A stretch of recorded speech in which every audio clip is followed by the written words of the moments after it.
Dr. Eric Kelly III and a host of phenomenal speakers from all around the globe for this 7-day virtual event that you don't want to miss.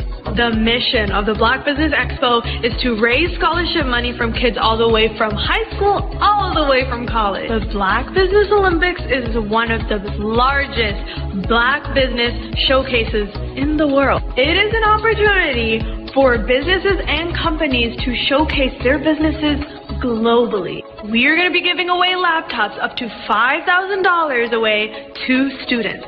Again, I'm Olivia Appleberry, the founder of 2 Cents Finance and one of the speakers for the expo. I am so excited to see you there. For more info, go to www.blackbusinessexpousa.com or call 919-308-9090 and hope to see you there.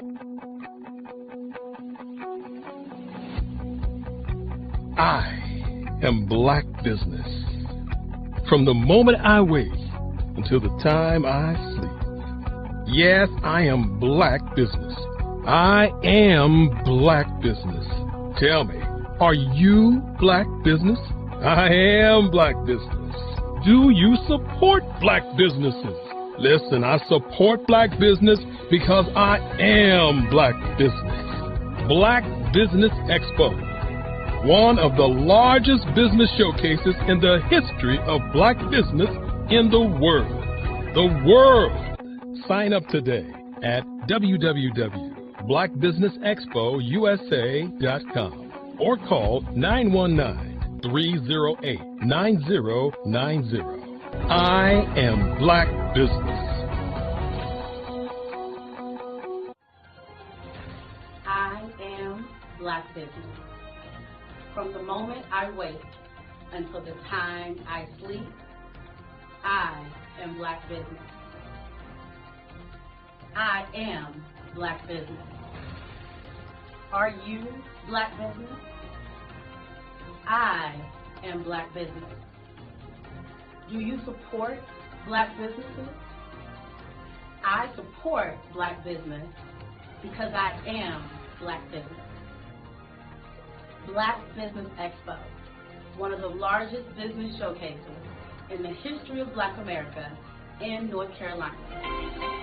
Join Dr. Eric Kelly III and a host of phenomenal speakers from all around the globe for this 7-day virtual event that you don't want to miss.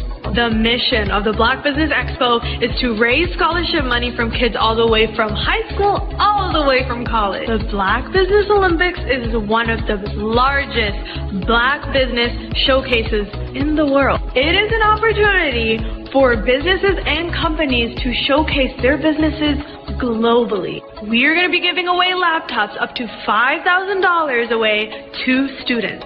Again, I'm Olivia Appleberry, the founder of 2 Cents Finance and one of the speakers for the expo. I am so excited to see you there. For more info, go to www.blackbusinessexpousa.com or call 919-308-9090 and hope to see you there.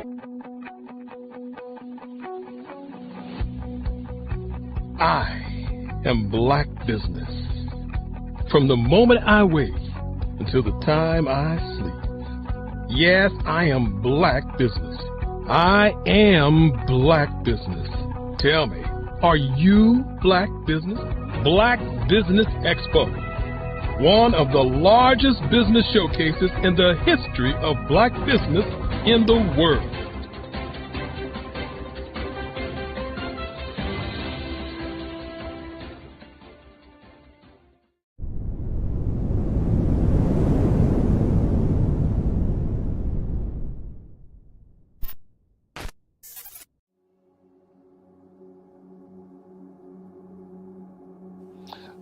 I was born and raised in southeastern West Virginia, the coal fields. My father was an AME minister. For me, I was very fortunate. Even though I grew up in the segregated South, I was surrounded by flourishing Black businesses. Doctors, lawyers, bankers, dentists. They were all there and they were all successful. And I guess that's part of my dream, is to see that success come back. My name is Joseph Simmons, and I am the founder of the Center for Micro-Entrepreneurial Training. We have this moment in time where we can change the trajectory of people. And our focus is on women, Black and brown entrepreneurs, and their access to capital, their ability to build thriving businesses, the ability to employ people. There's a study that showed that in those three communities, especially Black and brown communities, $1 stays in those communities for 30 minutes. In white community, $1 stays in their communities for 8 hours. So think about it. For you in a Black or brown community to get gas, to get food, to go to a restaurant, you've got to leave your community, take those dollars out of that community and take it to another community that's already being well served. So if we can reverse that, if we can go from 30 minutes to an hour to 2 hours, that's progress. That's what we need to do. I was with SCORE, and then in May of 2020, of course, the events happened in regards to the murder of George Floyd. The other thing that I was experiencing was the denials of federal funds for small businesses. And it revolved around one thing. These businesses were not being prepared for grants and for government programs. And I came up with the idea for the Center for Micro-Entrepreneurial based off those two things. Morgan Stanley had a report out in 2020, first quarter, and it talked about there were 3 groups that were massively devastated by COVID-19 on their business. That was 1, women, number 2, Black, and number 3, brown entrepreneurs. The research showed that they had less cash on hand, they had less opportunity to go into a bank and get money, and they were very dependent on family and friends to keep their business up and running. If we can focus on those 3 groups, then we can have a dramatic impact on our communities. Really, the focus is on 3 areas. And those 3 areas are 1, the people, number 2, the courses, and number 3, a support network. Here at CMAT, we will provide you with the fundamentals for generational success. And you will be creating a vibrant community by attending our 5-day immersive training course.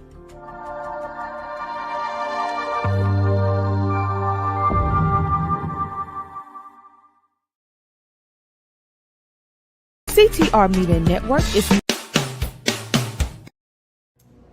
How hard is it to land on the front cover of a top-tier global publication? The answer may surprise you. If you are a business owner, industry leader, speaker, author, or coach, this is your opportunity to get featured in a publication that reaches worldwide. We want to be able to tell your story, showcase your brand. We have made it so easy. All you have to do is answer a few questions and tell us a little bit about your business, and we'll take care of the rest. But why get featured? 1, it gives you massive exposure to a global audience. 2, it helps to boost your credibility and your authority in your industry. And 3, it helps you to expand your network and unlock opportunities. Now, right now, we are offering a special limited time offer. You can be seen by over 10,000 viewers and readerships each month. So don't wait. This is your time to elevate your business and get featured. All you have to do is click the link below and get started today.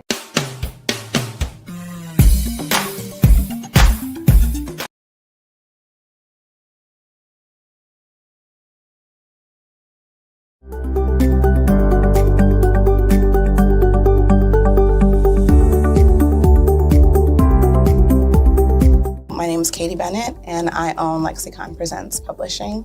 We are a publishing and media company that helps you take your story and share it with the world.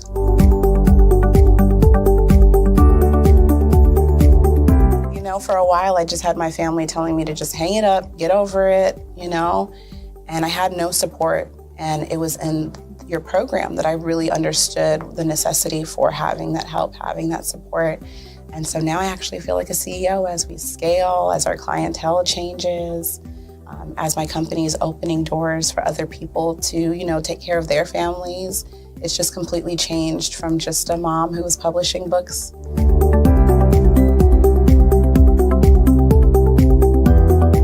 I was at a point where my job, although it was paying really well, wasn't enough. and my business was always in the red, and I was tired of it. And so I came in just hoping to get some sort of help to just not end up in the red every month.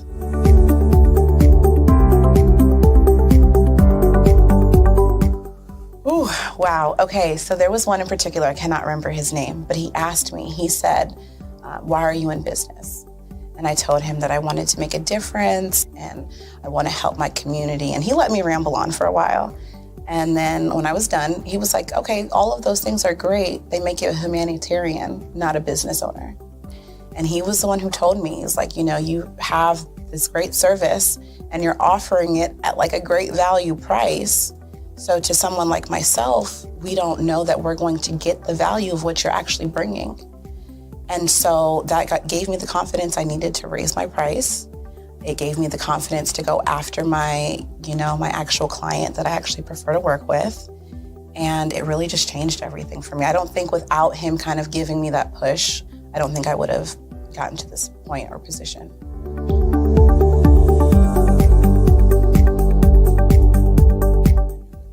Wow, the benefits is just having a coach that holds you accountable. They set goals with you. That's been my favorite part. She has amazing experience, you know, and so she brings her strategies and her ideas, and she helped me narrow down, what services I actually wanted to offer, how I could actually continue to offer it, how many clients at one time could I have. All of the information that she's given has just really transformed my entire company. And so I know I would have never gotten to where I am today and having some of these partnerships that I'm, having now without her help.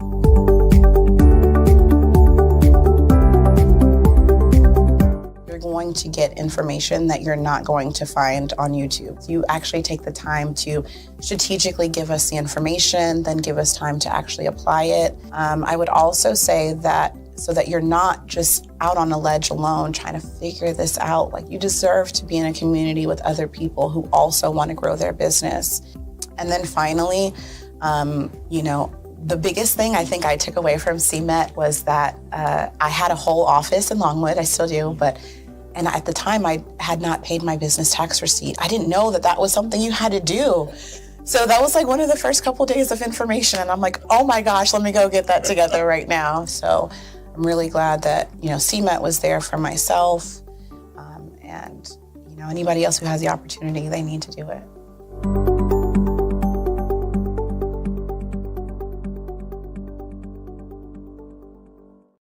You are a Black-owned business and you're looking for new ways to expand your reach. Or you're a creative and you have an amazing story that needs to be told, seen, and heard. Well, at Fave Unite TV, we're streaming the diverse and authentic narratives of Black American culture. At Fave Unite TV, you have access to product placement, feedback loops, promotional spotlights, and other ways to showcase your brand. And we have fans all around the world that can't wait to see what you're up to. So come to Fave Unite TV, because we are showcasing the culture 24/7 with Black stories and Black storytellers. Subscribe to FaveUniteTV.com today. And for more information, email us at info@FaveUniteTV.com or call our hotline at 816-819-9939. Fave Unite TV, one of the largest platforms showcasing Black American content in the world.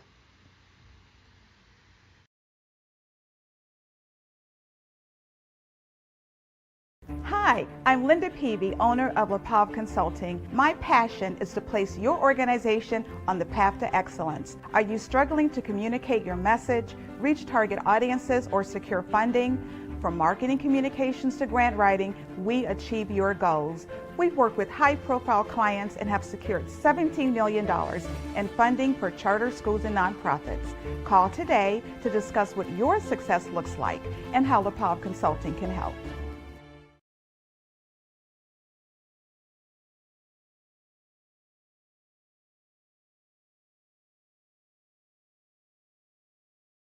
Hello.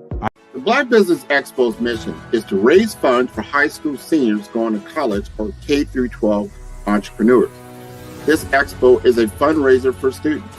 Please, you may go to www.blackbusinessexpousa.com to donate to the scholarship fund or use the Cash App at $BBXUSA. Our goal is to give laptops and up to $5,000 to 10 students. Students can register online at www.blackbusinessexpousa.com. Every dollar counts. Please donate to the Black Business Expo USA Scholarship Fund.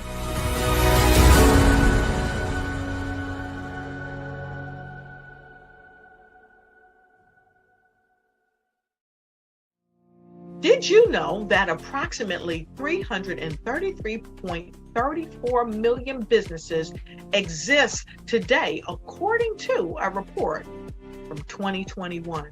And you may be one of those businesses, or maybe you're not in the business market yet, but you're aspiring to be a business owner.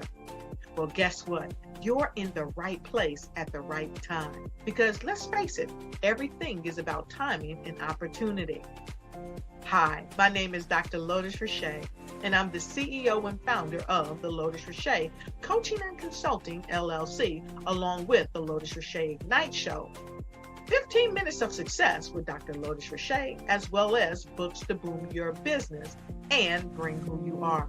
And today, I want to bring this amazing message to you about the Black Business Network and the Black Business Olympics. See, the Black Business Network and the Black Business Olympics is designed to help people just like you, that's right, that look like me, to take their business to the next level. Not just in your front yard or your backyard, but globally. The Black Business Network and Black Business Olympics is designed not to just help you survive, but to help you thrive. So join us today as we come together with businesses all around the world to support our students, our children, our young teens, our young entrepreneurs. What we do is we come together to help raise funds for students who are aspiring to be business entrepreneurs, who are aspiring and who are thriving in college. We endow them with a wonderful opportunity to gain scholarship of either a laptop or several thousands of dollars. And we invite you to help be a contributor to this amazing opportunity to help someone that looks just like you. So join us today at our website and let us connect with you and help you ignite and take flight in every area of your life on the Black Business Network and the Black Business Olympics. I'll see you on the other side.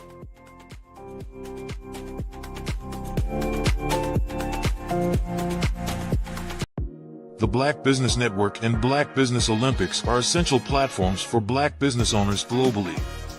They provide the tools and support you need to succeed in today's competitive marketplace. Join us today as we collaborate together with businesses from around the world to support our children, students, and young future entrepreneurs, Black businesses and corporations. We raise funds for students going to college and young entrepreneurs who are aspiring to be business owners, and we invite you to be a contributor today. Visit the website www.blackbusinessexpousa.com to connect with and learn more about how the Black Business Network and Black Business Olympics can help you not only share your amazing business story to businesses, but also serve future generations. Hello, my name is David Jones, CEO and co-founder of the Hello LLC, where we help businesses build a culture, brand and experience, and leverage technology to pivot into Web3. Join the Black Business Network streaming live into Roku, Metaverse, STEM City, Black Multiverse Enterprises, Hulu, YouTube, iHeartRadio, Apple, Facebook, LinkedIn, Spotify, Twitch, and Google Podcasts. Tune in, turn on, and let's thrive.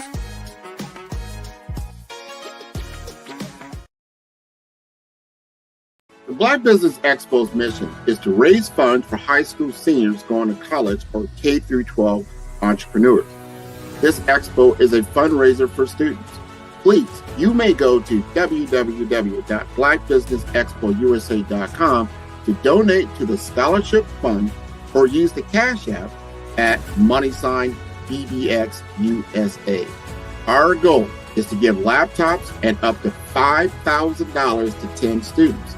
Students can register online at www.blackbusinessexpousa.com. Every dollar counts. Please donate to the Black Business Expo USA Scholarship Fund.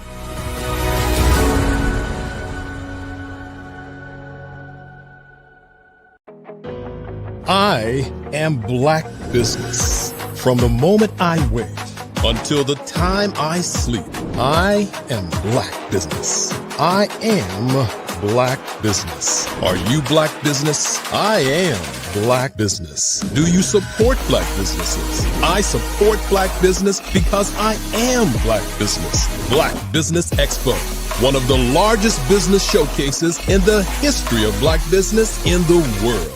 Sign up today at www.blackbusinessexpousa.com or call 919-308-9090. I am Black Business. Bravery is not the absence of fear, but the ability to overcome it. We stand for those who defy suppression, who speak out, and those who walk the road less traveled. Everyone deserves to be seen and their voices to be heard. We're sparking a movement, growing a community of creators united by the desire for freedom, choice, equity, and ownership. At Fanbase, it's all for one and one for all. We support each other to guide, promote, and uplift you in a place where you can unapologetically be yourself. A place where your voice, ideas, and creativity are not just welcomed, but celebrated. We are Black founded, minority funded, and supported by a diverse, inclusive, powerful community that believes in the strength of authenticity and individual choice. Regardless of success or background, we welcome you. The marginalized, the underappreciated, the successful, the superstar. We're for all who seek a space to express themselves freely, where they are rewarded for being their authentic, true self.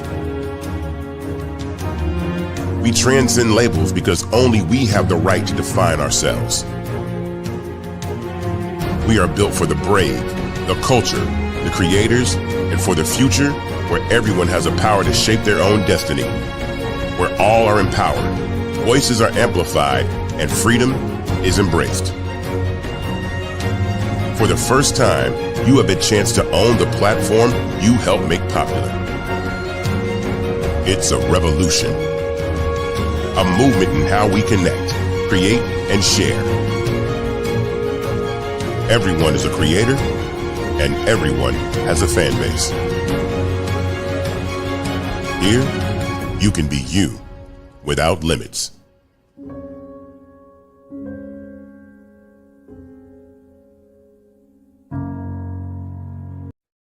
Hey everyone, it's Grant McGaw, CEO of 5-Star BDM and host of the award-winning Follow the Brand podcast and TV series, where I help you to build a 5-star brand that people will follow.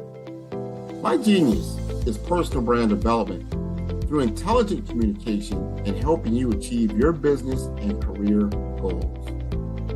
I am a requested speaker on digital technology and brand development issues. I want to work with you to increase the value of your current opportunities while attracting new ones. Every one of you is unique, and we all share challenges that can be addressed through smart branding. As a super connector, I work with you as an executive coach to guide you along the complicated business and career development road, providing the enhancement tools and information you need to succeed. Together, I will help you succeed in today's challenging business climate. I will evaluate and measure your progress. Best of all, I am right alongside you every step of the way. Build the brand called you. Genius is coming.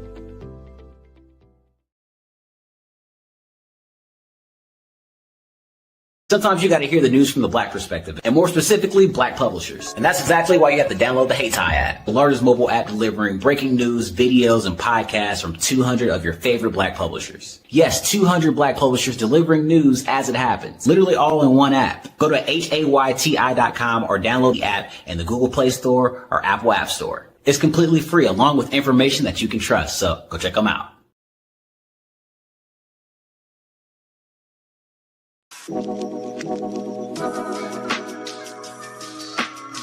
The African company and the African CEO is making a conscious decision to bring on someone external to the continent versus bringing on someone who is from Ghana or Kenya or South Africa. And so the skill sets of the people that we take through our executive leadership training program and ultimately on the placement, obviously have to be extremely high caliber. So what we look for are corporate executives at the vice president to C-suite level, as well as Black entrepreneurs. When we look at the Black corporate executives, we're looking for some very specific skill sets, whether that be around supply chain, sales and marketing, engineering, product development. We want our folks to be able to add immediate value to the corporate board, right? And the other thing is, even if they don't necessarily have specific industry experience, they're bringing a diversity of thought.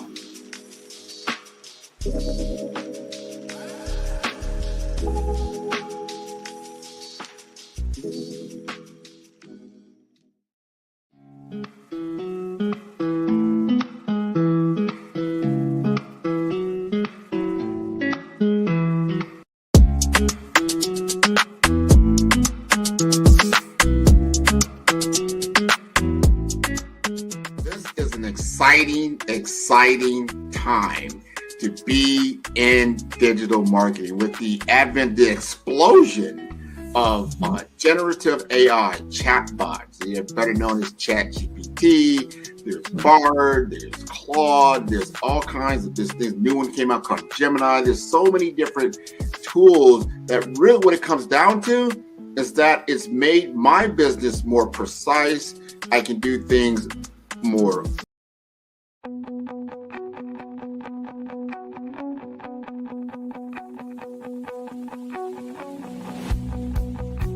I am Black Business. From the moment I wake until the time I sleep. Yes, I am Black Business. I am Black Business. Tell me, are you Black Business? I am Black Business. Do you support Black businesses? Listen, I support Black business because I am Black Business. Black Business Expo, one of the largest business showcases in the history of Black business in the world. The world! Sign up today at www.blackbusinessexpousa.com or call 919-308-9090. I am Black Business.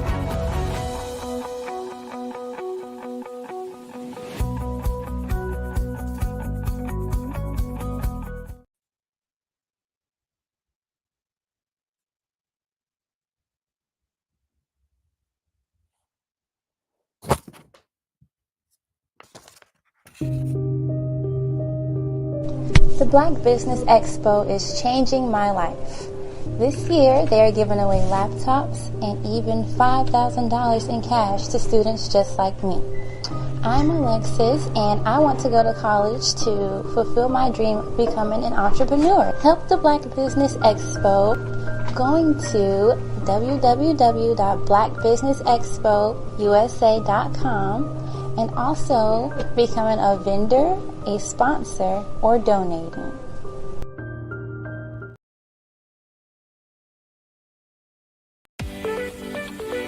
You are in the right place at the right time. The Black Business Network opens again for its Black Business Olympics, a 24/7 broadcast on business, strategies, global branding, social media marketing, finance, advertisement, and much, much more. Featuring the top, most powerful entrepreneurs and speakers and thought leaders from all around the world as they gather together for this phenomenal event. Join the Black Business Network streaming live into the metaverse, STEM City, USA. Good day, business owners, entrepreneurs, leaders, and corporations. Welcome to Black Business Network. My name is Monique Mannon. I am your business moderator for this session of the Black Business Network. The Black Business Network is a 24 hours business network showcasing Black businesses, business owners, entrepreneurs, and thought leaders worldwide.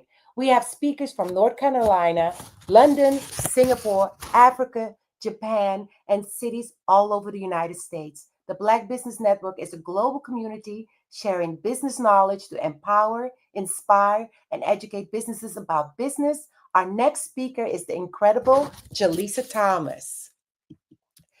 Jaleesa Thomas is a dedicated entrepreneur and aspiring mental health professional based in Redford, North Carolina. She is the owner of D3 Delivery, a growing appliance and furniture delivery business that launched in March 2023 with a mission to create job opportunities for justice-involved individuals and those in recovery from substance use disorder. Currently pursuing her master's in mental health counseling with a specialization in addiction counseling at UNCP, Jaleesa was recently awarded the NBCC Master's Fellowship for Addiction. Her work focuses on supporting Black men in rural Hoke and Scotland County, North Carolina, as they navigate recovery and mental health challenges. With a 5-year goal of opening a substance abuse recovery center, Jaleesa is committed to bridging gaps in care and providing meaningful resources to undeserved communities. Welcome, Jaleesa. Wow, thank you. It's an honor to be here. Oh, absolutely. I'm going to get right to my questions with you. Okay. What inspired you to start D3 Delivery, and what has the journey been like so far? Okay, so what inspired me to start the D3 Delivery is that I was kind of tired of looking around my community and noticing that people with a criminal background were the only choices that they had to work were in undesirable conditions, such as, warehouses with no heat in the winter or no air in the summer. And I wanted to pretty much solve that problem. So I thought about what industry would be most beneficial or most lenient on people with past criminal backgrounds. And that's when I got into transportation. Wow. So that's how I kind of got there. And then with that, it's been about 2 years this month, and it's been a journey for sure. It's been a journey learning how to do the work that's needed, and then also how to run the business as well. Wow. And how does your business provide opportunities to justice-involved individuals and those in recovery? So how that happens is currently we are looking to we are transitioning to the local and long distance residential moving. And with that, I'm able to hire, bypass other corporations' background requirements for the type of, people to go into customers' homes. Mm-hmm. And I'm able to vet the potential employees myself and bring them on, even if they don't have that, desirable background. So that's where we shine at. Oh, that's amazing. And what challenges have you faced and as an entrepreneur, and how have you overcome them? So for me, it was the challenges that I've faced so far is, I would say the number one has been funding, access to funding, figuring out how to work with the mistakes that I'm pretty sure many new Black entrepreneurs make when they first start out. We kind of get into these trade industries and we want to do the work, but we don't know too much about the business plan portion, the setting up your budget for your business, calculating your business bills and stuff like that. So while I was doing the work and learning how to run the business, I came into about 3 times so far where I've needed to pull capital from an outside source. And so that has been the most challenging. But we're still here, and that's how I know that, what industry I'm in, I'm supposed to be in, because it still keeps working out each day. And then how do you balance running a business while pursuing a master's degree? That's a lot on your plate. That is a lot on my plate. Yeah. I want to say that the business portion has been pretty not easy, but the way the business is structured, I subcontract out a lot of my work to other business owners in the transportation industry, and so I rely on their skills of running their business to take care of their day-to-day operations. So that's less for me to do, where I can focus more on strictly I guess you would say, the admin part of the business. And so with that, and so far school hasn't been too stressful. I'm able to go to school perhaps 3 days out of the week and then do homework on the weekend. So it's a lot of sacrifice that comes with being able to manage the business while in school as well. Right. And what is the most rewarding part of owning D3 Delivery? Being able to help out other people, and specifically to transportation. What I've noticed since I've been in it is that a lot of the business owners tend to operate mostly as employees versus business owners. And so what has been rewarding is that they come to me and I can help them with the business part of their business while they choose to continue to do the work in the business. So, being able to give them resources that I learned because I don't get on the truck myself has helped out a few businesses so far. Right. And moving back to your mental health and addiction counseling, Mm-hmm. What led you to pursue a career in mental health counseling and addiction recovery? I would say my lived experience. I grew up in a house with my dad. He my whole life battled with substance use, and so that kind of propelled me in that field.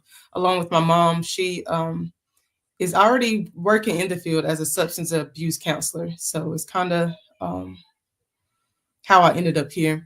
Throughout my adulthood, dealing with my dad and helping him trying to beat addiction, we always had to drive 3 hours away to go to rehab. There's never any rehab facilities in our area, and I guess it's because in rural areas there's again a lack of funding for these type of businesses to be here to help the community. And so pretty much, I got tired of why do I have to always drive 3 hours away to get someone some long-term help to beat addiction. And so I kind of came up with a vision to create that here in the local area. And so that's what my mission is now. So I started with the transportation side, which will eventually be how we employ the people that we help. So we'll be able to rehabilitate them and also provide them a job at the same time. Wow. And then how did earning the NBCC Masters Fellowship for Addiction impact, your career path? It put me in the circle of people that I needed to, that one has already went down the road of creating their own recovery centers. So now I have access to a mentor for the rest of this year that has already went down the path that I want to go down. And so that's really going to help me. Mentorship is crucial when you're doing business. So having someone that already has went down this path and has already defeated some of the obstacles that I may run into is going to be really great as well. So. Besides your dad, why do you focus on supporting Black men in rural communities? Besides him, I kind of feel like, again, from my lived experience, I've pretty much took a therapeutic journey myself, and then again, I very observant. I look around and I realize how much like therapy has helped me, how much being educated has helped me sustain a quality of life that is decent for this area. And I looked around and saw that Black men were not being were not accessing therapy like that, and they were not accessing opportunities to take themselves forward financially as well. So looking around, it's like I've always pretty much been a problem solver, and I noticed that in our community, we are only as strong as our weakest link, and if the Black men are the ones that are not getting that support, it impacts us in our community.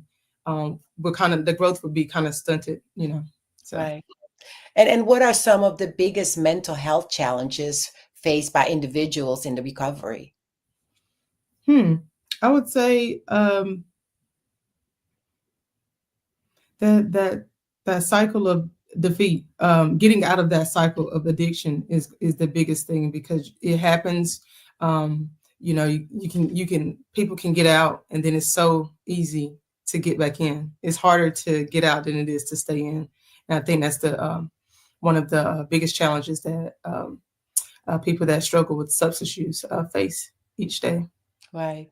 And how do you plan to bridge the gaps in substance abuse and mental health care?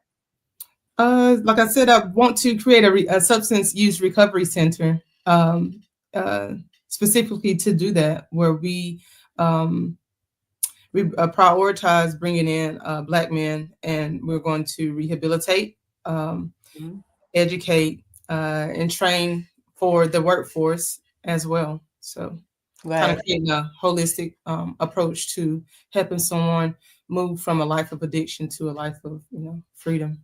Right. And then it goes right into my next part is community impact and future goals. Like, how do you see D3 delivery making a long-term impact on your community? By one, becoming a household name known for helping this justice involved in substance use disorder population, and being a beacon, pretty much a beacon in the community where people would be able to refer those in need to us. And again, by creating that center here in the rural Hoke and Cumberland County area, it allows us to kind of begin to reinvigorate the growth of that population here. So we'll be able to grow them, and in the end, that reduces, the chance for that reduces the crime rate that some people in that population have an issue with, and it helps put some dollars back here as well, and takes care of more families, because the men will be able to start providing for their family, as rightfully so. Wow, that's amazing. And what role do employment opportunities play in recovery and reintegration? It, for in simple terms, it gives people something to do. When you're, like I said, you're battling that mindset of staying away from the harmful substances, you kind of need to keep yourself busy and productive, because what do you say? I forgot to say it, but downtime. What did it say? Is it the empty mind is the devil's playground? I can't remember. Yeah. But we want to just keep them busy as well. And sometimes that population that we will focus on is going to struggle with getting jobs that can improve their lives. So once they get that job, that could have been a goal that they've never been able to achieve before. And so when you give someone that opportunity that they never had before, it also helps with changing their life in a way of it gives them something to strive for. And that gives them another reason to, choose to not use again. Right.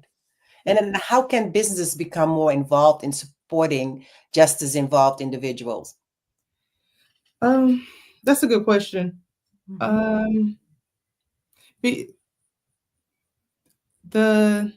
would say being for one, doing more research and getting connected with the local reentry councils in the businesses area, so that they can get more of a firsthand experience of that population. And because even when I myself talk to other businesses about the population that I am serving, you kind of get business owners that are hesitant because the type of work that they do, normally someone with a past criminal history wouldn't be a good fit for that. But the federal government offers bonding for businesses that are willing to take that risk and employ justice involved individuals, and that can help businesses feel more safe to start exploring that population. Wow. And what are your plans for opening a substance abuse recovery center? That's good. Right now, I am in the process of pitching this vision to the local government here. So I started last week, and it's been well received because in Cumberland County, there has been a lot of federal funds released for just this population of substance use recovery. And what I've been hearing is that the piece that has been missing is employing individuals. So there are not long-term programs in the area that help people stop using, but there are short-term programs, but then it's nowhere for those individuals to get work. And so that's just how we're going to get here. We're going to be able to pretty much fill in the gaps here in the community for that population. Right. You have a lot on your plate, but how do you stay motivated while working towards your long-term goals? I think every day I get up and I run off of helping someone else. I don't do this for me. I do this for people that may have less information, people that are less educated, people that may not know how to go out there and access the resources that they need to improve their life. So knowing that I'm, I guess, spearheading the efforts to help to get the information that others may not know how to get, that keeps me going each day. Wow. And just being able to impact and change someone's life or someone's business keeps me going. Right. Wow. This is amazing. And it's like, what advice would you give to aspiring entrepreneurs looking to start a business with social impact? Because that's exactly what you're doing. Yeah.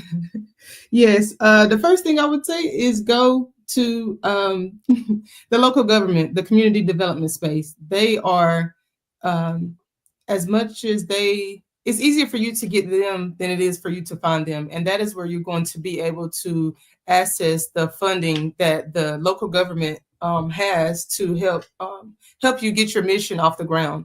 So that's the advice I have for them. Local government, community development area in the local government.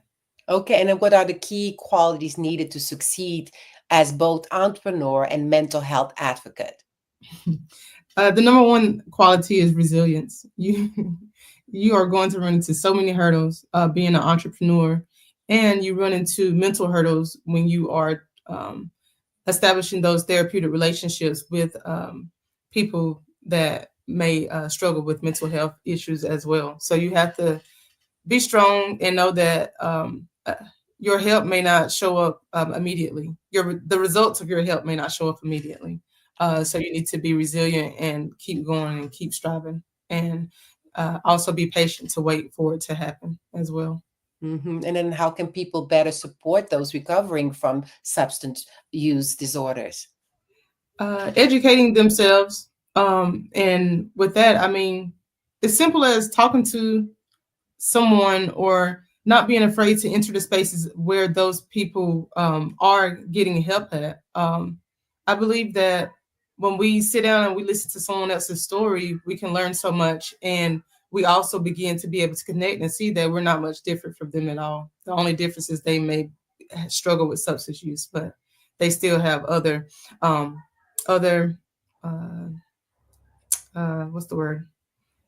similar struggles that we also have as well. Right. So. And what's one thing you wish more people understood about addiction and recovery? Besides, you're absolutely right that they also, have the same struggles on top of their addiction, right? That we have. Yeah. Can you repeat that for me, please? What's one thing you wish more people understood about addiction and recovery? That it's never just it's not just a willpower. It's not just the person lacks willpower. Addiction happens from multiple ways. It could be genetic, it could be situational as well. And then when you combine those, that makes the struggle even harder for those to stop using or get help as well. And also that even though people with substance use addictions seem to be like harmful, there are more normalized addictions out there that we struggle with. So you literally could not be much different than them, such as, being addicted to social media or shopping. Those are accepted addictions. Substance use addiction is not. But at the end of the day, it's all the same parts of the brain being activated during that. You're spending your money, you're gambling, or you're scrolling your phone. The same part of your brain lights up as it does for a person that is using a substance. So you're not much different. Right. And where do you see yourself and your business in the next 5 years? Wow. I see us franchising, actually. Nice. Getting this model built and being able to serve, being able to what do you call it? Put our business in rural areas around the Carolinas. So, yep.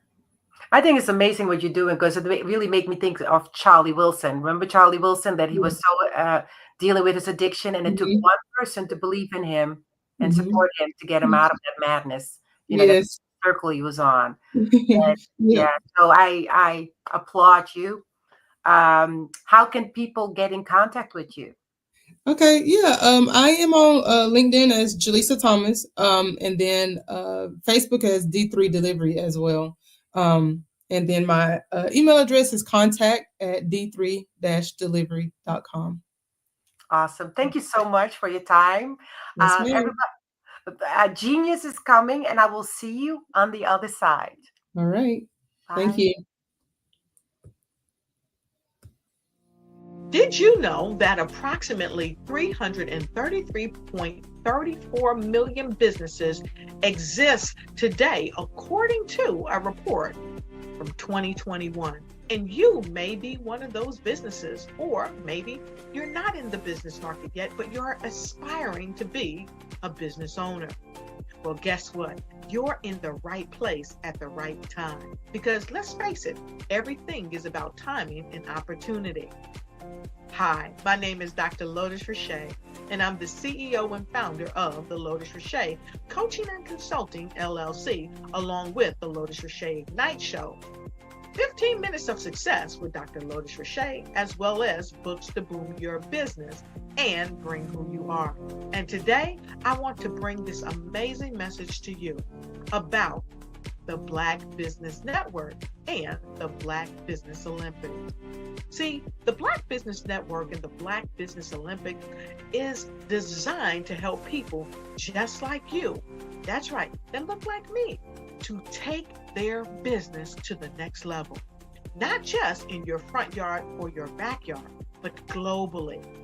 The Black Business Network and Black Business Olympics is designed not to just help you survive, but to help you thrive. So join us today as we come together with businesses all around the world to support our students, our children, our young teens, our young entrepreneurs. What we do is we come together to help raise funds for students who are aspiring to be business entrepreneurs, who are aspiring and who are thriving in college. We endow them with a wonderful opportunity to gain scholarship of either a laptop or several thousands of dollars. And we invite you to help be a contributor to this amazing opportunity to help someone that looks just like you. So join us today at our website and let us connect with you and help you ignite and take flight in every area of your life on the Black Business Network and the Black Business Olympics. I'll see you on the other side.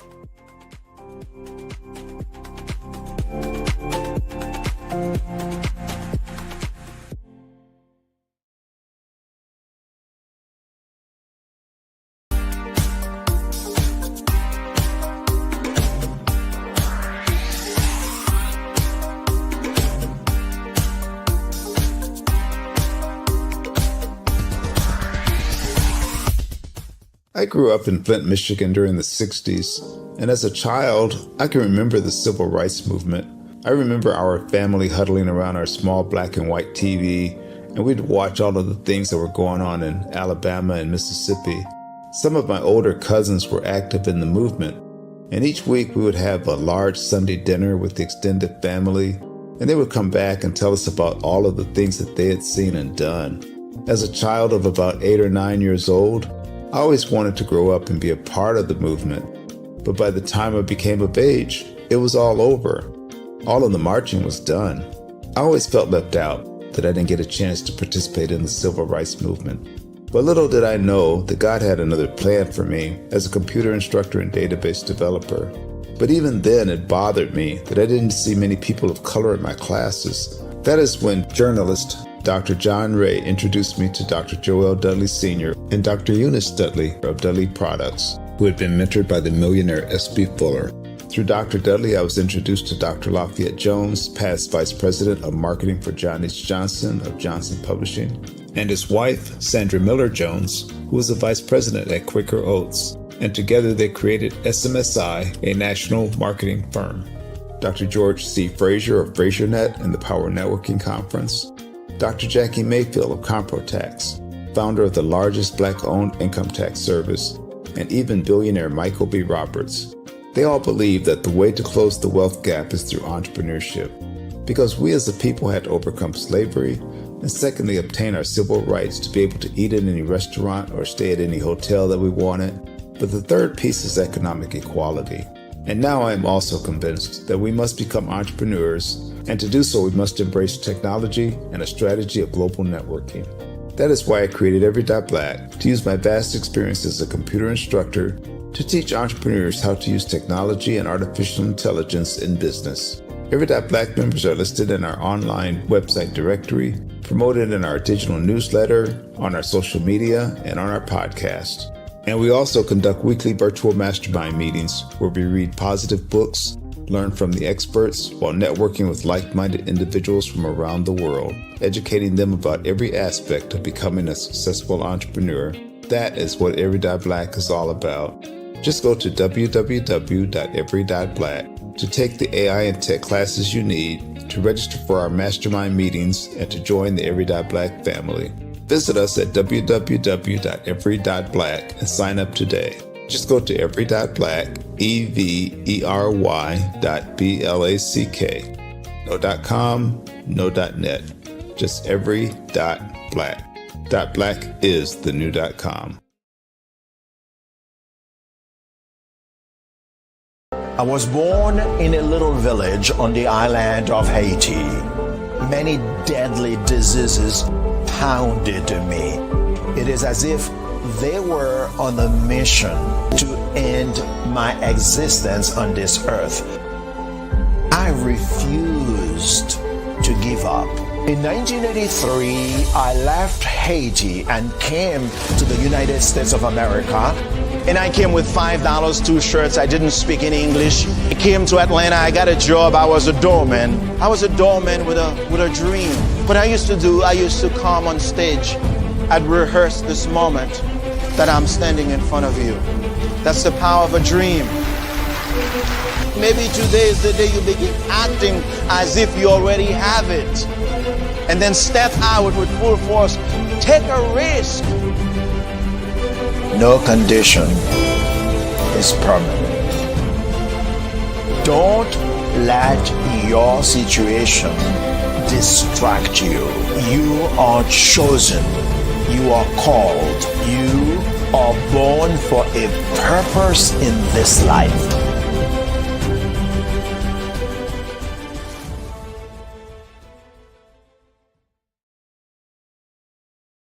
Are you a forward-thinking entrepreneur or business owner? The world is changing faster than ever, and it's time to pivot and adapt to the future. Hello LLC is here to help you do just that. Hello stands for helping enterprises leverage leading-edge optimizations. Our innovative solutions can streamline operations, reduce overhead costs, and give you a competitive edge in a market projected to reach $5 trillion by 2030. By pivoting to the metaverse, businesses can tap into a rapidly growing market that is projected to be a significant part of daily life for 25% of Americans by 2026. As a full digital metaverse agency, the Hello LLC can help you create custom solutions to streamline operations, increase productivity, reduce costs, and drive brand recognition. Why should you pivot to the metaverse with the Hello LLC? By leveraging cutting-edge technology, you can provide immersive experiences for your customers, expand your global reach, and unlock new revenue streams. Contact us today to make the pivot.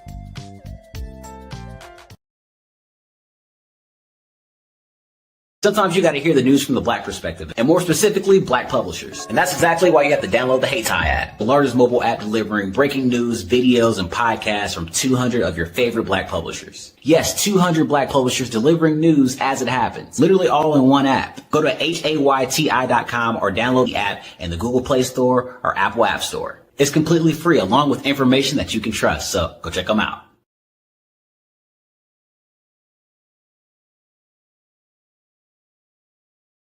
Every speaker has a moment where their words can spark inspiration, drive change, and transform lives.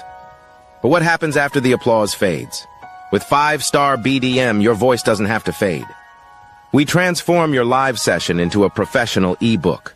Imagine your session becoming a permanent, interactive asset, reaching new audiences across the globe.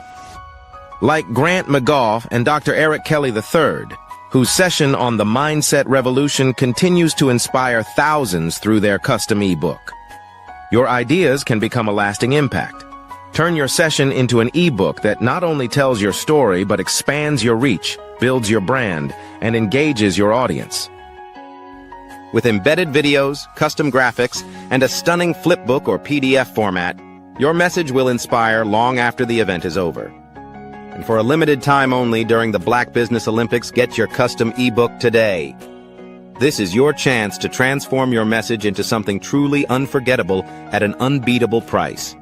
Your package includes a professionally designed ebook, a flipbook or PDF, embedded video of your session, and custom graphics. Everything you need to showcase your message in a way that lasts. With 5-star BDM, your session becomes more than a moment. It becomes an opportunity for growth, greater visibility, and lasting impact. See your influence multiply as your message reaches new clients, partnerships, and platforms. Ready to turn your ideas into a global movement? Visit 5starbdm.com to secure your custom ebook today. Your audience is ready to listen. Over the past few years, we've seen the growth of existing and new initiatives focused on financial inclusion, building global networks, and reducing the wealth gap in response to the idea there's not enough seats at the table. Whether their outcomes are to increase the representation of Black executives on corporate boards, ensure an inclusive global economy, or to create new U.S.-African commercial pathways, the strategies are often carried out by separate programs. The question is, should they be? With the continent of Africa being home to more than half of the world's fastest-growing economies, the youngest workforce, over 400 companies generating more than $1 billion annually, 700 generating more than $500 million annually that are poised for growth, and being the destination of nearly $5 billion in venture capital in 2021. Diversifying U.S. and Africa commercial engagement by building bridges between African businesses and their U.S. diaspora should begin being seen as mutually beneficial. From helping to reduce Africa's enormous capital gap to catalyzing two-way trade opportunities, the COVID-19 global pandemic hopefully has taught us that global challenges and opportunities are more interconnected than we thought. During the pandemic, African companies like Unicorn Flutterwave, insurance provider Reliance Health, ride-hailing app Yasir, and 54Gene, the continent's first bank of DNA on people of African descent, prove that when African companies have access to networks, capital, and information, they grow big, grow fast, and create solutions that are valuable to the world. This is why Be Direct was created. We are the first U.S.-based but African-centric board preparedness and board search company designed to connect U.S. Black talent and corporations to African businesses. Unique and fundamental to Be Direct's success is our process of helping board candidates adapt their experience and networks to an African context before they're connected to high-growth companies that are looking to locally and globally scale. From our focus groups with African business execs and government leaders, we don't ignore the sentiment that business is easy, but people are hard. Having a pool of board candidates with hard-to-access networks and extensive experience across the business life cycle, including successfully raising capital, is table stakes for an initiative like this. So yes, we have that.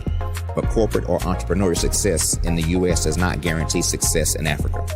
Developed alongside industry partners on the continent, our training program, Be Direct Prep, is designed to transpose their experience to create cultural comfort, understanding, and a commitment to helping businesses in Africa scale. Our board governance sessions are African, continental, and country-specific, integrated with cultural awareness and dexterity training, masterclasses led by African industry execs, and mentoring and coaching from African continental-based facilitators. But even more unique to Be Direct Prep, we cap off our training program with an immersion trip to help candidates that have not been to Africa before see and feel Africa's complexity and opportunity from African soil. We all know traditional network-based board placement has historically left a lot of us out of ever really being in the paid board pipeline. Our strategy supports the work of many great organizations that are successfully filling seats at U.S. board tables by creating more tables for those that are still left on the sideline. It's time to start seeing the role and value of U.S. Black talent and businesses on the continent of Africa differently. Old perceptions and habits limit economic inclusion. Let's transition Black talent and the African businesses they will support from the periphery of the global economy to its core. Living in a global lockdown, we all know now how fast local and global economies can change, and see the value of having businesses that hire, strengthen local value chains, and even grow globally. Status quo in any form holds back progress. We must democratize U.S.-Africa commercial engagement by socially and economically connecting cultures that have long been disconnected. It's time for Africa's U.S. diaspora to redefine their global value by helping African businesses scale continentally and globally.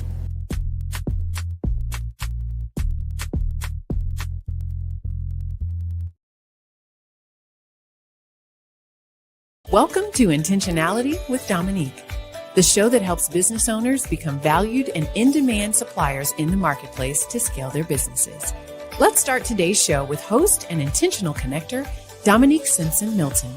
My favorite question to ask, but what would you say is the difference between working in your business versus working on your business? Oh my goodness, it's a mindset for sure. And prior to working with the council and working with you, I don't even know that I placed as much emphasis and importance on it. But now I understand the importance of working on the business, which is that business development, strategic planning, taking that 30,000 foot view, every 6 months and definitely at least once a year to find out what's working well, what's not, pivoting if there's a need to pivot, adding new verticals. Like that's working on the business. Working in the business is the day-to-day operations. Right. Putting out fires in the day-to-day, responding to emails, that type of thing. And working on the business is setting a strategy based on, what's going on in your various industries. What are the trends, and making sure that you are doing the steps to stay in front of those trends. As you grow and as you evolve. I'd say there are a couple of things to that. One is, if you are in the weeds every single day, and quite frankly, when you start a business, there's not a lot of, it's hard not to be, right? Because you're probably small when you start. There are probably not enough resources for the things that you have to do. That's normal.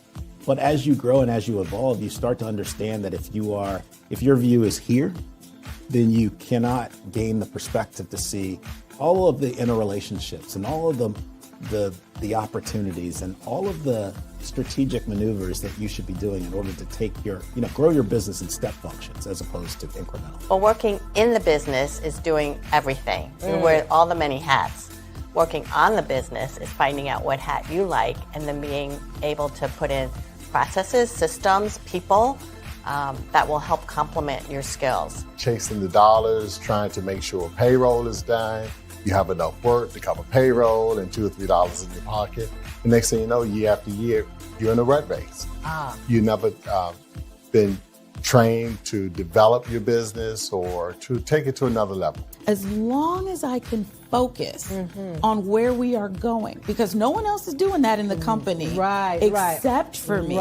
So if I can see, here's where we're going, and I need all y'all, all 10 of y'all to come with me, then if we all do that together, then the business grows because everyone is focused on the thing they're supposed to be focused on. Love that. Yeah. I think for a lot of business owners, particularly when you're just getting started, you're wearing multiple hats. I tell people all the time, I was always letter E, all of the above, when we used to fill in those multiple choice tests. And, even now I still do a lot, but what is really great is that right now I'm in Richmond. My team back in Raleigh is handling everything. I don't have to pick up the phone. I don't have to check that email because I know that they can take on whatever is being thrown at them. Take time to slow down in order to speed up. Invest in CVM SDC developmental programs each year to grow your business. Working in equals maintaining.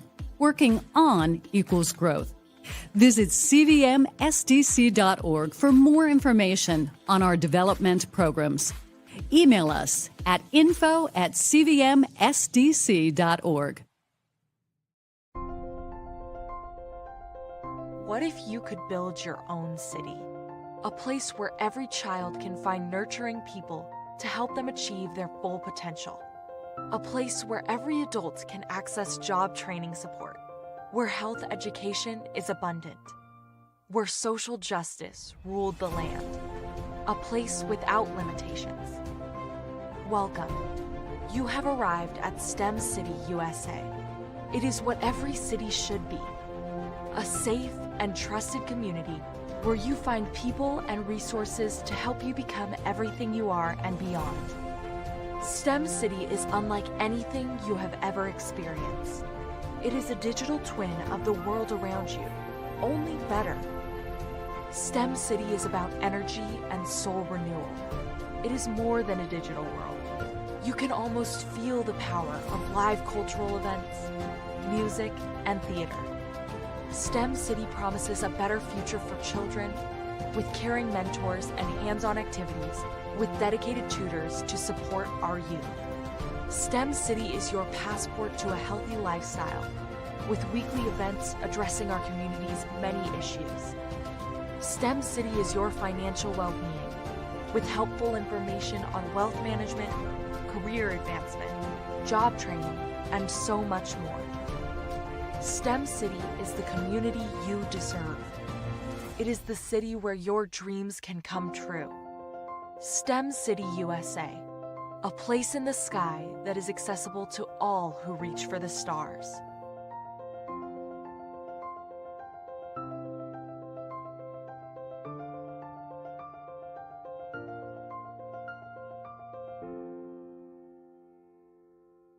Artist to me is a creative expression of something from nothing. It explodes onto the canvas, or it explodes on in my work. One of the things that I try to do more than anything is I try to just give the lines and the movements and emotions and expressions into what I do. Art really means to me a chance to express how I feel deep down inside. Most of my art begins as a thought that I might have, whether it's sports, whether it's history, whether it's a woman or a man. It pretty much starts as an idea of thought before I get into the actual image of what I'm going to draw. I do a lot of historical pieces. I was a history minor in college, and I love to do history pieces. And a lot of times I'm thinking about history, and then I try to make that history impact you as you look at it. that's one of the reasons that I do pitches so large. People ask me, why do I do pitches so big?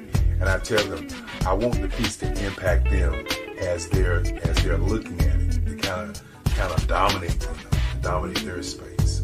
And most of my pieces I try to do off page. I don't try to do anything that's going to be in those four corners or in a square. And I want your imagination to be a part of the piece that you're looking at.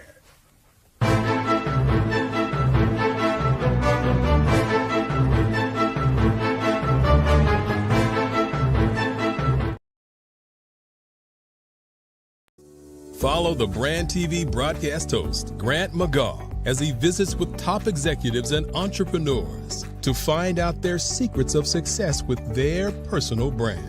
Follow the Brand TV broadcast host as he focuses on brand development to build better relationships, bring value to your business, relationships, and career. You will enjoy listening to each episode that is tailored to speak to you directly. If you're looking for this type of clarity in terms of building your brand, you have tuned into the right station.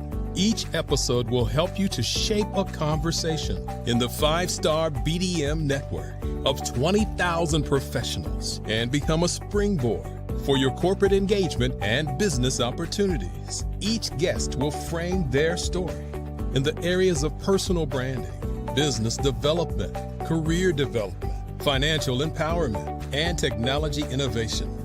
Grant McGaugh explains why he is the CEO and owner of his own professional career. Grant is an accomplished business leader and entrepreneur who wants to give back to individuals to grow their personal brand strategy. Tune in as he weaves his story about new possibilities, while to you exceed expectations. If you love storytelling, this show will make for fun.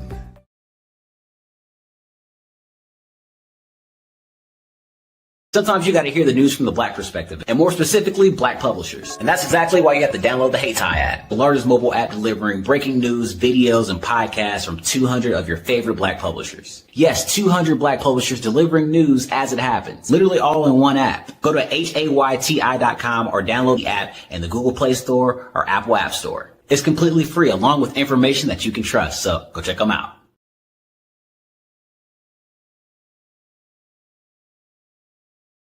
Five-Star BDM, Brand Development Masters, is a professional consulting and advisory group keenly focused on business development services for the small to mid-sized business and entrepreneurs. Although every business is unique, they often share business development challenges that can be addressed through smart branding. Services include process improvement and operations, digital strategy and transformation, business intelligence, digital marketing, and personal branding. Our business and personal branding company has helped a number of professionals and organizations to optimize and grow. This results in more business, more opportunities, better reach, positive outcomes. Visit www.5starbdm.com today to learn more.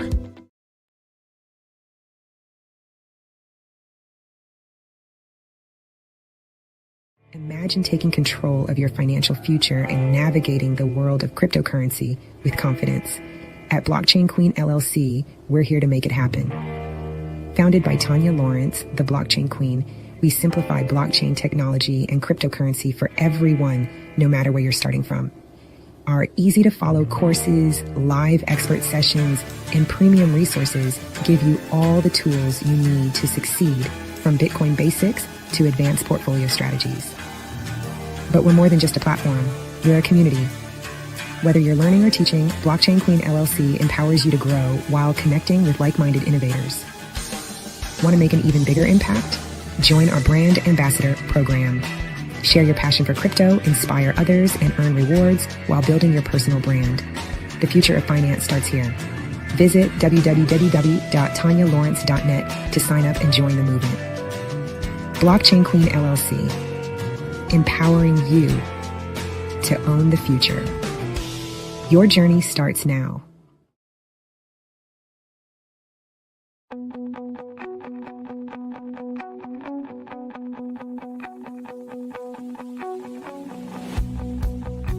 I am Black Business.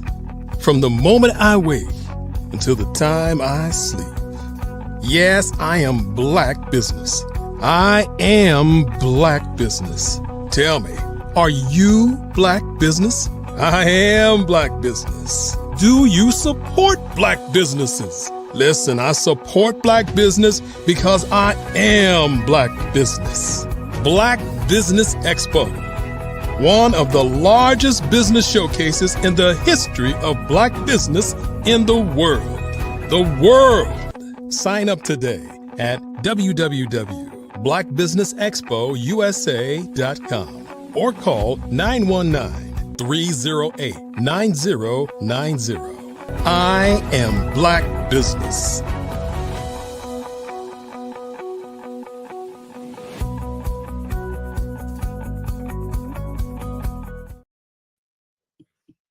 Good day, business owners, entrepreneurs, thought leaders, and corporations.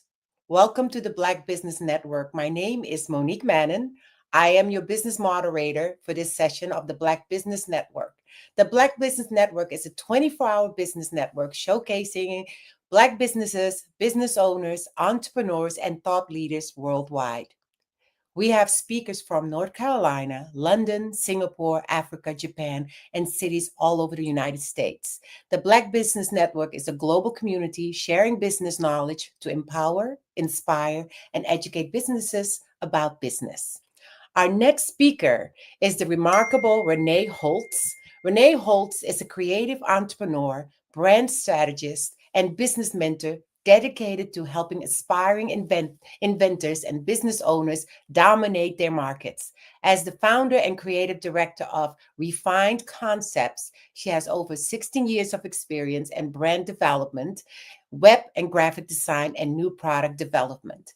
She created the 40-day launch challenge, a 5-step process to help entrepreneurs bring their ideas to life, and founded Single Black Entrepreneur, a global network for business growth. Through her talk show, Launch with Renee, she shares real stories and strategies for small business success. A proud single mother of 2, Renee's mission is to help others achieve financial freedom and build a lasting legacy through entrepreneurship.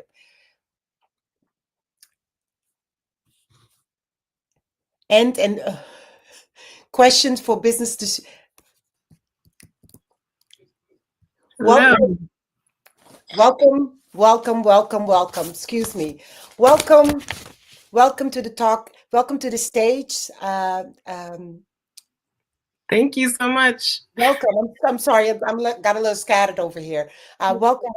I'm going to get right to it. I'm going to ask you 25 questions for a business TV for the viewers to get to really know you and learn more about you. Okay. Okay. What inspired you to start Refined Concept, and how did your journey begin? Whoa. Okay. It's a long story. It's been a long time. I went to school at University of Maryland for art and design, and out of college, I had started working at Kinko's, hoping to just get my portfolio together, to get out there in the corporate world. And I enjoyed working there. We did a lot of the custom orders that came over the counter. They all came from Maryland, DC, Virginia, Delaware, all into our office. And I learned a lot about just print design and laying out business collateral. And then one day I decided to write a proposal to my manager to just kind of help save money with we had a fax machine back then. So that tells you how long ago it was. We were getting faxed into the office. Right. And it was around the time that you could email PDFs. And I was like, you know what? We should try doing this, and maybe even working from home. That was something people didn't do. So I was thinking outside the box. And my manager was like, no. This is not gonna fly. What are you doing? Get back to work. Get back over there. And so, every day I just kept sitting at this desk thinking, I could do this at home, or maybe the designers. I just kept thinking outside the box. And then one day our office moved and we lost half of our designers. a good bulk of our designers. And I just stepped it up and was the only contact on the phone and logging in all these jobs coming in through the fax machine. And I was the only one proofing all the designers' work. So I just kind of stepped it up because we had lost a lot of manpower. And no raise, no change in title, just naturally stepped it up. And we were doing great. It was like nothing changed, right? Right. Then the same manager that dismissed my proposal to be more efficient in the office had me train someone to do what I had stepped up to do.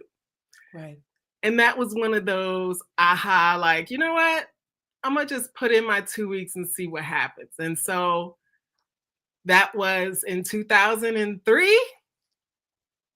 And I never looked back. But I did leave thinking, wow, I don't have any customers. Like Kinko's is on every corner. I'm just some young person that just felt like I had nothing to lose at the time. And ended up turning that proposal I gave my manager into my business plan. That became kind of the outline for it. Soon after I left, Kinko's had started outsourcing to India. So we lost all of those designers anyway, and they contacted me to go on their resume as one of their referrals. And I also had all the managers that I was in touch with at Kinko's. They were contacting me for logos and stuff that Kinko's didn't do.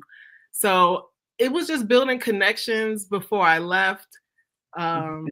And being fearless. So what inspired it was just a sequence of events, years of trial and error and learning and just following your gut. Right. But like I said, that was a long time ago. Never really looked back.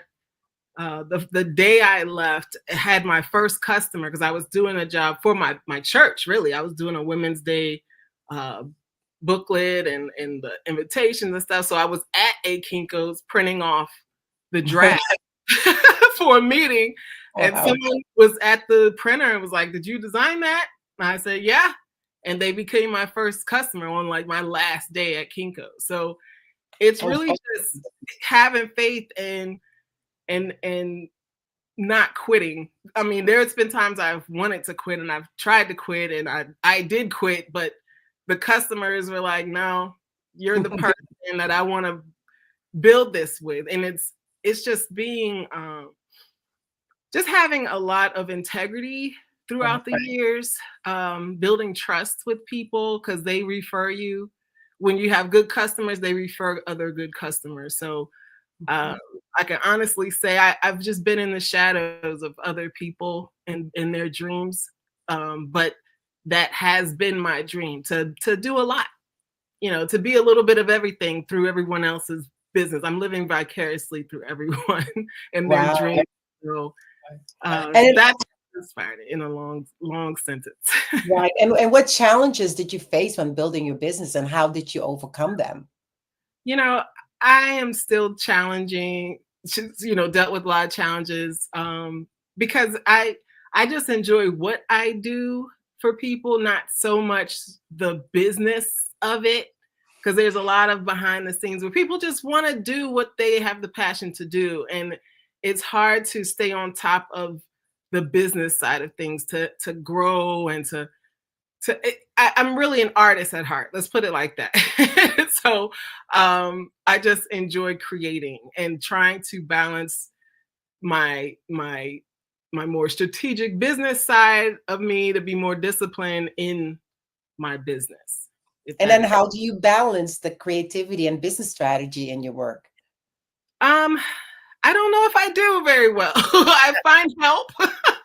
I get help, as much help as possible because some days I definitely lean more towards creative. Like I really enjoy building more than I do really even executing. and so I have to get more hands in the pot to push it along. So it's just really, I guess, focusing on writing the vision more so than even really beating myself up about executing it. Because it takes time to plan things. it's great to jump out there, but I like to kind of overthink, honestly. Gotcha. And then what advice would you give to aspiring entrepreneurs struggling to turn their ideas into reality?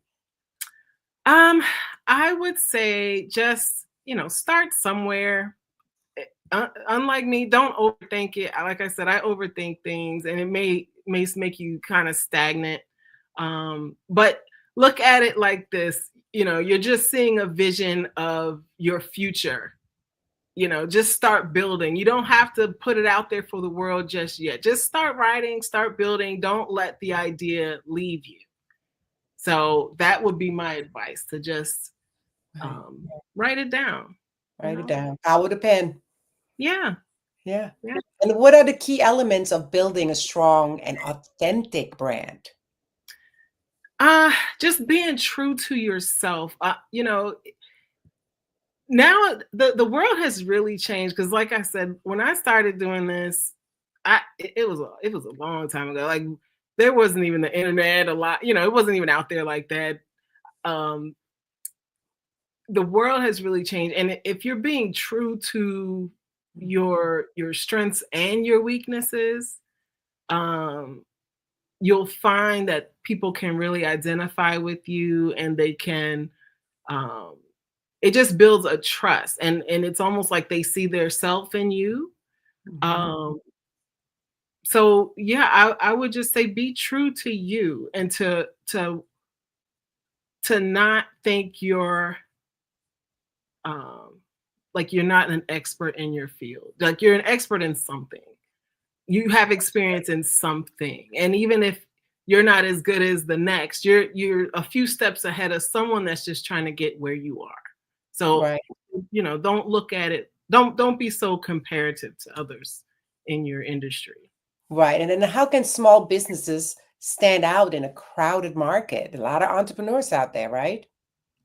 Yeah, I would just say, again, what you bring is your own flavor. You can have the exact same product as someone else and have your own spin on it. You can have the same message as someone else, and it just doesn't register for some folks that it does for others, just because you are who you are.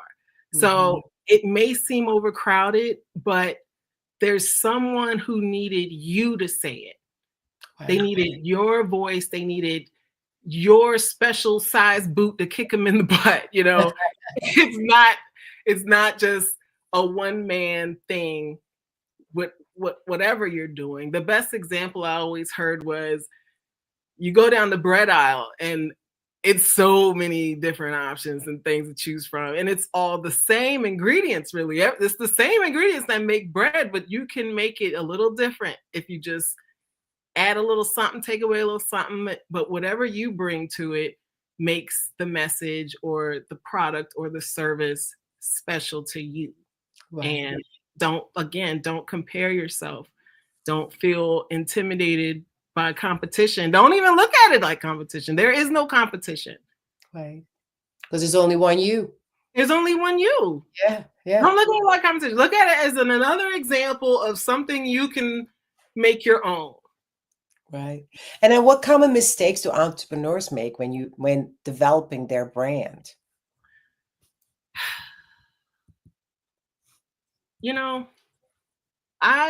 I don't feel there's that many mistakes. I think we learn, I think we can try things and see what works and doesn't work, because times change, trends change. People like a variety of ways to reach out to them. So the only mistake is just not putting yourself out there, is not helping whoever's looking for the cure that only you have to offer them. Wow. Yeah. And then and what is your 5-step process in the 40-day launch challenge? Well, it's actually more of 6 weeks. So the 6th week is it's kind of a bonus week, but it's literally 40 days, and they don't have to be consecutive days because everyone works at their own pace. But it's just a way that I broke down building an idea from start to finish, like from the creation to the shelf. And I mean like to the store shelf. Like week 1, it just focuses more on the ideation and the foundation. So it helps you with your goals and developing and validating your idea and all the legal foundations and things that are needed. Week 2 is more based on your business planning. The goal of that week is just to create a comprehensive business plan, because so many times people come to me with less than nothing. I'm telling you, I've had people want me to create a business with nothing but a picture of their food on a napkin. And it's funny, but yeah, it's that no one's writing. They're not writing a plan. They're not going to the SBA, taking advantage of all these free courses and things that we have. Because like I said, some people organize, their brain may organize a different way. The thing I love about my challenge is that I give people the actual resources to organize through this process. I like to be very organized, so I love using tools like Trello, where I've broken down every day, and you can make it go with your own calendar. Like I was saying, so week 3 is more of building your brand.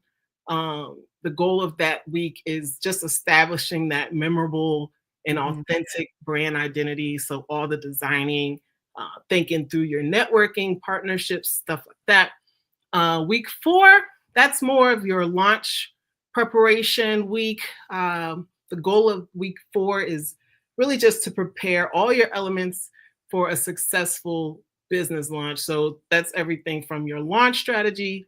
You finalize your plan, legal and administrative, like your final steps with that.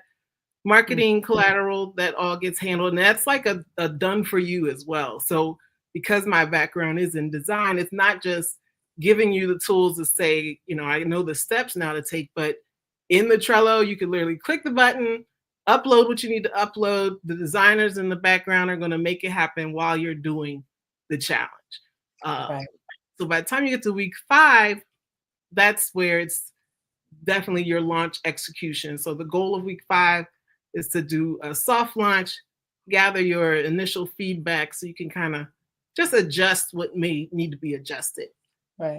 And then week 6, scaling and sustainability, like is how you plan your growth and for the long term, and what do you do next? Where do you go next? I just had a client come back from Chicago, launching her 4th product at a buyer's conference, and it's exciting. It's exciting to see someone, like I said, just take a quick idea, go to the manufacturers, get that fulfillment schedule, like to go down the checklist of everything they need so that they can really get in the stores. So she's looking to get in some casinos with her artisan water, and you just stand back and just be in awe, and go to the next one and inspire someone else to do the same. So that's in a nutshell the 40-day, spread. The 6 weeks. Yeah, it's more 6. Yeah. And how can new business owners successfully transition from self-employed to CEO? Oh, well, the key is help. The self-employed is wearing every hat, doing all the work, dotting every I, crossing every T. Until you find a team that can flow, until you find a system, and then again, it depends on your product, because self-employed, that's more when you're just trading your time to actually do the work, compared to CEO who's just letting it run and they're just guiding the ship. So the key to everything in growth is getting help. You need more hands. You can't do it all yourself. Right. And then how did you come up with the Money Box subscription program? Well, in 2019, so this was right before COVID, everything shut down. I was doing a subscription box for a client who wanted to mail out their workbook and I just branded the box and put a whole lot of branded promotional products in there, and it was a huge success. And she was able to mail out her workbook, and this again was right before everything shut down, so it just gave me this aha moment for a lot of my clients to have a subscription box based program in their business. And it just made sense. After designing your logo, it just was more fun. It was almost like I was putting your whole little office in the box, or whatever workshop you're doing. Now you can really touch and connect with your client on a different scale. It's more than just showing up on a Zoom when you're showing up at their door, Right. So yeah, I just made different programs with different boxes and with different clients. I've got clients that were doing more mental wellness based box. I got clients that are doing more of a women's membership based type of group. So yeah, one I wanted to do was just putting your brand in the box, basically your whole, even for the 40-day challenge, once you start uploading and we start designing, by the end, that bonus offer is, here's your box of your stuff in the box. Wow. It feels great at the end of a workshop like that to have something that you can tangibly touch, and not just being motivated or not having to just take a lot of notes and feel lost. It's because, like I said, I tend to feel like I need a lot of hand holding, and I like a lot of done for me type stuff. I don't want to just feel excited about it and not really guide it through the process. So Right. And then what are the secrets to growing loyal customer base or tribe? Committing to their brand. Like, I have clients, like I said, they know to call me because I'm not here to just agree to everything and to make you everything you're thinking about is the direction to go. I'm just giving honest feedback to. Uh-oh, did we lose her? I'm here. Okay. I don't know what happened. Yeah. Just giving honest feedback, doing your best as if it was your own. That's the blood, sweat, and tears I put in. And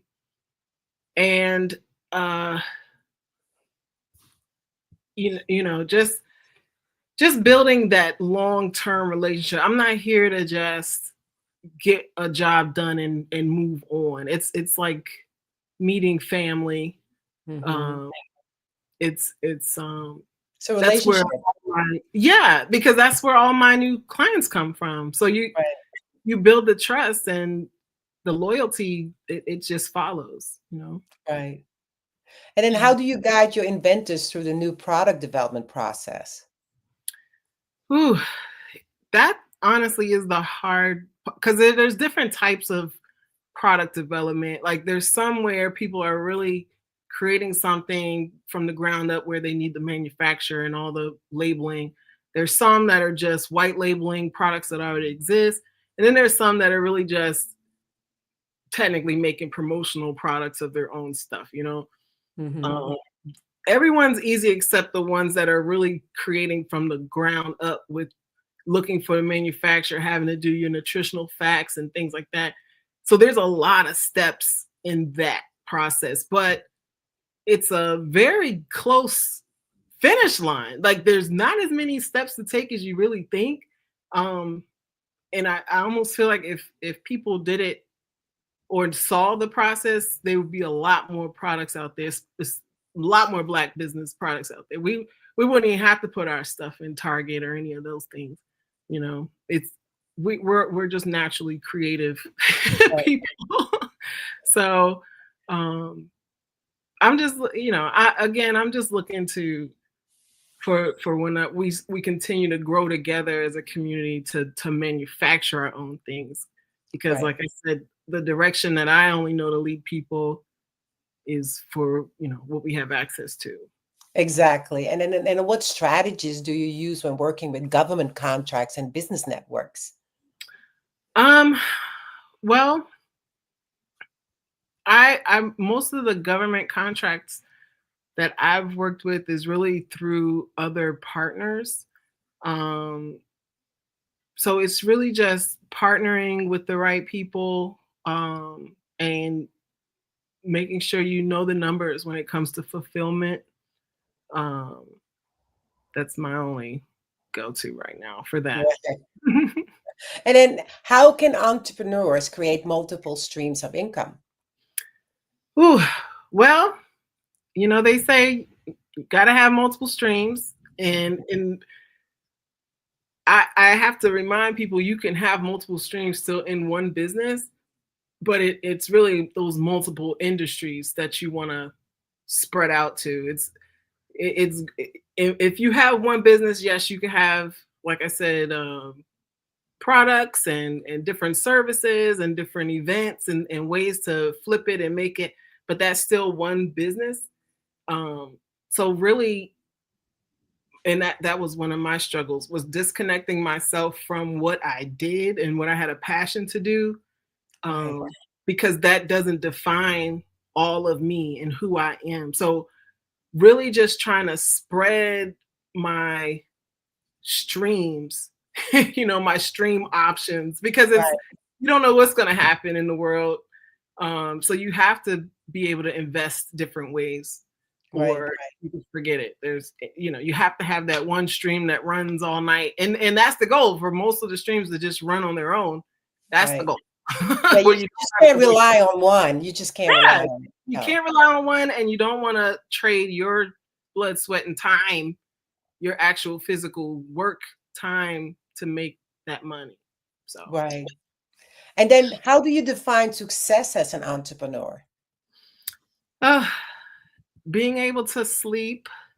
It's different for everyone.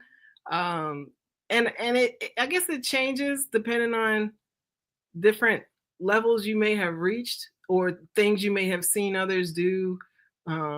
Because I've seen a lot of people making a whole lot of money that don't really have any other interesting parts of their life. That you don't want to get wrapped up into just bringing in the money.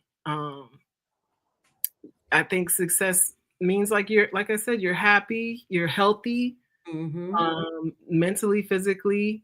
Because like I said, you can get overwhelmed with business where you're not taking care of your body. And to me, that's not success. Right. Not success. So being happy with what you're doing, helping people, not being greedy, and being good for everyone, meaning picking good products that aren't destroying our planet. Like basic things that aren't killing the person you're selling it to because you're using terrible products, Right. Like let's just do that. That's success to me. Not going cheap and risking someone's health because you're using toxic chemicals. Right. That's right. Or to lower your overhead. Right. Yeah. Right. Like paying people so you can sleep at night and not be fair. Right. Finishing the work that people paid for. That's right. Right. Stuff like that. And, so and integrity. That's high up for me. Absolutely. Yeah. What does legacy building mean to you, and how do you help others achieve it? Well, legacy building, of course, for me means starting at home.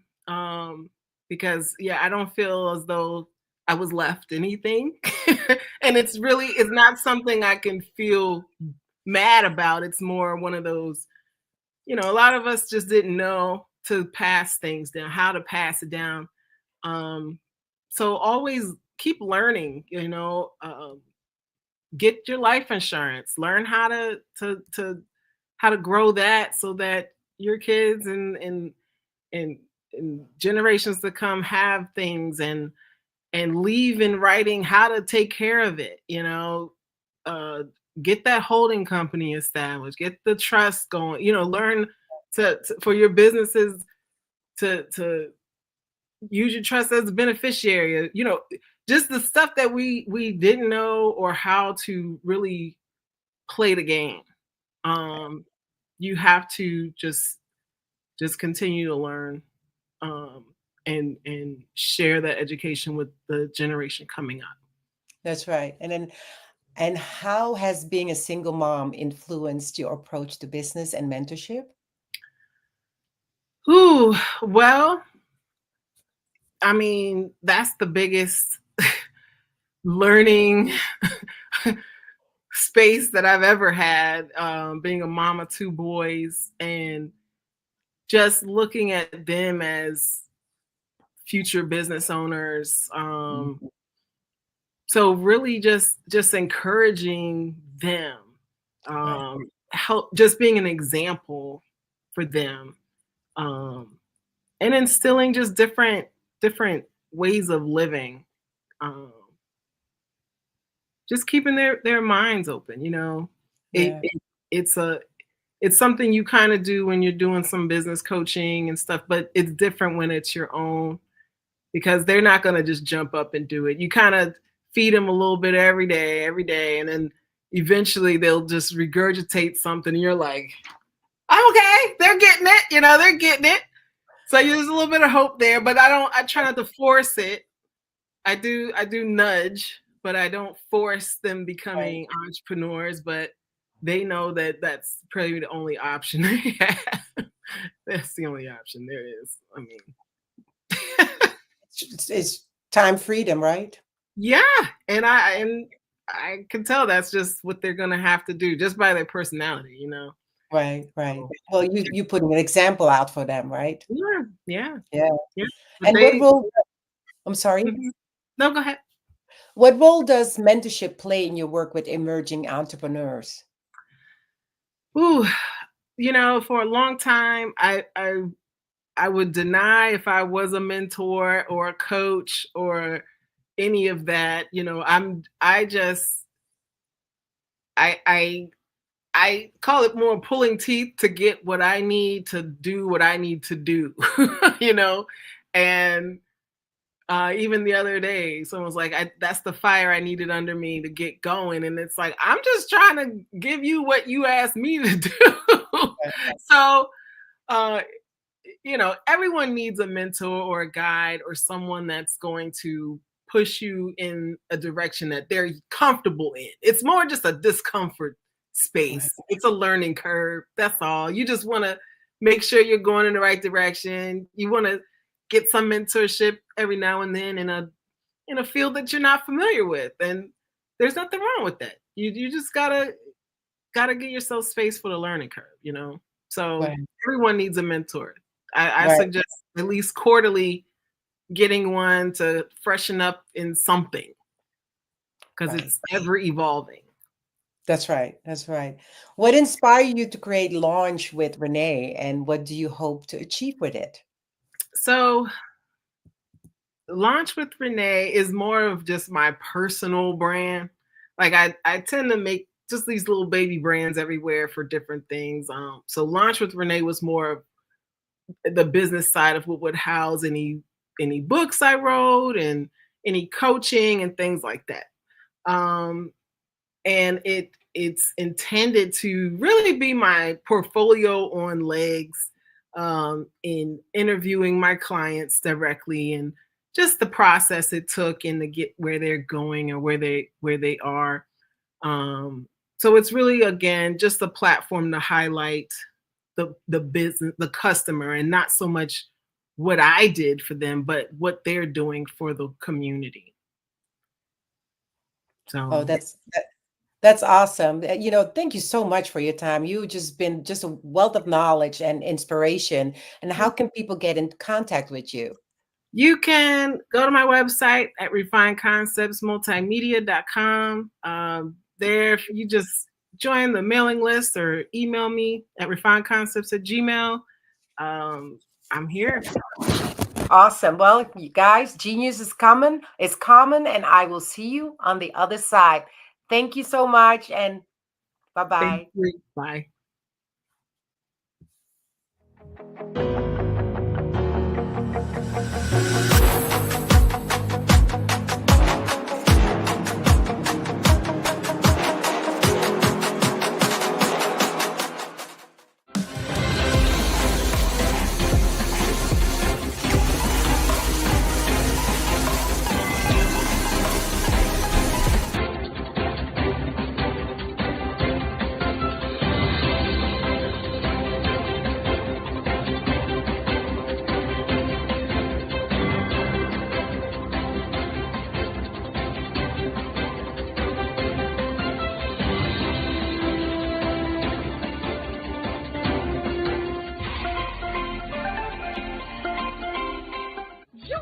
Dr. Eric Kelly III and a host of phenomenal speakers from all around the globe for this 7-day virtual event that you don't want to miss.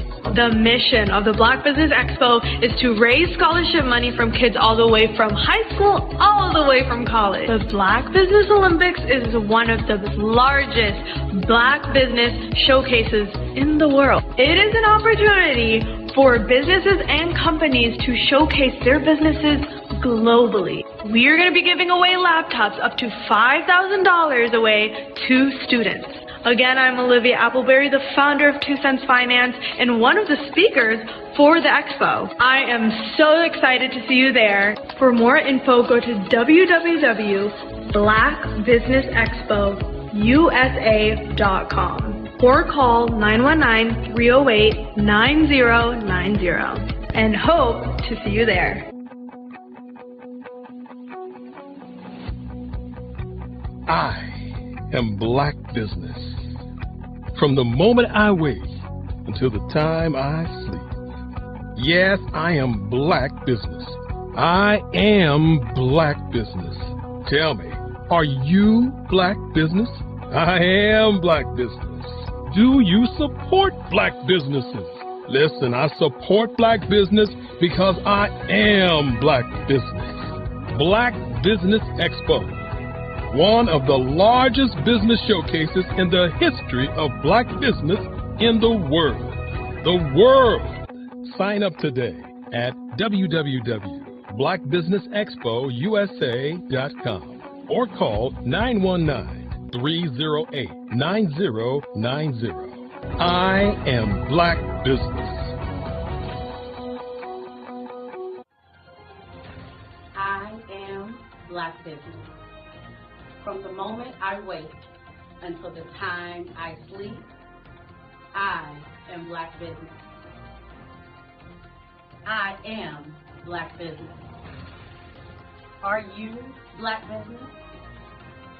I am Black Business. Do you support Black businesses? I support Black business because I am Black Business. Black Business Expo, one of the largest business showcases in the history of Black America in North Carolina. Join Dr. Eric Kelly III and a host of phenomenal speakers from all around the globe for this 7-day virtual event that you don't want to miss.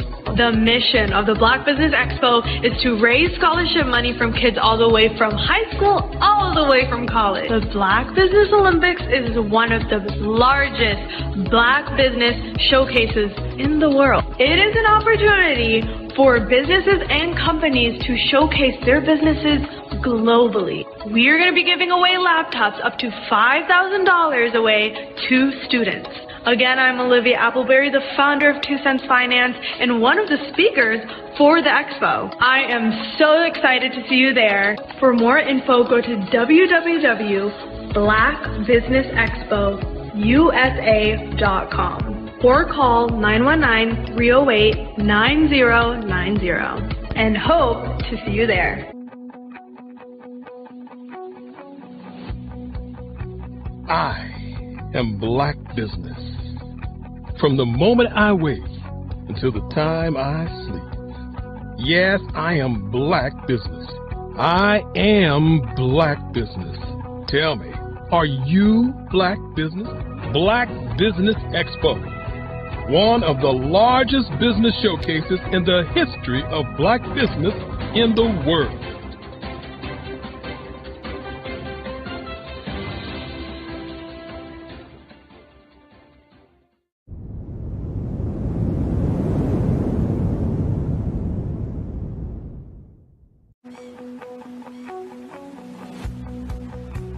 I am Black business.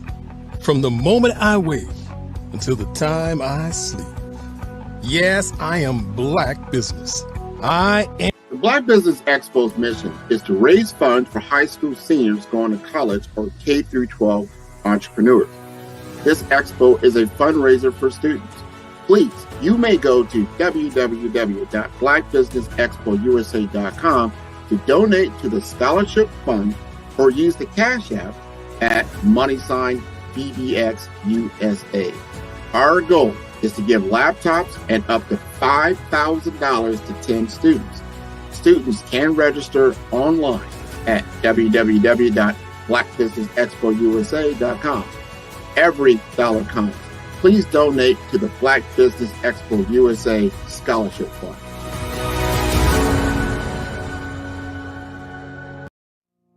Did you know that approximately 333.34 million businesses exist today, according to a report from 2021? And you may be one of those businesses, or maybe you're not in the business market yet, but you're aspiring to be a business owner. Well, guess what? You're in the right place at the right time. Because let's face it, everything is about timing and opportunity. Hi, my name is Dr. Lotus Richey, and I'm the CEO and founder of the Lotus Richey Coaching and Consulting LLC, along with the Lotus Richey Ignite Show. 15 minutes of success with Dr. Lotus Richey, as well as books to boom your business and bring who you are. And today, I want to bring this amazing message to you about the Black Business Network and the Black Business Olympics. See, the Black Business Network and the Black Business Olympics is designed to help people just like you, that's right, that look like me, to take their business to the next level. Not just in your front yard or your backyard, but globally. The Black Business Network and Black Business Olympics is designed not to just help you survive, but to help you thrive. So join us today as we come together with businesses all around the world to support our students, our children, our young teens, our young entrepreneurs. What we do is we come together to help raise funds for students who are aspiring to be business entrepreneurs, who are aspiring and who are thriving in college. We endow them with a wonderful opportunity to gain scholarship of either a laptop or several thousands of dollars. And we invite you to help be a contributor to this amazing opportunity to help someone that looks just like you. So join us today at our website and let us connect with you and help you ignite and take flight in every area of your life on the Black Business Network and the Black Business Olympics.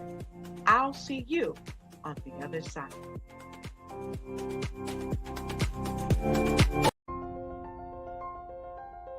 What if you could build your own city?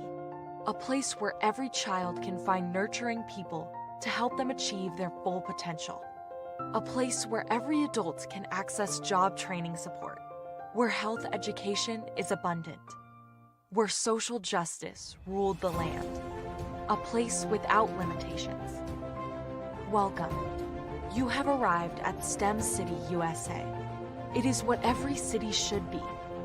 A safe and trusted community where you find people and resources to help you become everything you are and beyond. STEM City is unlike anything you have ever experienced. It is a digital twin of the world around you, only better. STEM City is about energy and soul renewal. It is more than a digital world. You can almost feel the power of live cultural events, music, and theater. STEM City promises a better future for children with caring mentors and hands-on activities with dedicated tutors to support our youth. STEM City is your passport to a healthy lifestyle with weekly events addressing our community's many issues. STEM City is your financial well-being with helpful information on wealth management, career advancement, job training, and so much more. STEM City is the community you deserve. It is the city where your dreams can come true. STEM City USA, a place in the sky that is accessible to all who reach for the stars.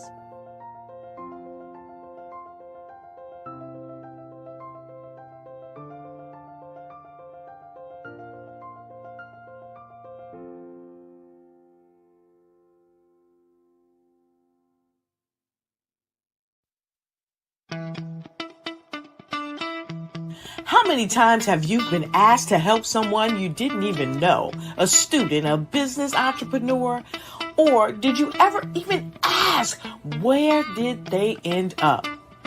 That business, that friend, that entrepreneur. Well, just maybe they ended up in a gang, bankrupt, homeless, or worse, dead. Maybe they turned to crime, drugs, and alcohol. Did you ever wonder? Did you destroy their dream, or was your life always so easy? At the Black Business Olympics, we started a movement to help students complete. Give them hope and foster success.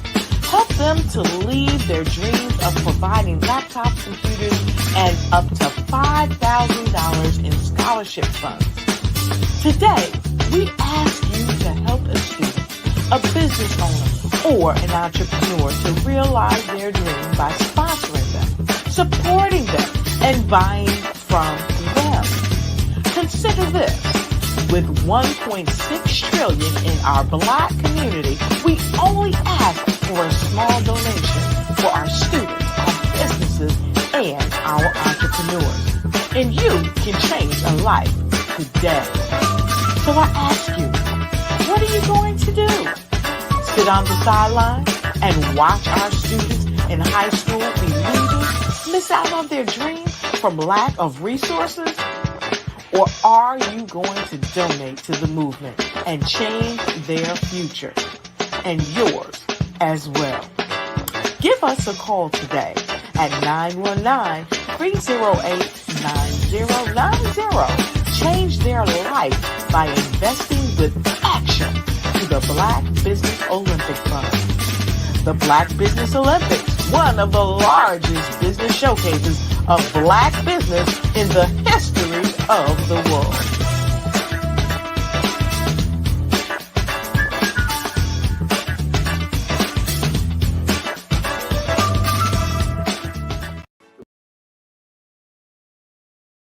The Black Business Expo's mission is to raise funds for high school seniors going to college or K-12 entrepreneurs.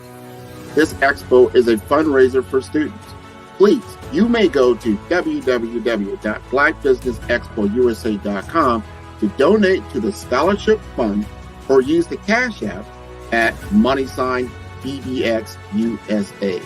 Our goal is to give laptops and up to $5,000 to 10 students. Students can register online at www.blackbusinessexpousa.com.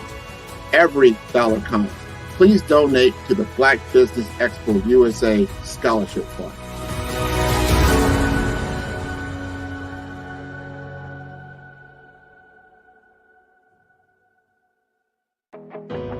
I am Black Business. From the moment I wake until the time I sleep, I am Black Business. I am Black Business. Are you Black Business? I am Black Business. Do you support Black businesses? I support Black business because I am Black Business. Black Business Expo, one of the largest business showcases in the history.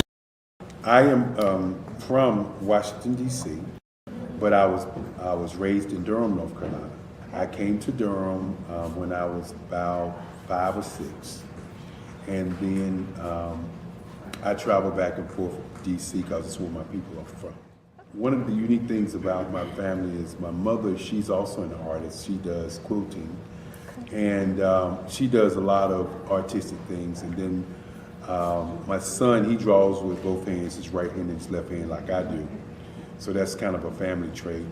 And then my other son, he's a videographer, and my daughter, she works, she's a regional vice president for Sunglass Lab. When you start out drawing and sketching, you want to continue to explore, each avenue. I do pastels, I do pen and ink, I do painting, I do acrylics. I haven't done oils yet. But I try to do all facets of art. What I say to a lot of times to people is, you can't put yourself in a box when you're an artist. You have to explore. And over the course of my life, I've tried to explore different mediums. I also do sculpture as well. I choose my subjects by the intensity that they have in their faces or the intensity that somebody is moving, because I do more than portrait drawings. I also do I do abstract, and then I do figurative drawing also. Well, what happened in this particular show is that I started out trying to come up with something that would be a little bit different than what everybody else is doing.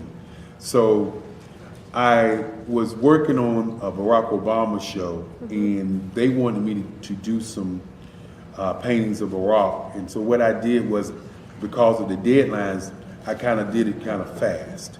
And then I realized when I was doing it fast, I enjoyed it. And so then I started doing other pieces the same way, and I started to enjoy those pieces also. And so I came up with this particular style. And it's a style of lines and colors. And what's interesting is that when I was in college, I did a show called Lines, Colors, and I talked about the boldness of the blacks, the hotness of the whites, and this is how this has come about, later on in my life. And the colors comes from a lot of the entertainers that I work with, where they wear different colors. They don't wear, your plain reds or your whites. They wear different colors, and so that's also another piece of what's giving me the colors. The subtitle of this show is Faces That Speak Life. That's real critical. Faces that speak life. Each one of these pieces is a life source and a life energy that's being put on display for people that are looking at it. I always say in terms of my art, it's not important that I draw them. It's important what you get out of what I draw. I don't try to just draw it because you like it. People wanted me to do prints. I didn't do prints. People asked me to do different people, but the people that I choose are people that make a difference in the lives of people in the world. So the human landscape idea was, again, as I say, the lines represent your emotions, it represents your ideas, and it represents your journey as a human being. And that's why you get the different pieces and the different looks. And as you notice, I try not to do one look that looks alike another look. And that's what's the most important part of this show.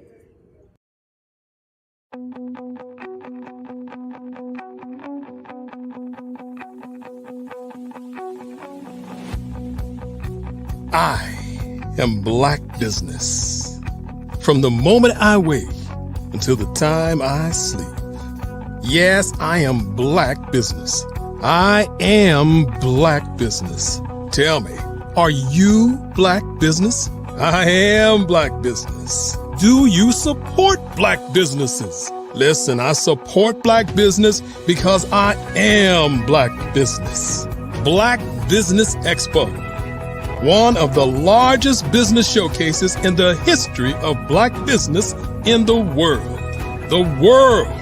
Sign up today at www.blackbusinessexpousa.com or call 919-308-9090. I am Black Business.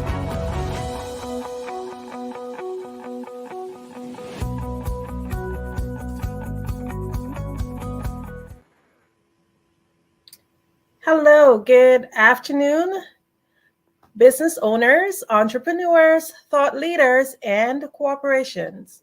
Welcome to the Black Business Network. My name is Andrea, and I am your business moderator for this afternoon on the Black Business Network. The Black Business Network is a 24-hour business network showcasing Black businesses, business owners, entrepreneurs, and thought leaders worldwide. We have speakers from North Carolina, London, Singapore, Africa, Japan, and cities all over the United States. The Black Business Network is a global community sharing its business knowledge to empower, inspire, and educate businesses about business. So, what we'll be having next is a fireside chat, and our speaker will be none other than Dr. It would be, just give me one moment, sorry, let me get it right. It would be none other than Kidi Awadu. But before I introduce this wonderful nutritionist, I would love to take the opportunity to introduce the person who will be interviewing him.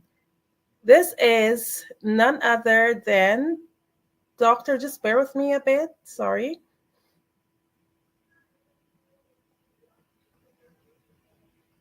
Yes, so this would be none other than Dr.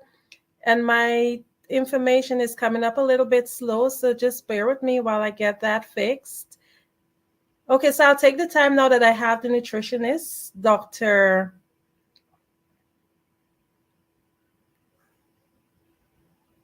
Yes.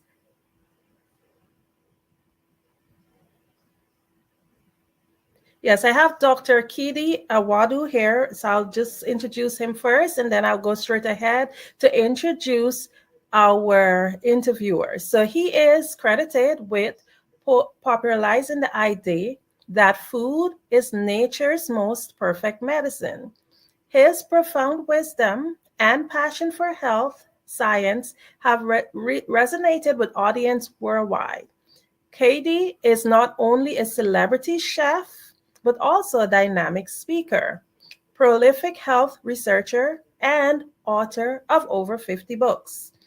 Just to give you a little bit, he is an author and educator, and he's authored 14 books championing the living superfood clinical nutritional system. His workshops and lectures and courses, certifications draw crowds worldwide, and people that travel thousands of miles just to experience the tastiest vegetarian and vegan food while learning from this award-winning culinary artist and cellular biologist. I am having just a little bit of problems pulling up my information concerning our interviewers, so just let's welcome them both to the show, and I will have her give a little introduction on herself. Thank you. Hi, well, I guess I'm back again. My name is Dr. Stephanie Ordry, and I'm the CEO of Zeniverse Wellness Group. And I know my brother, Kidi Awadu, so I can't wait to host this conversation. And thank you so much, Andrea, for bringing us onto the platform today. And thank you for being here. Genius is common, and I'll see you on the other side. Wonderful. Well, hey, Mr. Kidi, how you doing today? My beloved sister, Dr. Steph. It's always a pleasure. How am I doing today? You know me, we black and we shine. Wonderful. Well, I am so excited that we were asked to do this fireside chat. There's so much that we could touch on. I don't even know really where we want to start, because I know last week you had some conversations where you were talking a little bit about the state of men. We've been touching on conversations about the state of the world, the stress, the mental, stress, the state of loneliness, the trauma and emotional, nutritional issues, the need to get it all back in balance, to make sure that you're eating the right things. My goodness, we have so many places that we can go. Here's something that I want to mention because she did, Andrea shared your background. I want to add something that probably will take us on a little bit of a journey. And it's actually taken from one of your books in the introduction. You write, I was born an academically gifted son of an industrial chemist. So I want people to hear that. But here's what you continue to say. My father was one of the most intelligent and balanced humans of his generation. He was a man of vast talent, temperature, and focus. Because of the death of your mother at a very young age, this man became a single parent to 4 sons by the age of 37 years. My father mastered an impressive set of skills and talents that each of us must also attain to ground ourselves in a productive and rewarding life. Beyond his scientific accomplishments, this man, who remained my primary role model, was a builder, carpenter, gardener, athlete, sports coach, I think you have fisherman, teacher, community leader, and a few more. My dad was a mighty good man. You know, we're talking about fathers. We're talking about fathers, communities experiencing loneliness, emotional trauma, things of that nature. Why don't we start there? Let's lay a foundation about your foundation. This amazing man that you described in this introduction, and sort of, since you have an opportunity to look back and think, he planted seeds and here you are today. Tell us a little bit about why those seeds that your father planted and how they continue to manifest for you today. Very good question. Thank you for the invitation to give honor and to give praise to this great man who gave myself and my brothers a foundation. As you were speaking about that, I could not help but be reminded of this phrase that I often use. As we reach for the stars, we must always remember that we stand upon the shoulders of giants. And I know you and I have talked about the role your mother's influence in your life have, and how you are now transferring that to your son. And I have done so also with my daughters. My father was a humble man, was a good man. You know, I never heard him cuss, at least not the way that people throw things out. I think the worst thing I ever heard my father would say to somebody was, kiss my butt. But, nowadays, that's not considered to be cursing like what we hear across society now. So a graceful man, a dignified man, a royal man, very strong, stalwart member of the community.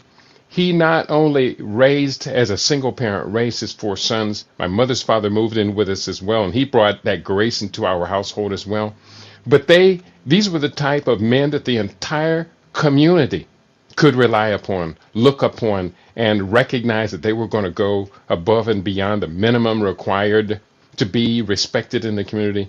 So without spending the next 2 hours, I could just giving honor and praise to this man, I will repeat myself. As we reach for the stars, we must always remember that we stand upon the shoulders of giants.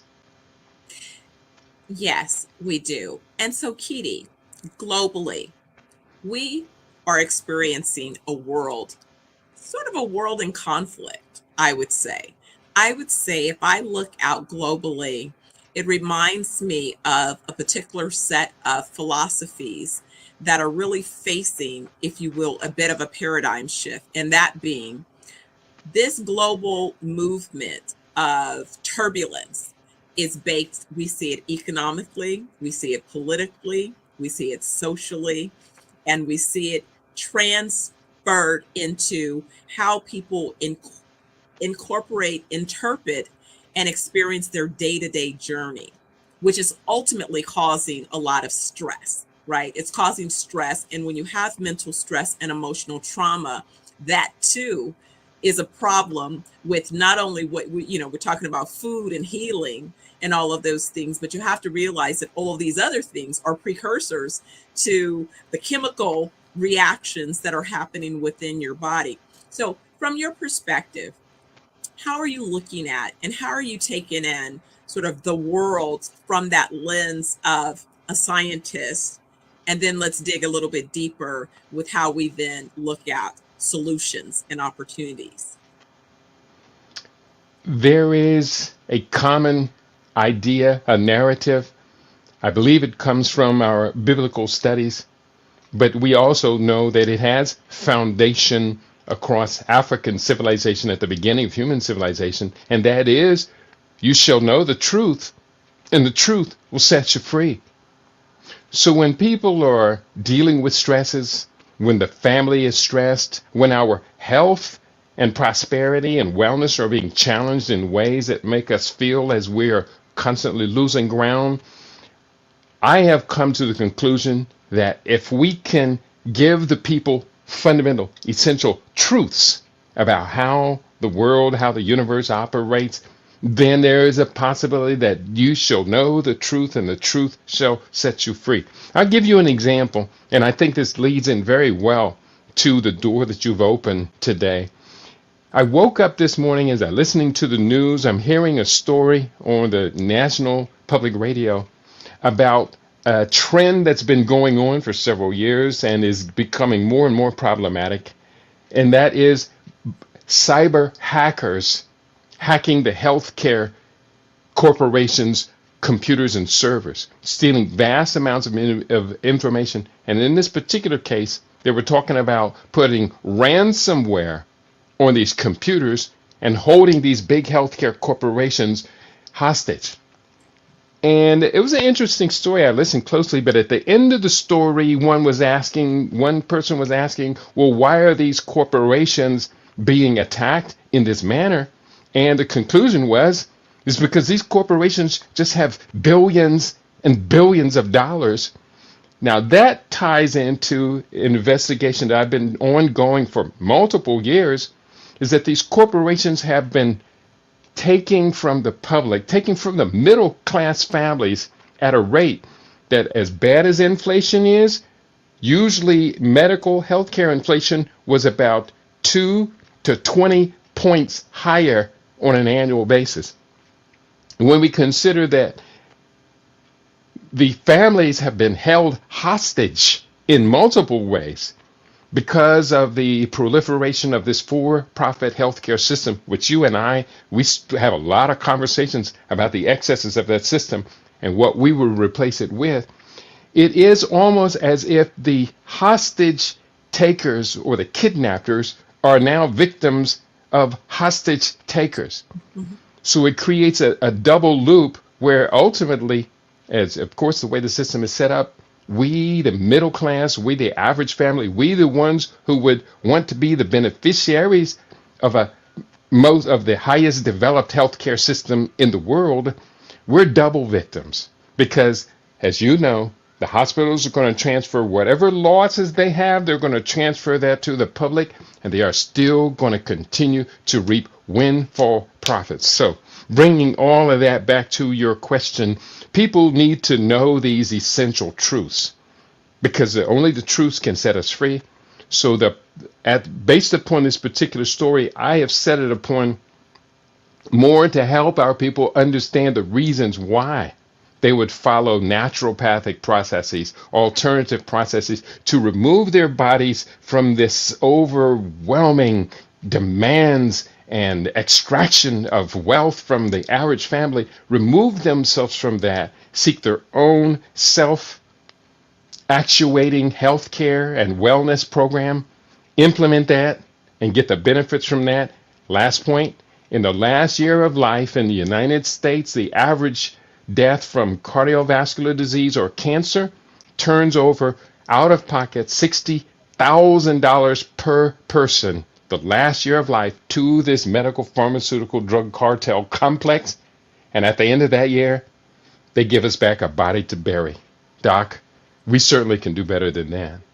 Oh, we definitely can do better than that. But you really speak about a very valuable point that supports what I was alluding to, is that we've been participating in a system that's based on a zero-sum game philosophy. It is a win-lose or winner-take-all philosophy, which means that I'm in business and my goal is to take from you.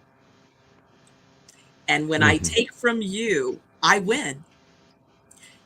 There's no intention for you to take back from me or you to even receive the fair benefit of that exchange, right? It's let me take what I can take from you. And unfortunately, it's not sustainable, but it's so cruel and excessive punishment when you talk about the last year of life bankrupting families on a false promise that their family member might survive the concoction of poisons. You know, I say they poison and cut, right? That, you know, you come in and you have a headache. Okay, let's see what we can poison and cut as a solution. Poison and cut. We know it's going to be poison and cut. It's part of the solution, but has nothing to do with a healing, a cure, or a benefit. So imagine that, you know, having people consider this idea of we have limited resources, but you're going to bankrupt. But here's another one. I was reviewing some materials that made mention to the fact that in 2020, I think 2026, 76 million boomers are expected to turn 65. And the anticipated cost for Medicare is expected to exceed the federal revenue base. And so just because of, again, looking at the protocols that are expected to be offered as solutions. And then I was talking about one of the two drug companies are focusing on two introductions of new medicines, poisons, to address obesity. And those two drugs right now in their trials are averaging $15,000 a year per patient. And so if those drugs are offered, they're not even covered at this point, but if they become covered drugs that the systems can't afford to allow those drugs, except perhaps in the most extreme cases. And we know when we walk around and look around, we see a lot of cases that are close to extreme cases, right? Of things that we know are just about lifestyle modifications. What do you think about that? Oh, Zambic. You know, these commercials, everyone recognized exactly where I went with that. Let me tell you what's in the background. I'm glad you brought that up because I got your notice about this alert of these new class of drugs called GLP-1s and entering the market. And the industry, from the industry point of view, as you revealed, they're looking for a boom, for massive profits, for their shareholders to be celebrating this arrival.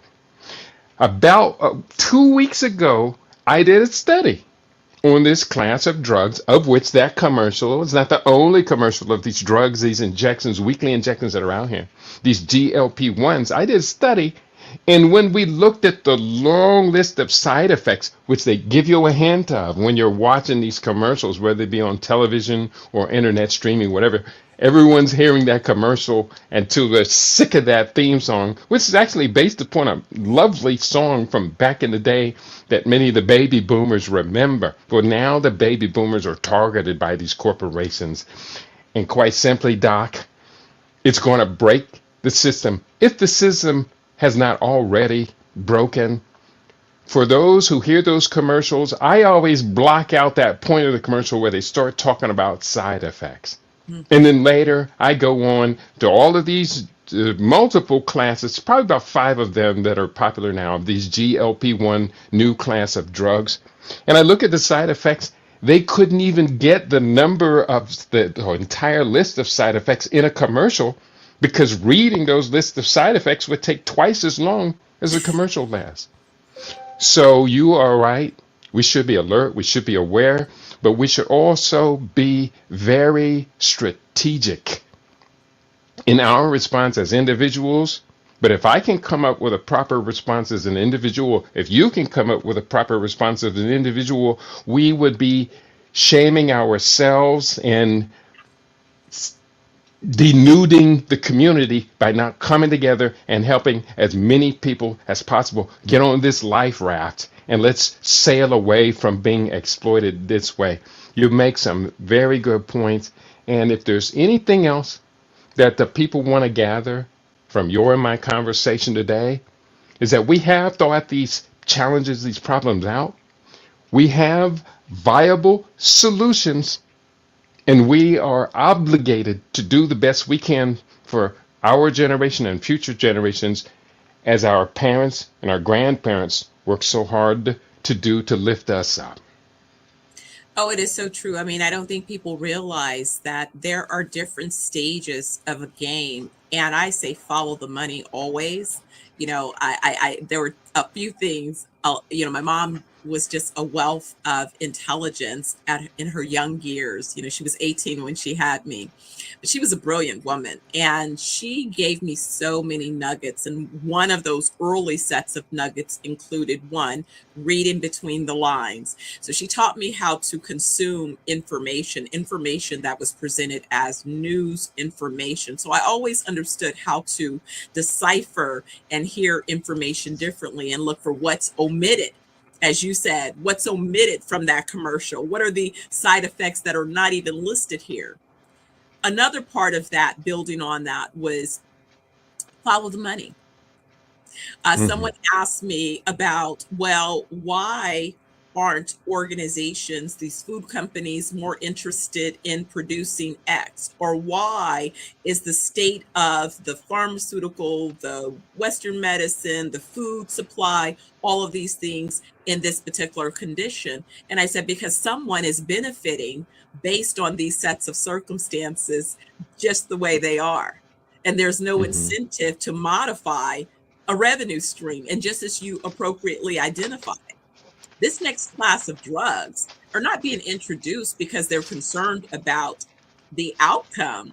They've accepted that these are just some additional opportunities to create a new profit center so that we can increase shareholder value at the end of the day.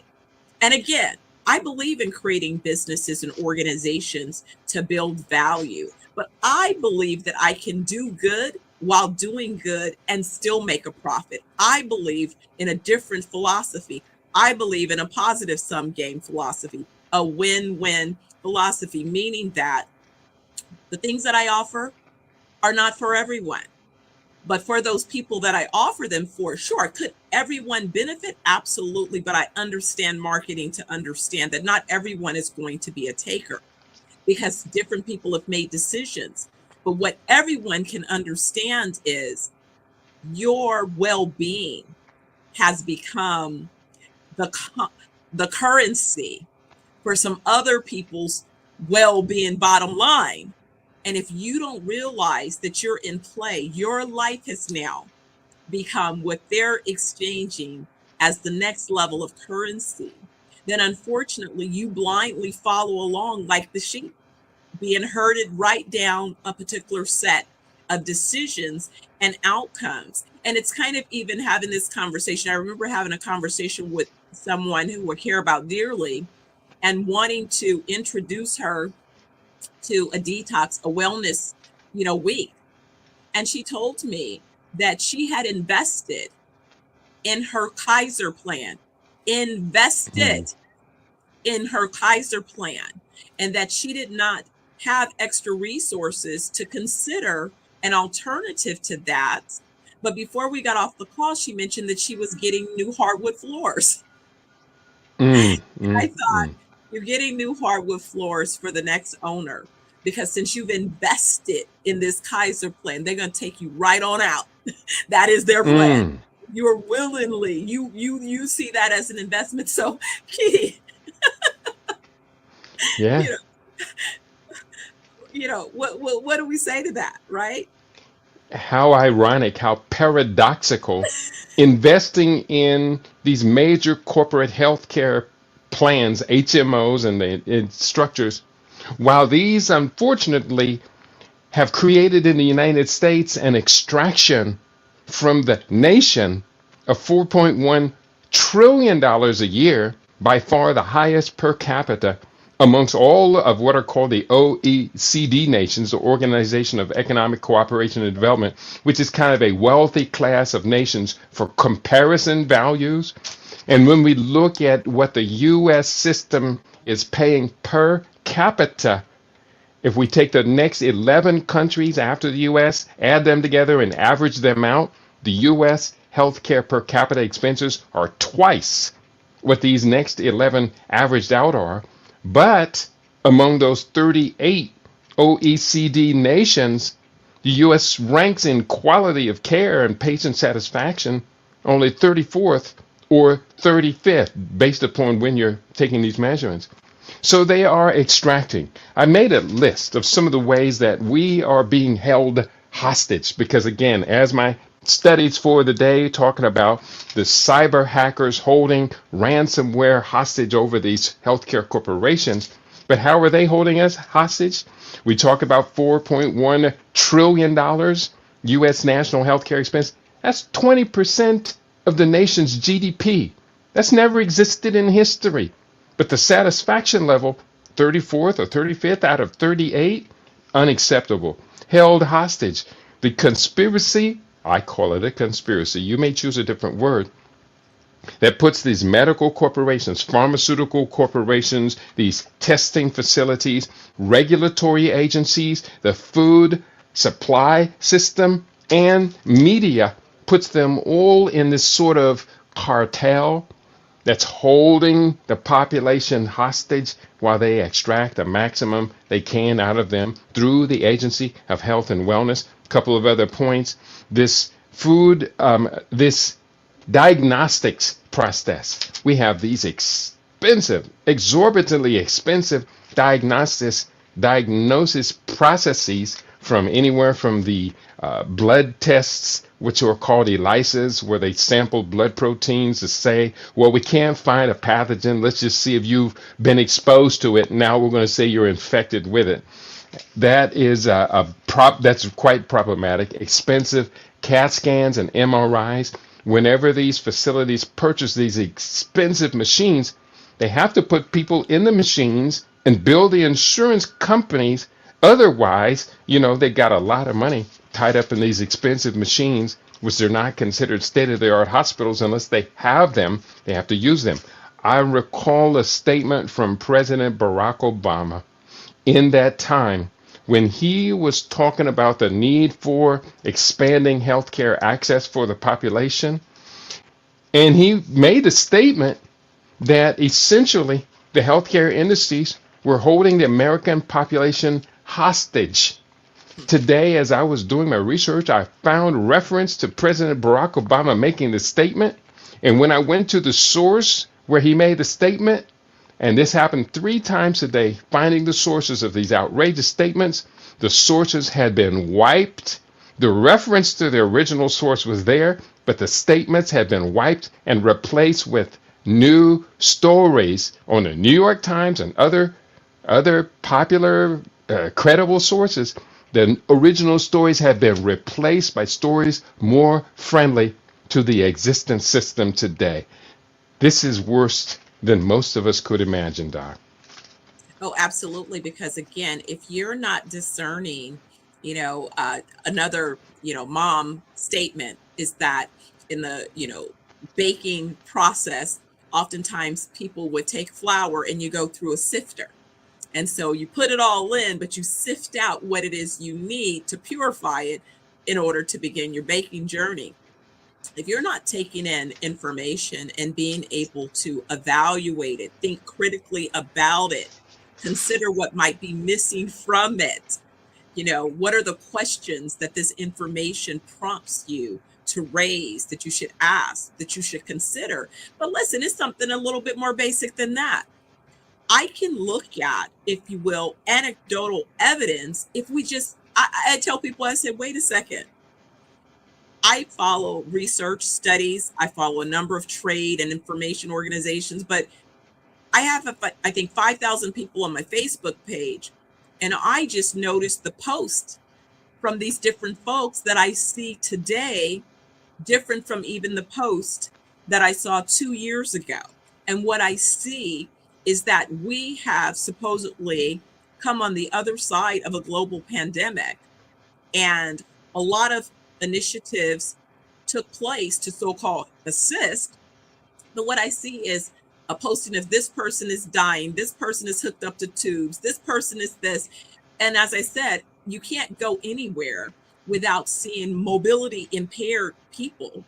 And then not only looking at just the toxic in terms of relationships, of how people are interacting with one another and the trauma that continues to cause. And when we think about it, a lot of it is based on people saying that they're not feeling well, they're not living their best, they don't feel the energy, and so then that translates into their behavior. They bring that to work, they take that home to their families, they show up in the community with all of those things. If you were thinking about, again, the great man that your father is, and you think about how he managed to maintain, you said some very important things about balance.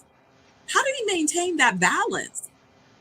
Lost his wife, took on the responsibility of raising his 4 sons, 4 boys, as well as continuing being a pillar in the community. What was he taking? What was he eating? Well, that's the best question you could possibly ask, because my father taught his sons how to grow our own food. He taught us the value of planting an orchard. He actually bought 1.3 acres of land from a black farmer who was retiring, had 40 acres, and he parceled the land out and sold it to 21 black families who left the city, went rural, and homesteaded. So that question is, what was he eating? He was eating the food grown by his own hands in his own orchard. He planted in the backyard. Unfortunately, the peach tree was right in the middle of our football field. It suffered tremendously, but it finally made it when we grew up. And I think that brings us back to really how I want to be able to close out your and my conversation. My motto, people have heard me say this 1,000 times. If you search for this statement on the internet in quotes, I happen to come up. Food is nature's most perfect medicine. Hippocrates gave us this statement. Let your food be your medicine. Let your medicine be your food. He, of course, is studied in the school of Asclepius, which is the legacy of Imhotep, the first multi-genius in world history. And we do carry that legacy forward as we stand upon the shoulders of these giants. Food is nature's most perfect medicine. So if people are looking to replace a healthcare system gone buck wild crazy with something that's more logical, more rational, something that is complementary to the idea of building intergenerational family wealth, let's begin with the dinner table. Let's begin with the cupboard, with the refrigerator. Let's identify and remove those things that have been validated, verified as being contrary to our best self-interest. You know, I produced a documentary film about 15 years ago, and I really do need to bring it back into circulation, called Chewicide. And when I was introducing this idea, this film Chewicide, which is essentially eating ourselves to premature death and disability, we had to take a close look at what is called soul food. And when considered, could not help but conclude that the more likely we were entrenched in the soul food dietary lifestyle, the more likely we would be diagnosed with overweight, obesity, hypertension, cardiovascular disease, and increasingly cancer. And when we looked at what was the problem with soul food, it wasn't the idea of soul. It wasn't the idea of cultural basis for culinary habits transcending generations, the idea is that soul food was born out of an adverse condition reaction to the deprivations of our enslavement. As a consequence of that study, I say let's keep the soul food, but let's transform soul food to spirit food. Food that heightens our energy, that heightens our spirit, heightens our intelligence, maintenance of our intelligence. That's a whole nother subject for another conversation. But there's so much that we can do. And Doc, the beautiful thing is, and I know you know this well, we can make magnificent transformation with already existing tools which are in our hands. That's the beautiful thing about where we are right now amongst this grand transformation of our people. Absolutely. So before we wrap up, why don't you tell people how they can get more information about you and your organization so we can help them begin this transition? Wonderful. As Andrea mentioned in the introduction to today's program, I'm very fortunate that I'm the author of some 53 published books, 14 of which focus directly on the system. We call it Living Superfood. And that's the website people can go start to learn about the Living Superfood system. I am an award-winning culinary artist, and I do believe that not only is food nature's most perfect medicine, but Andrea, medicine ain't never tasted like this before. Greetings to you both.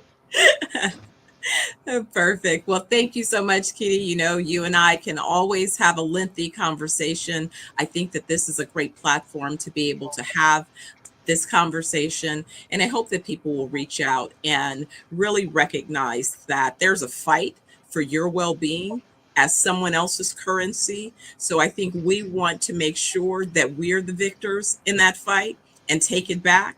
Take back our health. And as Dr. Oliver likes to say, let's take it black. Let's take it black. Let's go back to the origins of what our ancestors used as nutritional foundations and values. And we can take care of ourselves. Absolutely. Thank you very much for this moment. Wow, thank you so much, both of you, for all of this information. I myself have started my journey where I am transitioning into a lifestyle where I will not be eating any meat very soon. So this indeed is just in the right time. And I'm sure as business owners, our listening audience need to ensure that they're well within first so that you can give the world, make the world better by giving the world a better person. So thank you again for being here. Our pleasure. Genius is coming, and I'll see you on the other side.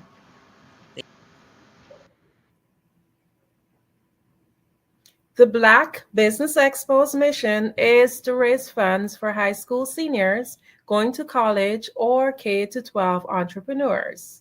This expo is a fundraiser for students. You may go to www.blackbusinessexpousa.com to donate to the scholarship fund or use the Cash App BBXUSA. Our goal is to give laptops and up to $5,000 to 10 students. Students can register online at www.blackbusinessexpousa.com. Remember, every dollar counts. So we want to remind you to donate to the scholarship fund. We will take the opportunity now to thank our sponsors for April 2024. NC 100, Moody Capital Partners, Suede Soul, The Hello LLC, Lotus Riche Coaching and Training, Carolina, Virginia Minority Supplier Development Council, Staff Management, Barbara H. Smith LLC, 5-Star BDM Media, Margie McLean Foundation Inc., Genius is Common, Earth Essentials, Milan Chennai Global, Executive Women's Success Institute, The Quality Coaching Company, Superwoman Business Services, Creative 4 Studios, Lee Entertainment, Artistic App Design, Black Business Expo USA, Genius is common, and I'll see you on the other side. Ladies and gentlemen, and fellow professionals, please allow me to introduce myself. I am David Jones, the co-founder and CEO of the Hello LLC, where I am passionately dedicated to guiding individuals and businesses toward their own return on time investment. Time is my only competition. With over 20 years of experience as a corporate C-level executive, I bring a wealth of knowledge and expertise to the Hello LLC. My career journey has been marked by a relentless pursuit of excellence in marketing, strategy, and business management leadership. I have had the privilege of working with renowned Fortune 500 companies such as Xerox, American Airlines, Hilton, and Geico. However, what truly drives me is the transformational work we do at the Hello LLC. We are pioneering a new approach to business in the metaverse, where we empower businesses and individuals to build strong foundations, automate their processes and systems, while thriving in the ever-evolving digital landscape. More than just a 3D digital marketing agency, the Hello LLC is truly a community built on love, kindness, and integrity. We want more for you than from you. As I often say, collaboration is the new competition. In an era where time is the most precious commodity, I am here to guide you toward your own return on time investment, because if time was sold in stores, it would be sold out. With a deep commitment to excellence and a strong belief in the power of community, I don't just lead a company, I lead a movement into the future of business. Ladies and gentlemen, it is both an honor and a pleasure to be your guide on this remarkable journey. I am David Jones, and together, we will embrace a future marked by success, collaboration, and the transformative work we do at the Hello LLC. Hello stands for helping everyone live life optimally. So, let's make that pivot together and start living life optimally today.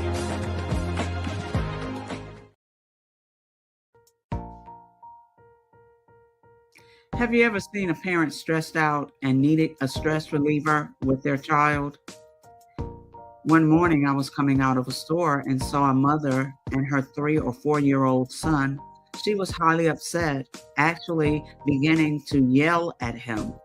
However, the more upset she became, it seemed the calmer the child became.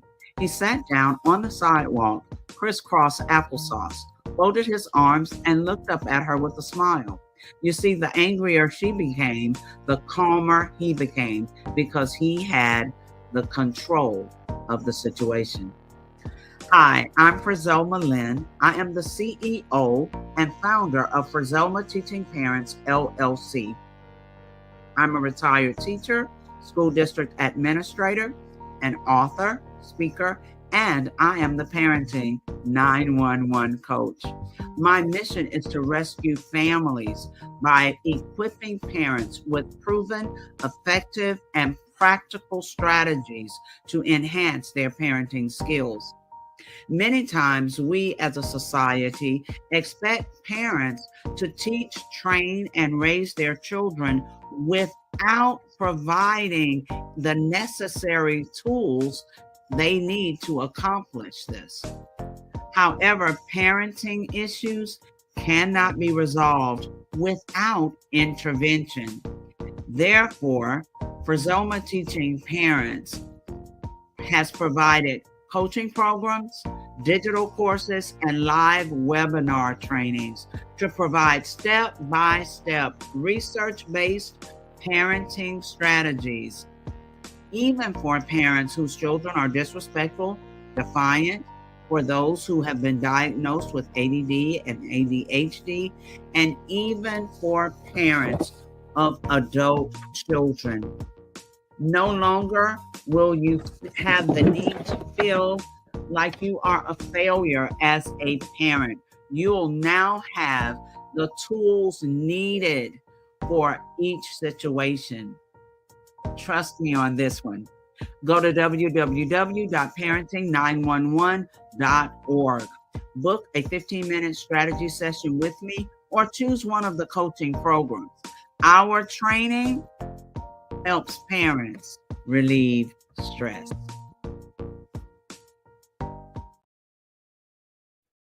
Hey everyone, it's Grant McGaw, CEO of 5-Star BDM and host of the award-winning Follow the Brand podcast and TV series, where I help you to build a 5-star brand that people will follow. My genius is personal brand development through intelligent communication and helping you achieve your business and career goals. I am a requested speaker on digital technology and brand development issues. I want to work with you to increase the value of your current opportunities while attracting new ones. Every one of you is unique, and we all share challenges that can be addressed through smart branding. As a super connector, I work with you as an executive coach to guide you along the complicated business and career development road, providing the enhancement tools and information you need to succeed. Together, I will help you succeed in today's challenging business climate. I will evaluate and measure your progress. Best of all, I am right alongside you every step of the way. Build the brand called you. Genius is coming. How hard is it to land on the front cover of a top-tier global publication? The answer may surprise you. If you are a business owner, industry leader, speaker, author, or coach, this is your opportunity to get featured in a publication that reaches worldwide. We want to be able to tell your story, showcase your brand. We have made it so easy. All you have to do is answer a few questions and tell us a little bit about your business, and we'll take care of the rest. But why get featured?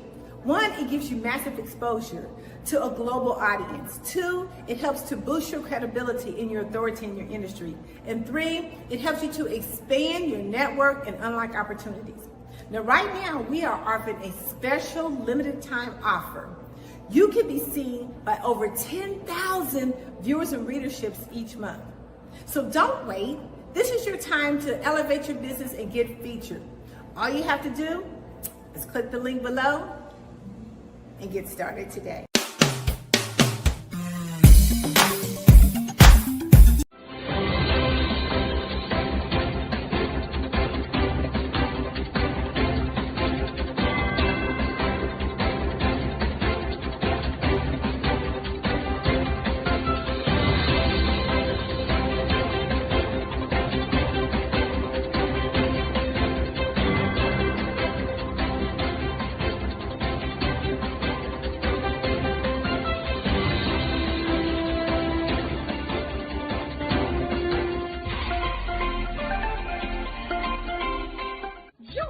Dr. Eric Kelly III and a host of phenomenal speakers from all around the globe for this 7-day virtual event that you don't want to miss.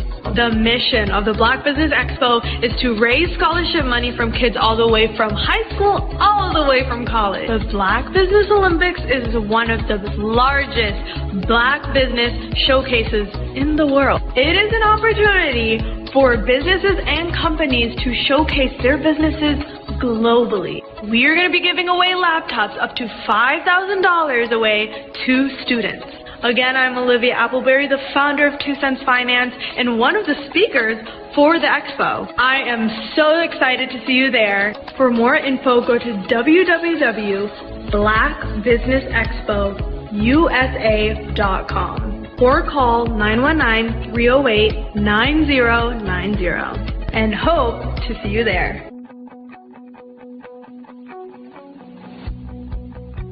I am Black Business. From the moment I wake until the time I sleep. Yes, I am Black Business. I am Black Business. Tell me, are you Black Business? I am Black Business. Do you support Black businesses?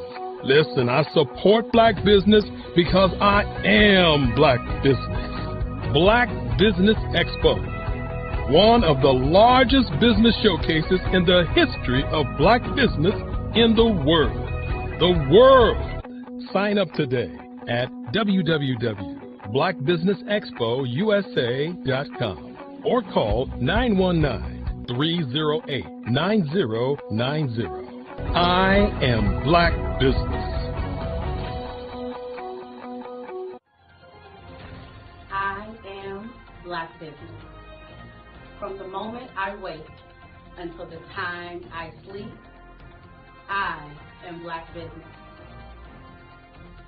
I am Black Business. Are you Black Business? I am Black Business. Do you support Black businesses? I support Black business because I am Black Business. Black Business Expo, one of the largest business showcases in the history of Black America in North Carolina. Join Dr. Eric Kelly III and a host of phenomenal speakers from all around the globe for this 7-day virtual event that you don't want to miss. The mission of the Black Business Expo is to raise scholarship money from kids all the way from high school all the way from college. The Black Business Olympics is one of the largest Black business showcases in the world. It is an opportunity for businesses and companies to showcase their businesses globally. We are going to be giving away laptops up to $5,000 away to students. Again, I'm Olivia Appleberry, the founder of 2 Cents Finance and one of the speakers for the expo. I am so excited to see you there. For more info, go to www.blackbusinessexpousa.com or call 919-308-9090 and hope to see you there. I am Black Business. From the moment I wake until the time I sleep. Yes, I am Black Business. I am Black Business. Tell me, are you Black Business? Black Business Expo, one of the largest business showcases in the history of Black business in the world.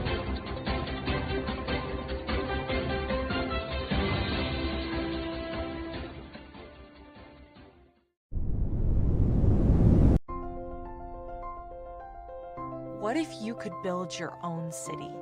A place where every child can find nurturing people to help them achieve their full potential. A place where every adult can access job training support. Where health education is abundant. Where social justice ruled the land. A place without limitations. Welcome. You have arrived at STEM City USA. It is what every city should be. A safe and trusted community where you find people and resources to help you become everything you are and beyond. STEM City is unlike anything you have ever experienced. It is a digital twin of the world around you, only better. STEM City is about energy and soul renewal. It is more than a digital world. You can almost feel the power of live cultural events, music, and theater. STEM City promises a better future for children with caring mentors and hands-on activities with dedicated tutors to support our youth. STEM City is your passport to a healthy lifestyle with weekly events addressing our community's many issues. STEM City is your financial well-being with helpful information on wealth management, career advancement, job training, and so much more. STEM City is the community you deserve. It is the city where your dreams can come true. STEM City USA, a place in the sky that is accessible to all who reach for the stars.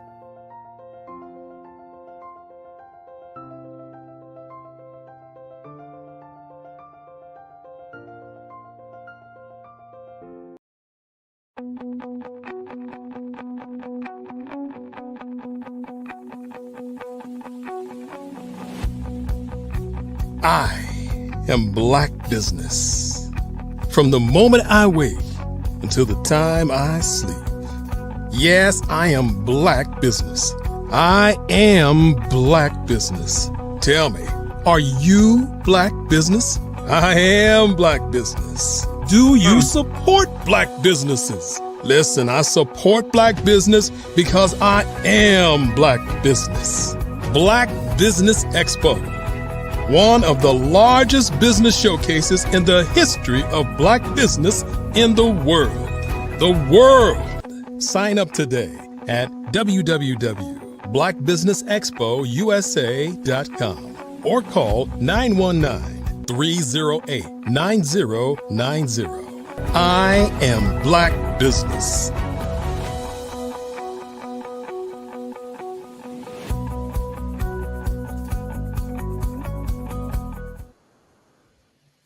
Good day, business owners, entrepreneurs, thought leaders, and corporations.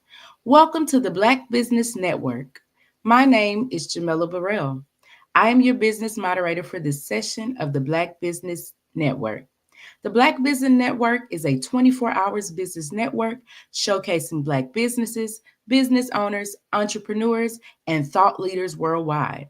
We have speakers from North Carolina, London, Singapore, Africa, Japan, and cities all over the United States. The Black Business Network is a global community sharing business knowledge to empower, inspire, and educate businesses about business. We are with Brandy Hubbard. Brandy Hubbard is an executive manager with American Classic Agency and has been a licensed life, health, and annuities agent for over 24 years. Her mission is to be an agent of change, helping families all across the U.S. to protect their income, eliminate debt, and create generational wealth. Her passion extends well beyond helping families. She also gives back by being a mentor for Black Brands Women's Who Lead program, as well as hosts free financial and wellness workshops throughout Hamptons Road, Virginia, and other parts of the United States. I present to you Brandy Hubbard. Hello, hello. Can you hear me? I can. Welcome. Thank you so much for that wonderful introduction. Yes, ma'am. Genius is coming, and I'll see you on the other side. Thank you so much. I'm super excited to be here, everyone. I'm so passionate about getting this information out here because the system was not designed for us to win. It just wasn't, right? But my goal is to try to help by educating communities, especially communities of color, the different, strategies that are out here and available that will help us win.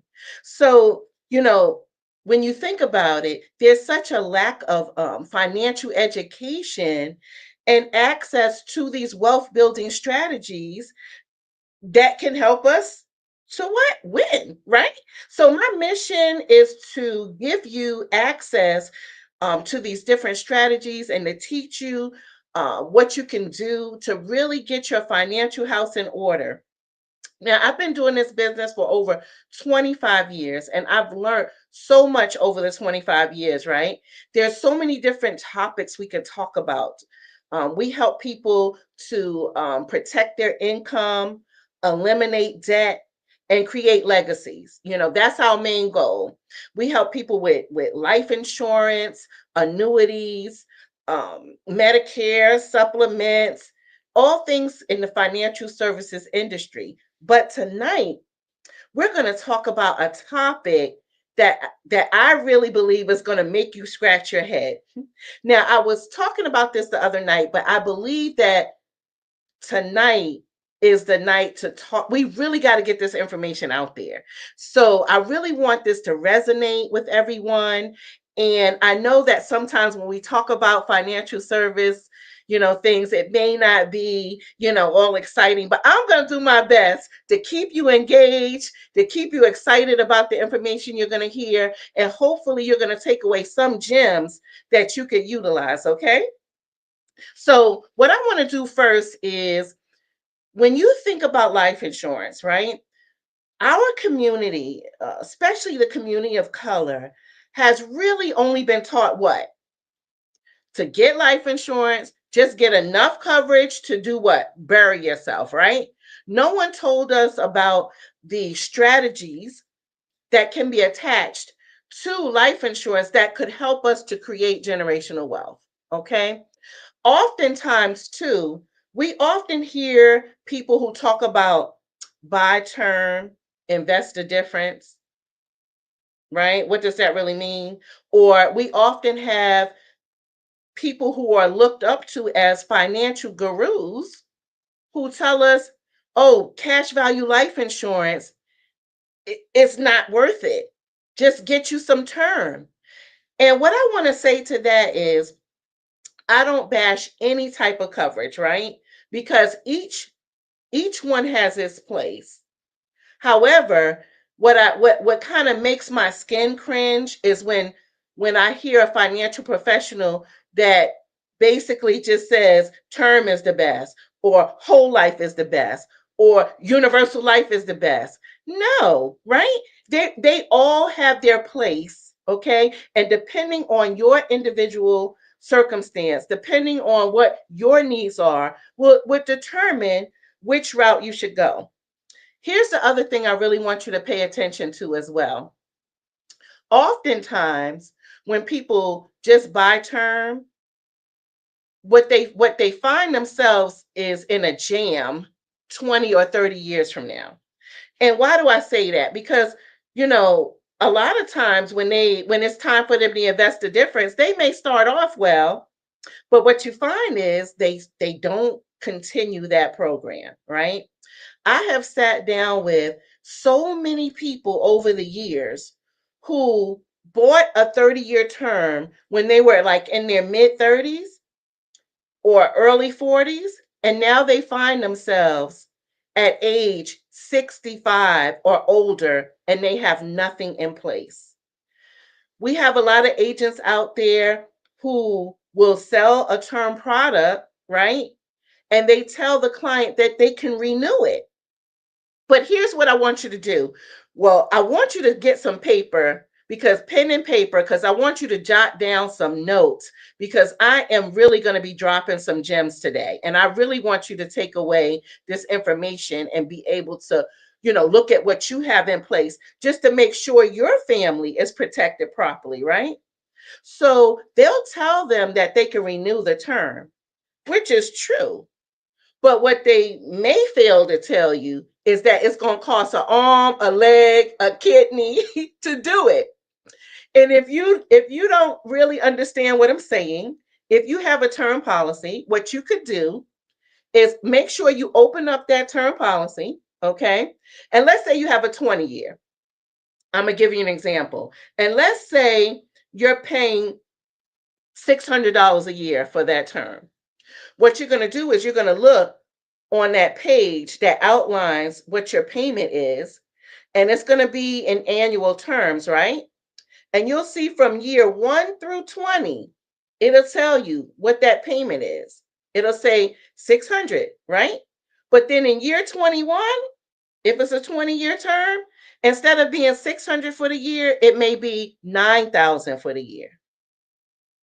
It's going to be a big aha moment. And every year thereafter, it costs more and more.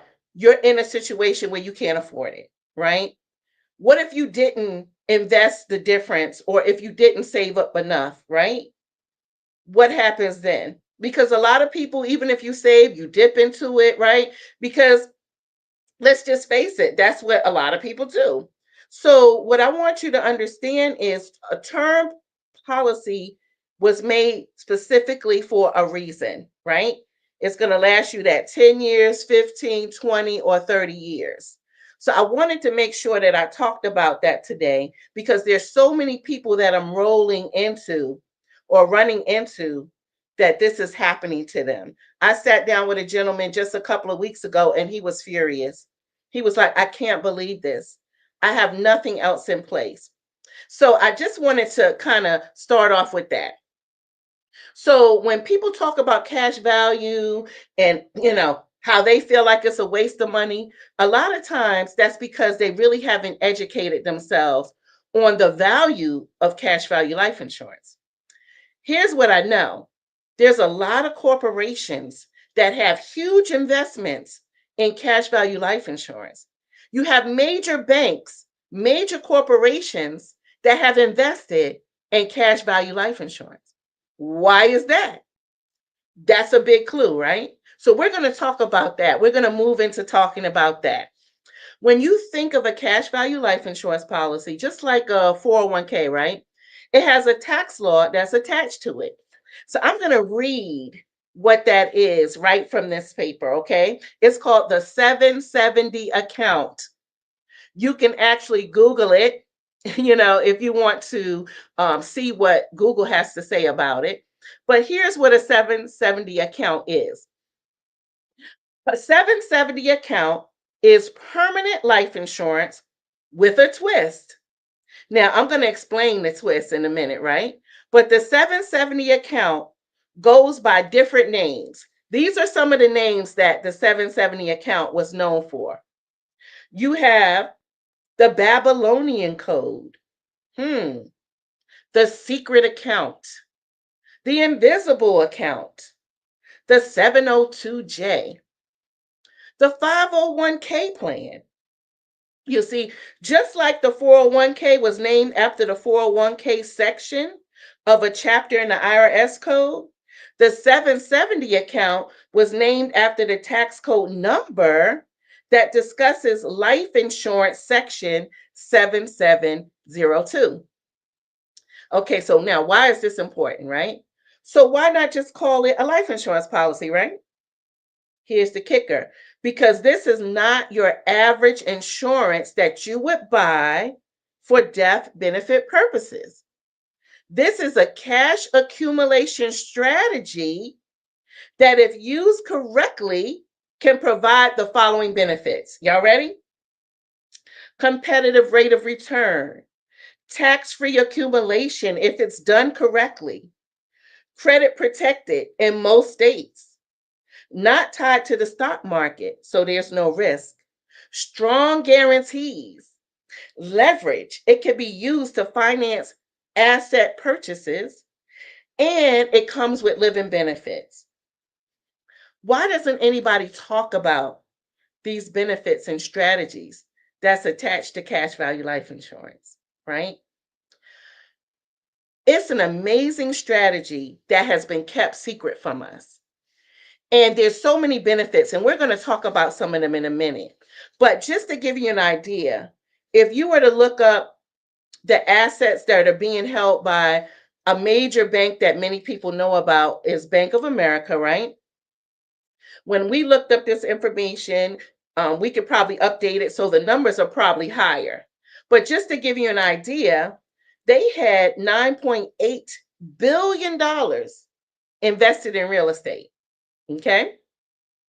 They had over $3 billion invested in stocks. But wait for this. Okay. Get excited.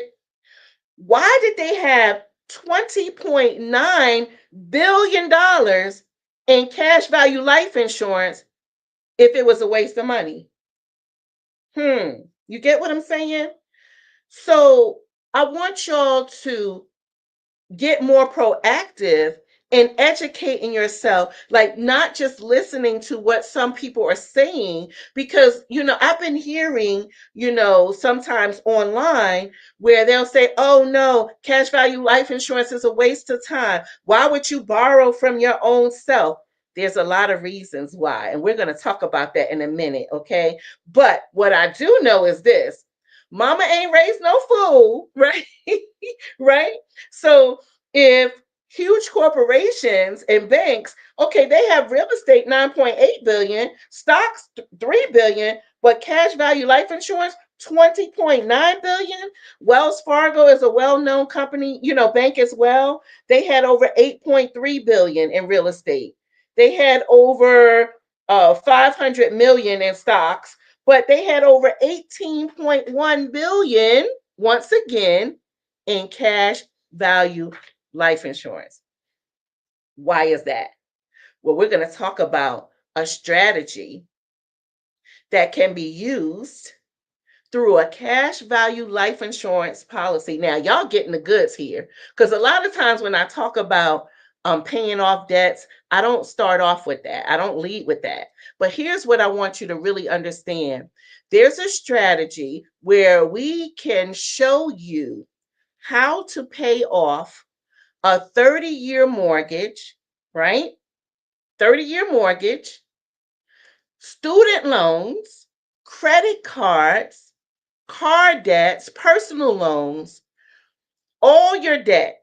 We can show you how to utilize that through a cash value life insurance policy. Not only paying off all your debt, but showing you how to create wealth in the process of doing that. So I want you to pay close attention to the gems I'm about to drop now. I want you to get your calculator out so you can follow me along.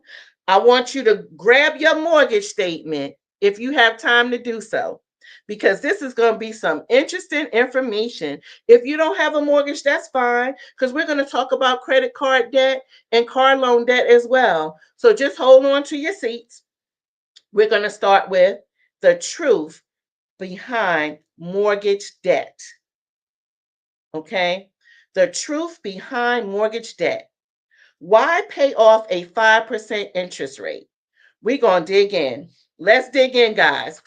Now, what you can use to come up with the information that I'm giving, is there's what they call an amortization calculator. And you can find that at www.amortization-calc.com. Right now, we're going to talk about a 30-year fixed mortgage, okay? The mortgage is a $300,000 mortgage. And when we talk about the monthly mortgage payment, we're only going to factor in the principal and the interest, okay? We're not going to talk about, because some people actually put their mortgage insurance, their hazard insurance, right, and their taxes into their monthly payment. But what we're looking at is basically just the principal and the interest. So in the illustration that I'm using right now, it's a 30-year mortgage, $300,000, and the payment is $1,610 a month. Now, what I want you to do is we're going to look at the real interest rates. We're going to learn the truth about these mortgage rates, right? We're going to look at month 1, year 10, year 20, and year 29. So if you were to pull out your calculator, okay, in this particular example, if you were to look at the first payment of the $1,610, okay, out of that $1,610, guess how much went to interest? Guess how much? $1,250 went to interest, while only $360 went to principal. Now, here's what I know, ladies and gentlemen, all across the world. Women may lie, men may lie, but numbers never lie, okay? Numbers never lie. So let's do these numbers. If you pull out that calculator and you take your 1610, right? Let's do it. I'm doing it with you, even though I know the answer. If you take 1250, which is which is the number that went to interest, and you divide that by the 1610, what did you guys come up with? Yeah, my mouth dropped open like a suitcase when I first learned about this. You're really paying 78% interest. 78%. Is that crazy or what? How can you ever get out of debt or build wealth like that? 78%. Okay? Now, you say, well, 10 years later, it should be better, right? I mean, it's not going to be 78%, right? 10 years later, if you look at the amortization schedule, you will notice that out of that 1,610, 1,009 went to interest. Only $601 went to your principal, which means, guess what? 10 years later, 10 years later, you're still paying what? 63%. 63% interest. Are you kidding? Moving right along. Well, Brandy, year 20 got to be better. I've been paying this mortgage 20 years. I know those numbers got to look better. Year 20. Out of the 1610,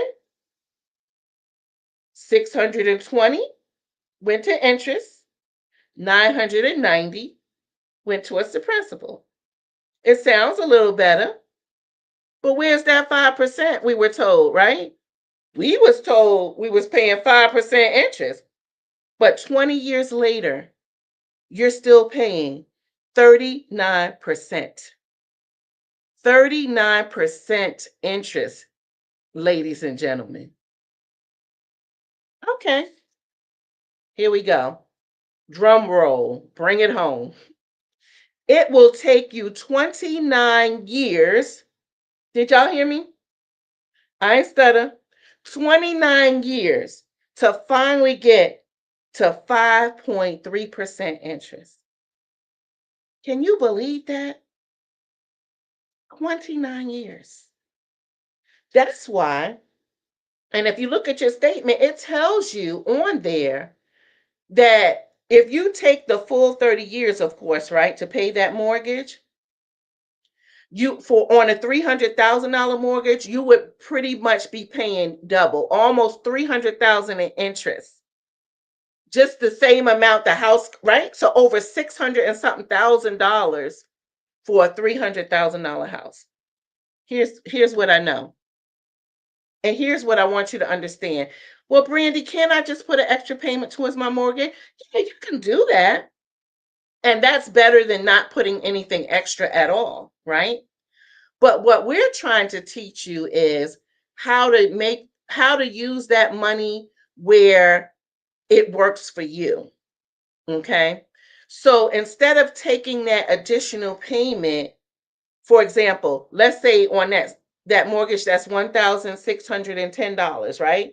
Let's say you decided, well, I'm going to pay an extra $200 a month or an extra $100 a month. Let's say an extra $100 a month for math purposes. At the end of the year, you would have put $1,200 towards it. That $1,200 is gone. It's gone forever. You can never put that $1,200 to work for you, if you get what I'm saying. The way we teach you how to do it is instead of putting that extra 100 towards the mortgage, right? We put that in a cash value life insurance policy where you're gaining interest on those funds, right? Which is going to help you to create that generational wealth, pay off your debt, and have that dollar work for you more than once. And I'll break it down a little bit more. I really want you to get this. I don't want it to go over your head, but I'll explain it a little better as we go along, okay? So that's the mortgage debt we talked about. And I wish I could see y'all faces, right? So I could see how to make sure you really understand and get what I'm saying. But we're going to move right along to the credit cards, okay? Which we already know credit cards, oh my goodness. That's difficult as well. And you know what often get me is this. What's gonna give me a $10,000 credit card, and out of that $10,000, you're telling me that I can't use more than $3,000 because you really shouldn't use any more than 30% of whatever your credit card limit is. If you go over that 30% threshold, your credit gets affected. That's a mess. Why are you gonna give me $10,000 and tell me only spend $3,000. Now, how many people you think do that? Right? How many people end up maxing out the credit card and going over the limit, right? See, like I said, this system wasn't set up for us to win. So when you think about it, we're going to use this example. We're going to use you as if you had a $10,000 limit, right? We're going to be a little generous on this credit card. But guess what? It's a 29% interest rate because you know the interest rates are off the chart right now. Okay. Now, check this out. How is your minimum payment calculated? Your minimum payment is actually calculated by the interest plus 1% of your balance. So, in this scenario, on a $10,000 limit, your minimum payment would be $341.67. Okay? Now, some people try to pay a little bit more, right? But even when you pay a little bit more, you don't see that principal going down. We had a friend of mine who said, "Girl, I bought she had a loan and I think it was like $4,000, right? And out of that whole year, she had paid $2,500 towards the 4,000. So you would say, "Oh, she's almost through." Wrong answer. Out of the $2,500 that she paid for that 12 months, only $500 went towards the principal. You see why we drowning in debt? I'm sorry. I'm just passionate. Okay, let me get back to the credit card. So on this $10,000 credit card, it would take you, guess what? 363 months. What? It would take 363 months to get rid of that debt. Do you know how long 363 months is? 30 years. If all you did was pay the minimum, it would take you 30 years to pay off a $10,000 card. Oh my goodness. And you would have ended up doing what? Paying over $23,000 in interest. You borrowed 10, but you're paying back 33,000. Something's wrong with that picture. And guess how much interest you're really paying?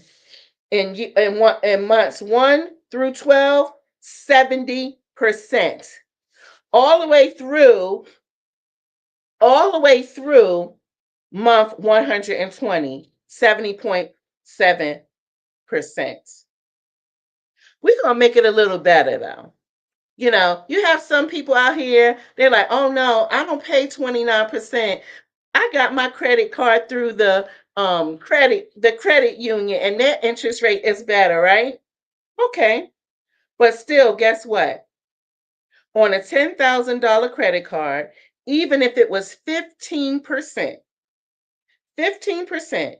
your payment, the minimum payment would be $225, right? But guess how long it would take you to pay back, even if it was 15%, which is a lot better than the 29%, right? 335 months. Let me get my calculator out on this one.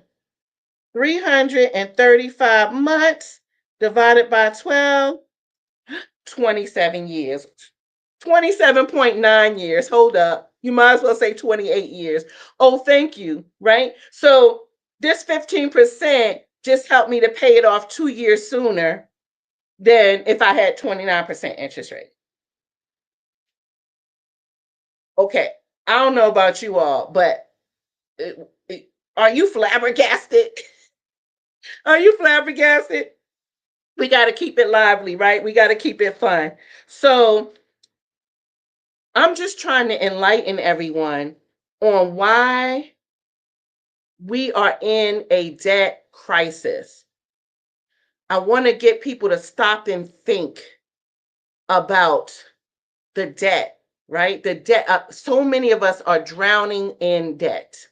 What can we do? So I'm not just giving you this information and not have a solution, right? So auto loans. Not much better. The only thing with auto loans is hopefully, you don't pay any more than 5 or 6 years on it, right?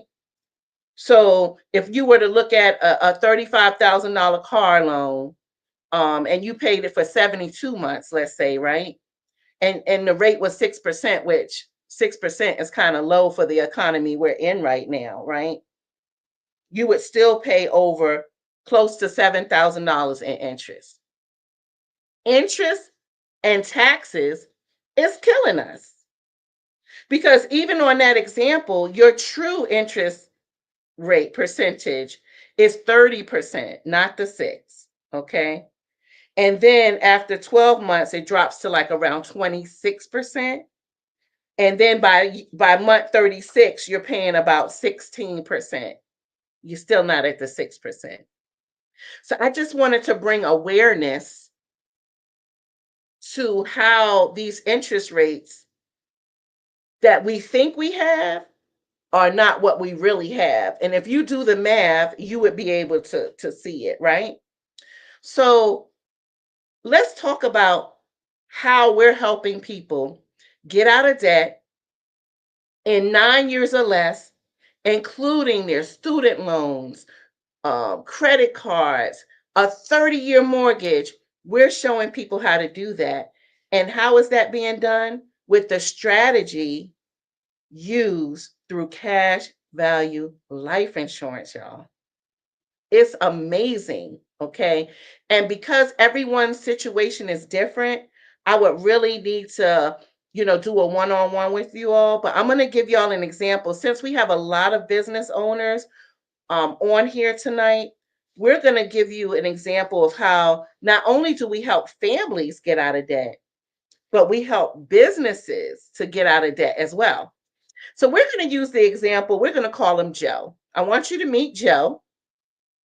Joe is a 50-year-old small business owner that does well. He does well on a day-to-day basis. But what is hindering him, right? Here are some of the problems that Joe has to contend with: debt, cash flow, taxes, flexibility. Okay. Now, usually I'll have a PowerPoint up where you can see this, but we're going to, utilize the presentation to help you get the picture. So hopefully you're getting a clear picture of what I'm sharing, right? So we're going to go over what Joe's debt situation is. Now, Joe, he has equipment, okay? He has a car, he has a truck, he has a construction loan, right?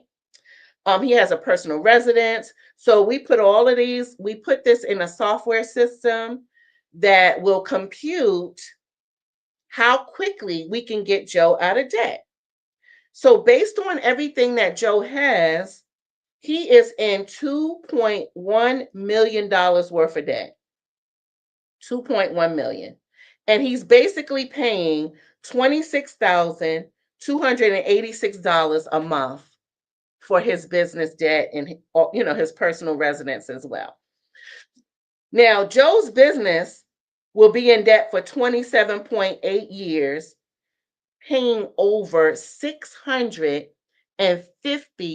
$650,000 in interest.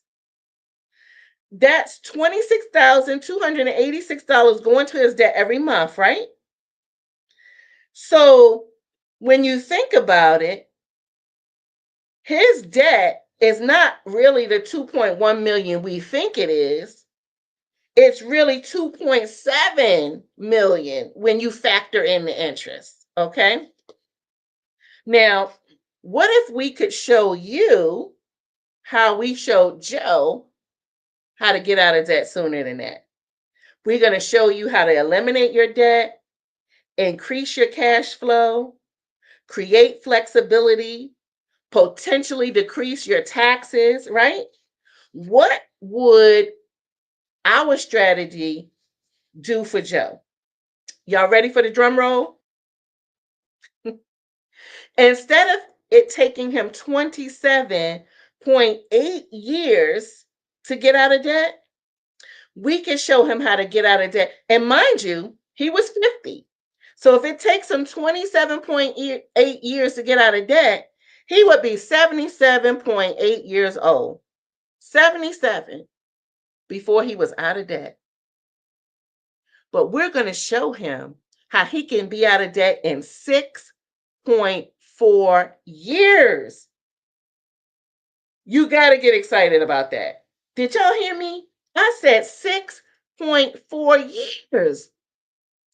He will only be 56, completely out of debt, save over $270,000 in interest. But not only that, in 6 years, he would have paid for his home and business. His home is worth over $500,000. His business is worth $5 million. And this is the key. In that same 28 years, right, that it would have originally taken him, instead of him paying off all those debts and being broke, using our strategy at the end of that 28 years, he would have $10 million because we've showed him how to use in true form other people's money. Okay. Now, this is what I want to break down that most people may not know. Let's say you had $20,000 sitting in a savings account, right? And here's the joke. Banks are allowed to lend out our money, right? Up $1 up to 7 times. I really want that to sink in. So let's say we put that $20,000 in a bank, and let's say Joe Blow goes into the bank tomorrow and he needs a $10,000 personal loan. They take a portion of our money, lend it to Joe Blow. Joe Blow might get a 15% interest rate, maybe higher, right? Out of that 15%, guess how much interest they giving us? 0.5%? Not even giving us 1%. Is that a slap in the face or what? But meanwhile, they can do it up to 7 times.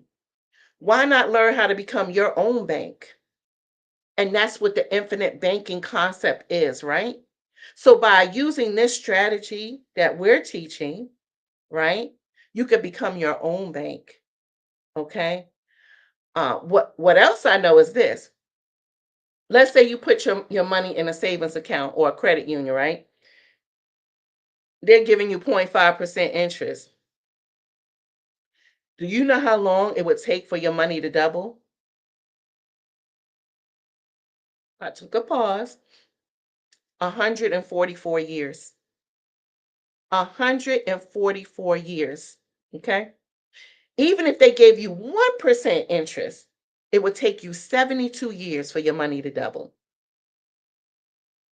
If you are familiar with the rule of 72, that was a formula that was created by the Census Bureau to determine how quickly the population would double. The financial services industry used that same formula to help us to understand how quickly it would take for money to double.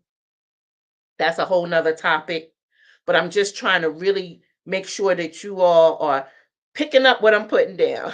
Okay. So when you think of why we're in this jam, this never ending, I mean, just think about it. If you have a mortgage, a car note, credit card, student loan debt, and you're not really paying the interest you thought you was paying, right? How are you ever going to get out of debt and create wealth or a legacy for you and your family, right? So we love helping people to get their financial houses in order and learn how to become their own bank and learn how to use $1 more than once, right? And this is what I want you to take. If you don't remember anything else I say tonight, this is what I want you to remember. We're going to go back to that example. If you had $20,000 in the bank and you went to the bank and said, you know what, I need the $20,000, and you take all of the $20,000 out, how much interest are you going to continue to receive on that $20,000? Well, nothing, right? Because you took the money out. Here's what people don't understand. When you have a cash value life insurance policy, right? And you take that 20, you call the insurance company up and you say, you know what, I need that 20,000 that I have in my policy. What people don't realize is when you pull that 20,000, first of all, you don't have to get no credit check, right? You don't have to worry about your credit being messed up.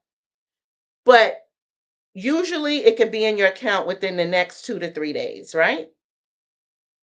But when you get that $20,000 loan, right? Number one, right? You're not actually taking it from your policy. The insurance company is giving you that loan from them. So your 20,000 remains in that account and continues to earn interest. You got to get excited about that. You mean to tell me I could take 20,000 and my 20,000 stays in that account and continues to gain interest? Absolutely. That's how you create wealth. So I hope that the things that I shared tonight, you were able to pick up some tips.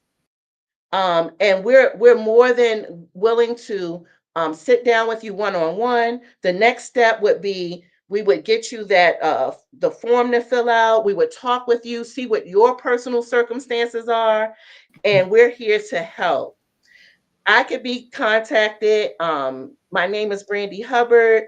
My contact number is 443-864-7337. You can also reach me at bhubinsuranceClub.com, and you can find me on all your social media platforms, Facebook, LinkedIn.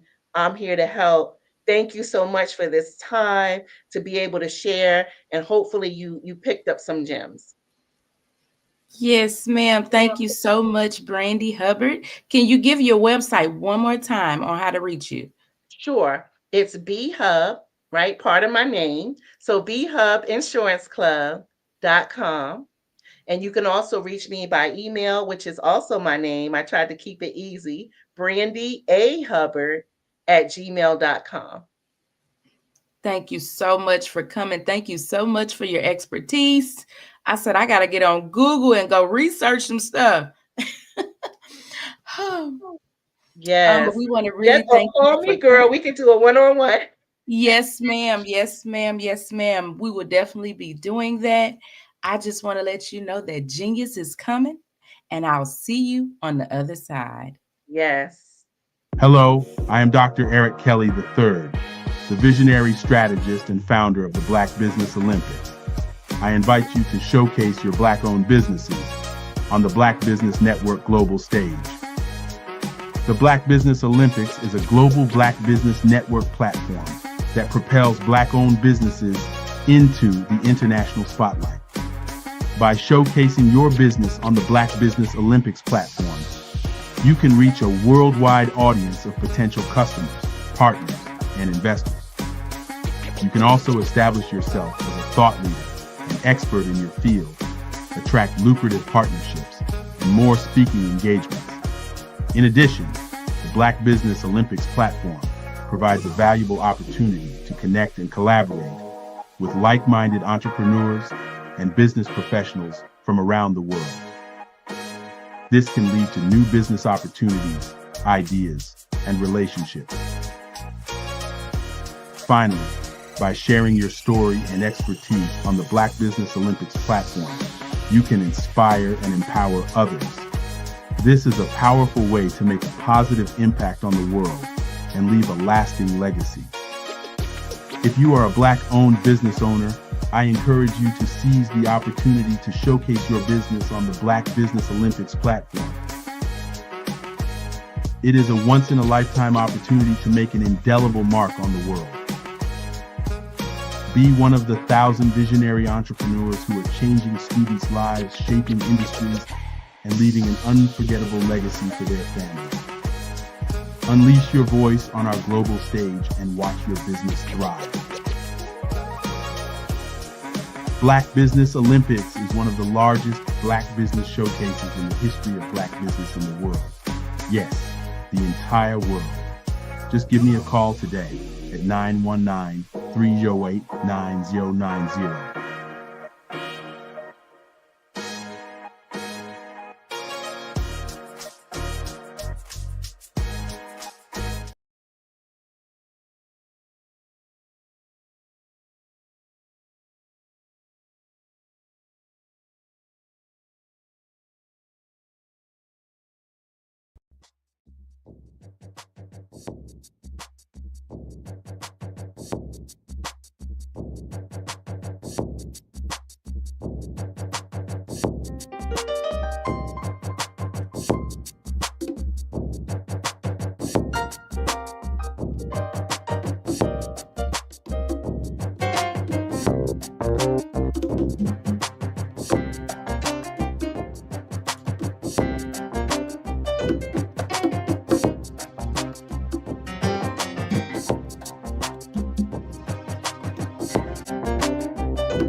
Hi, I'm Eric Kelly III, and today I'd like to introduce you to my art. Welcome to the Eric Kelly III Museum, located in Durham, North Carolina. Today we're going to be discussing my art, my journey, and where I'm going next. You know, the past, the today, and the future. When I think about the beginning of my work, I have to go all the way back to when I was about 4 years old. And my grandmother gave me a pen, and I was in church. And I took that pen and I began to draw. And as I was drawing, later on, my grandmother said that the picture that I drew then looked like the choir that was in the church. And so my affinity for utilizing the ink pen to do work still happens today. Now, many times when we begin to talk about art, the question always is, what is the intent? Why do you do art? What makes you an artist? And so, as we look at my early years, I was not thinking about what I was drawing. I was just in love with drawing. I remember in the 5th grade when a young man, one of my friends, came to my desk and saw me drawing, and he said he'd like to draw. And so I said to him, anyone can draw. Because in my mind as a young kid, my art was just a way of, I would say, expressing how I felt. And so each day I would give him triangles and squares and show him how to draw. And so in my mind, I wanted to be an art teacher. And being an art teacher, I thought I could give back to other young people, other folk, how I felt about art. And so as we moved through my timeline and moved past the 5th grade, I began to draw, I would say, comic book figures, you know, a lot of figures, a lot of pictures of what I saw in comic books. And one of the things that I noticed about me at an early age, maybe it was because my grandmother was a civil rights leader, maybe it was because my great-grandfather wanted me to be a lawyer, and he took me each day from Scarborough Nursery School down to the courthouse to watch what was going on at the courthouse. And maybe it was me watching television and seeing the civil rights movement happening and seeing things that were going on. But I remember when I was about 12 that there was this thing called identity. You know, say it loud, I'm black and I'm proud.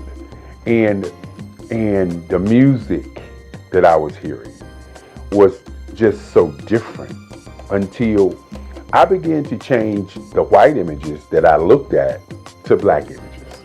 I can remember the Incredible Hulk that I changed into the Incredible Bulk. You gotta understand, I was a kid, you know. Tarzan. I did Tarzan wrestling with an alligator in the jungle with an afro. And so this whole thing of black identity was prevalent on my mind as a young artist. Many times people say artwork is political. And I continue to say that not only artwork is political, art is what is your identity, but more importantly, what is your intention.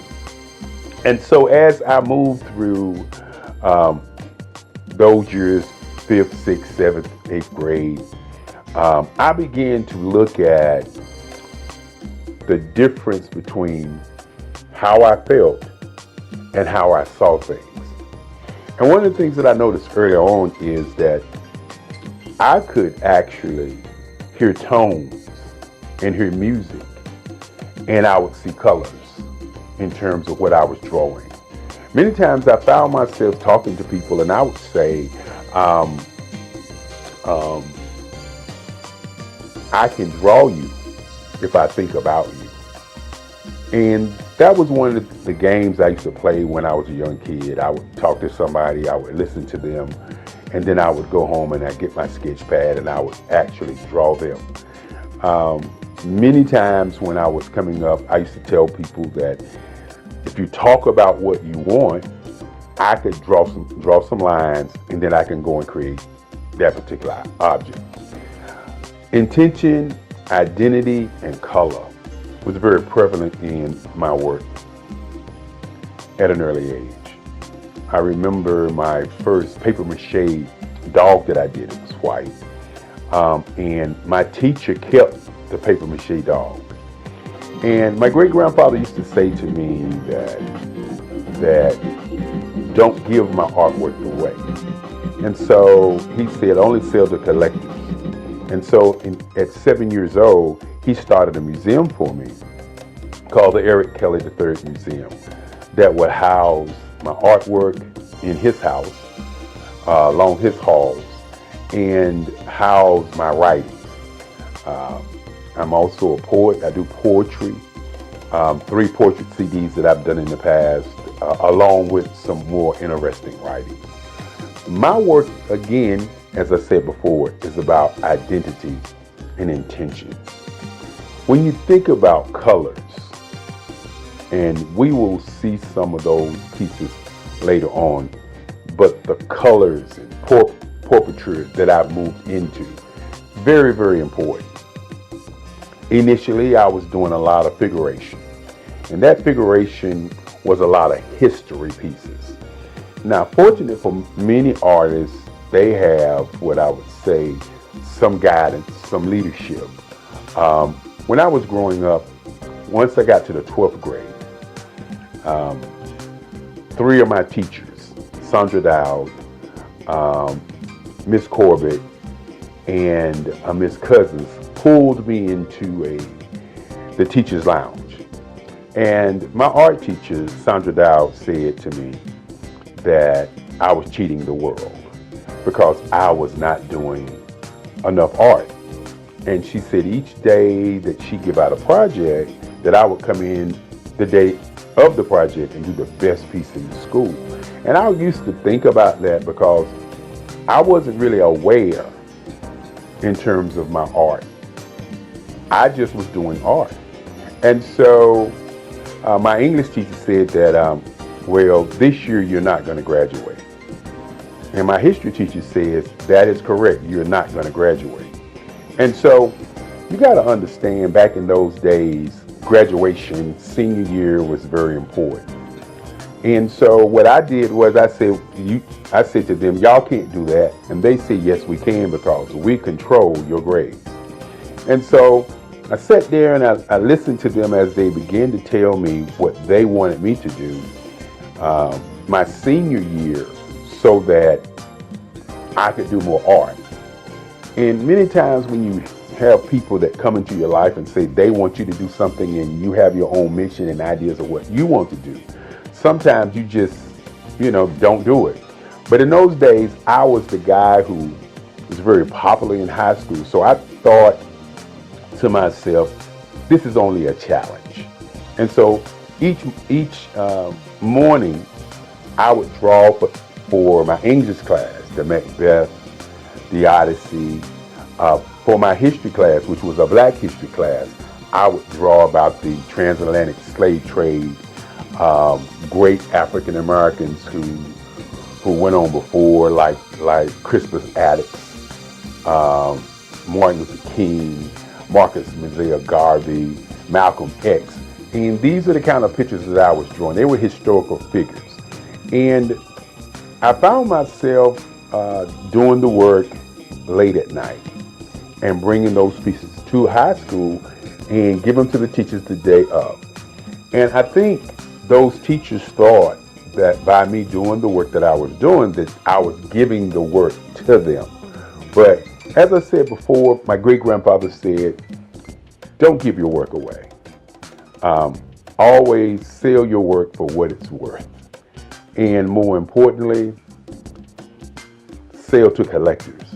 And so the Eric Kelly Museum has been a private museum only selling to collectors. And so when the end of the year came, I had drawn enough work to fill a whole hallway in the high school. And as I said before, I started out doing figuration and doing historical pieces. And I hadn't yet started thinking about what my intent was going to be. Why was I doing the work? I was doing the work because I was asked, not because there was this urge deep down inside saying, I'm going to draw all of this work. And so at the end of the year, I received the Links Best Artist in the State. And this is what has propelled me to become the artist I am today.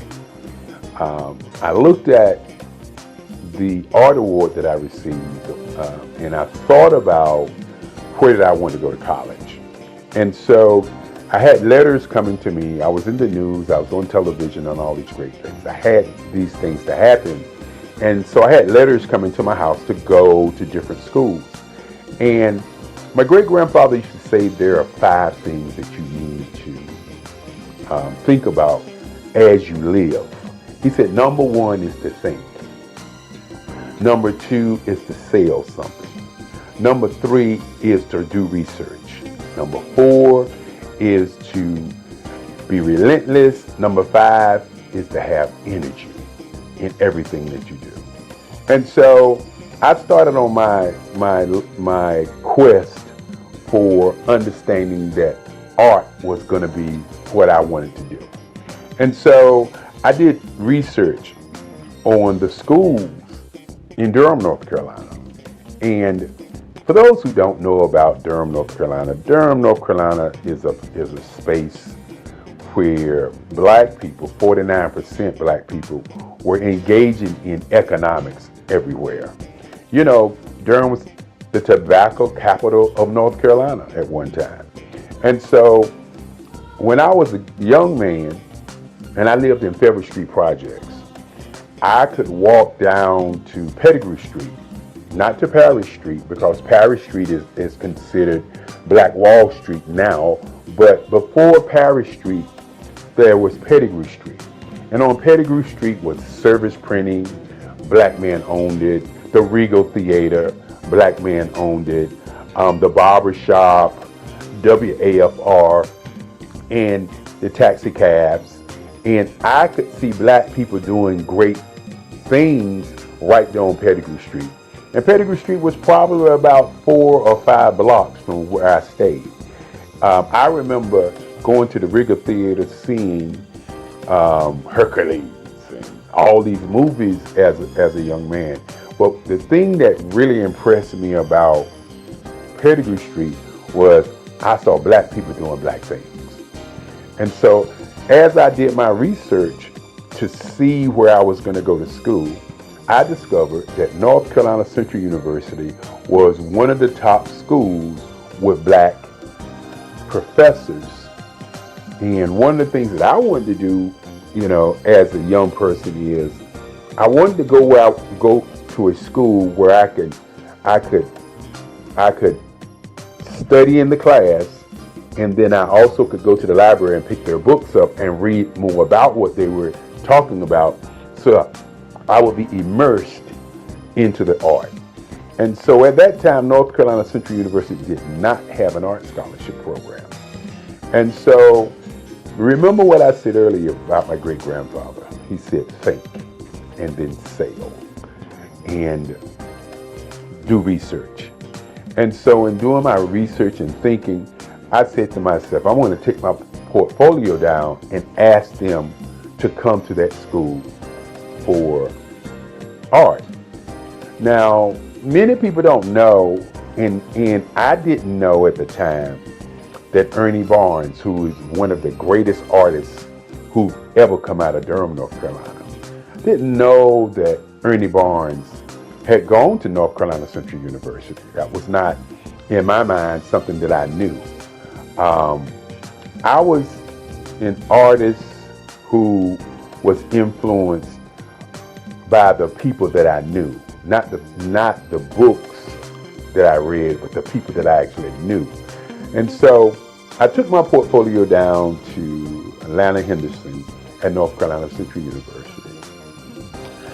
My portfolio was full of historical art, as I said before, because that's all I was doing.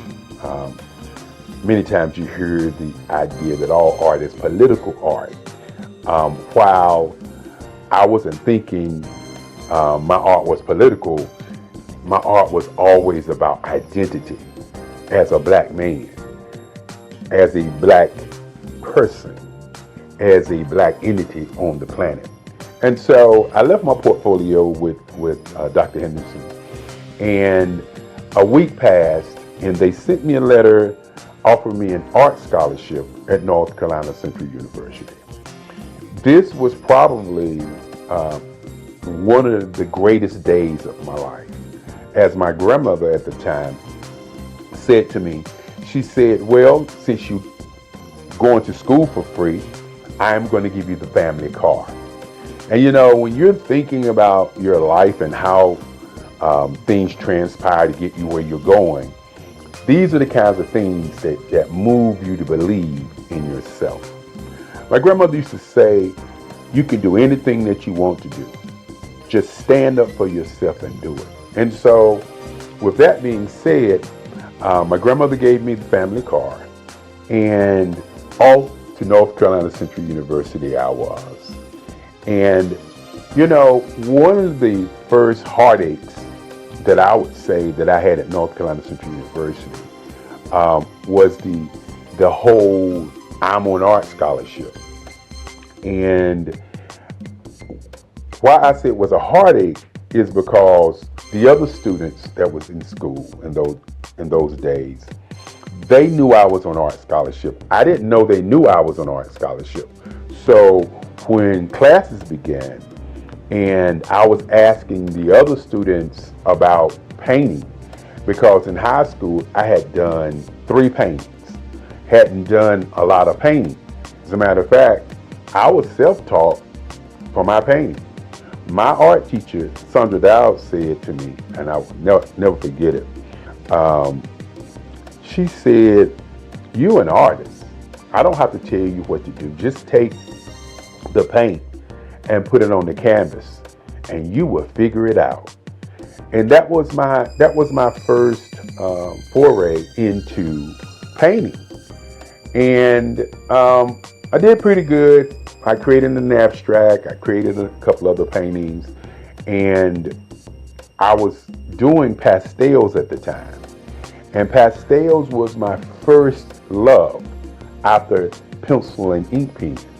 And so what I did was I utilized my pastel skills as a way of painting. So when you actually see some of my painting, it looks like pastels, because that's how I mix, that's how I match my colors, that's how I draw, that's how I utilize my line work on my paintings, just like pastels. And we'll get an opportunity to see some of those things as we move forward.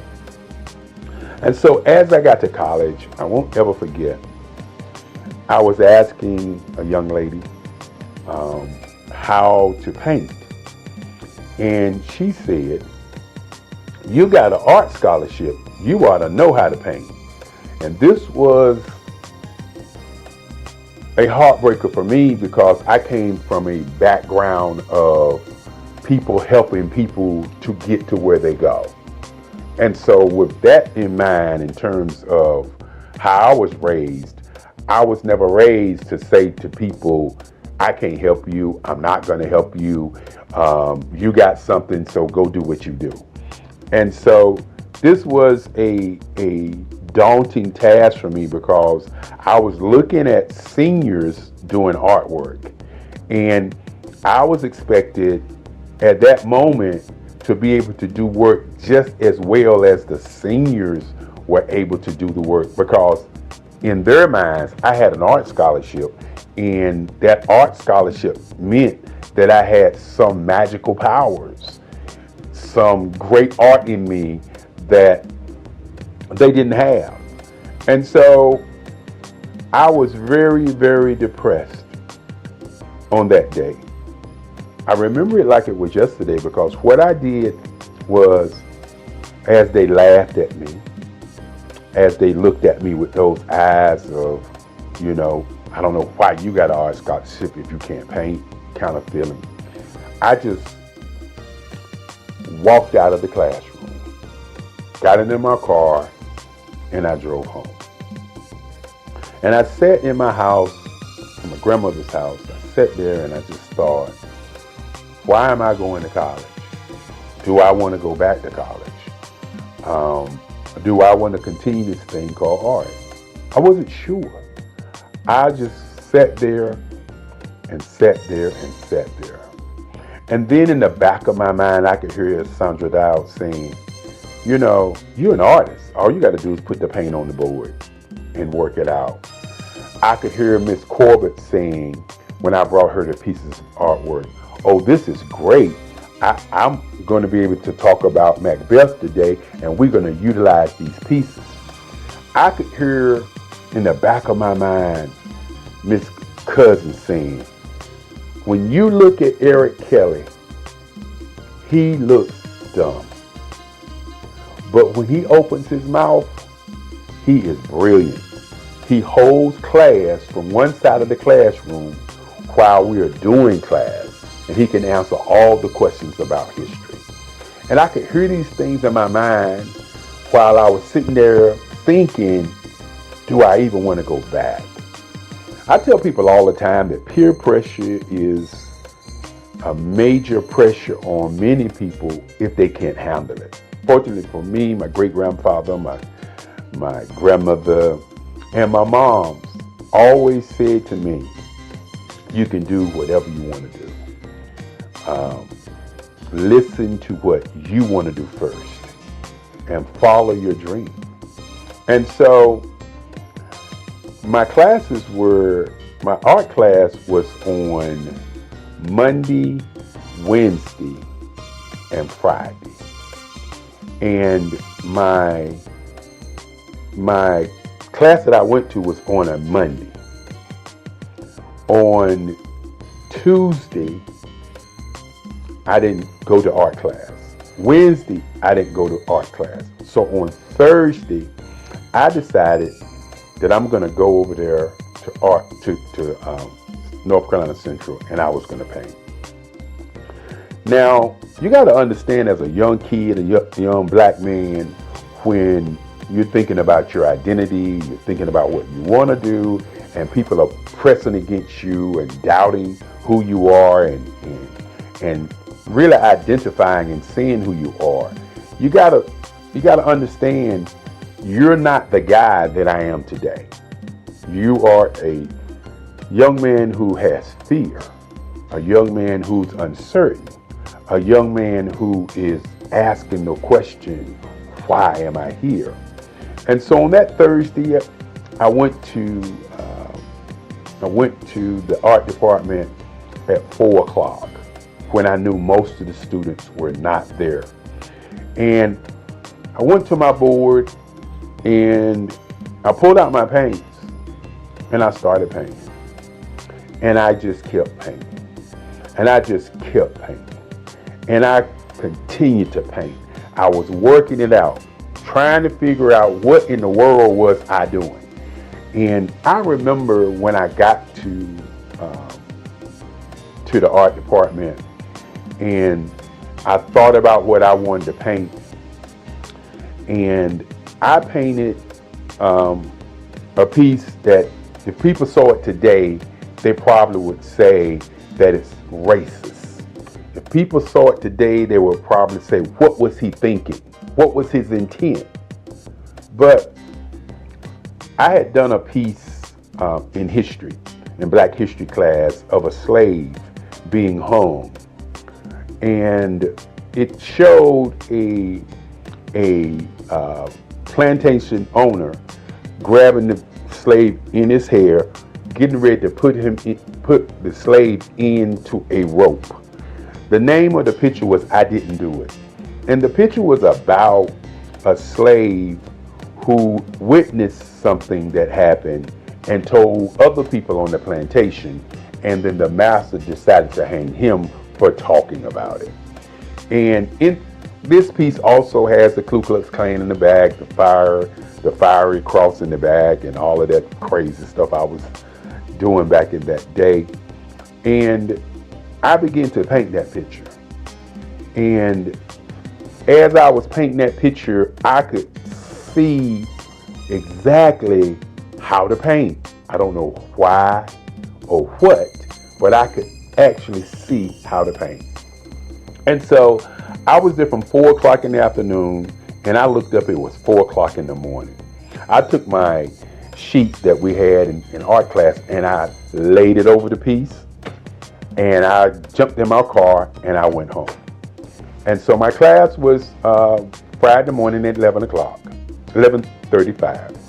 And so I got to class late that day, and somebody had pulled my sheet off of my painting, and the whole entire class was standing around my piece. You know, when you are uncertain about who you are and what you're doing sometimes, and you're looking for validation, it kind of gets in the way of how you make art. And what I mean by that is, I was not looking for validation. I was looking for how to paint.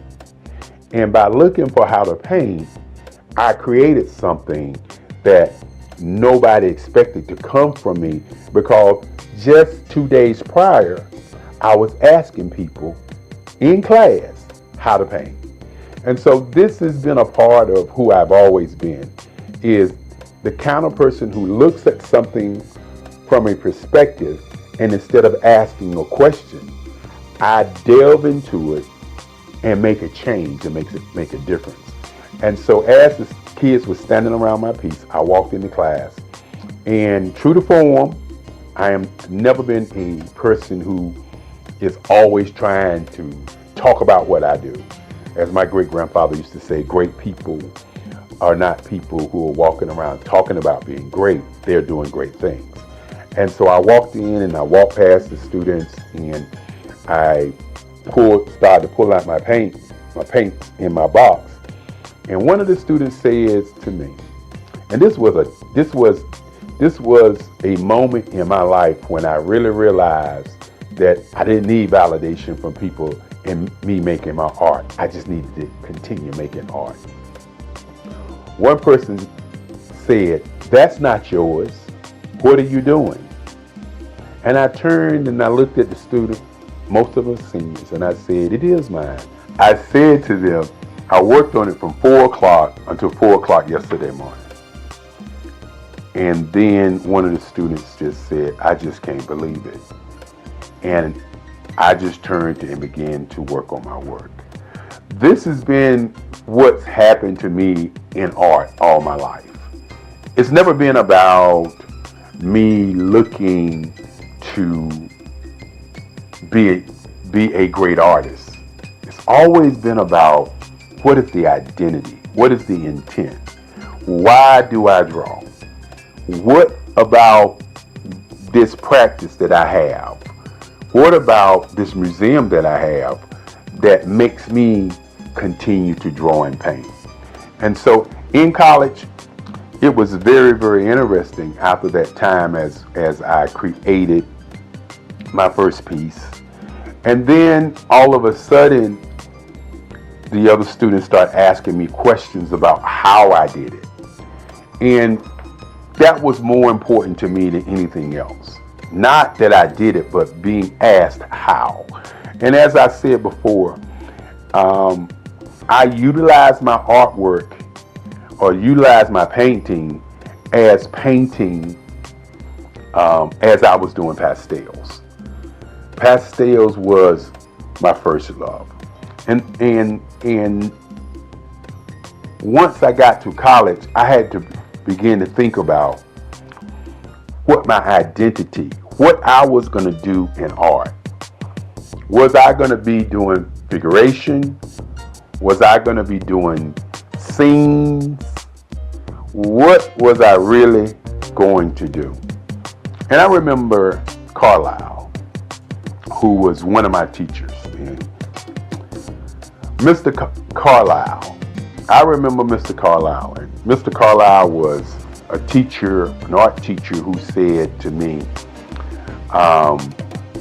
he liked the way I was doing large pieces. And that large pieces was something different from what the other students were doing. And so what I decided to do was to try to figure out what kind of artist I wanted to be. You know, I opened up talking about identity and intention. And I'm going to talk about power and color and emotions later. But what kind of artist was I going to be? And so Mr. Carlisle and Kennedy and some of the other teachers decided that they were going to take us art students to Washington, D.C. And taking us to Washington, D.C. to a art show by an art show curated called 200 Years of African American Art. And you have to understand that in those days, the information that we got was just so powerful. It was not information that we didn't look at the information, but we looked at the information and worked on analyzing why it existed. And so had an opportunity to go to Washington, D.C. there was over 85 pieces of artwork by different artists from all over the world. And that's when I first saw Aaron Douglas. I had known about Romeo Bearden. I had known about Ernie Barnes because Ernie Barnes came from Durham, North Carolina. And I knew about Ernie Barnes because of Good Times. And I knew about Ernie Barnes because he went to Hillside, that same high school that I went to.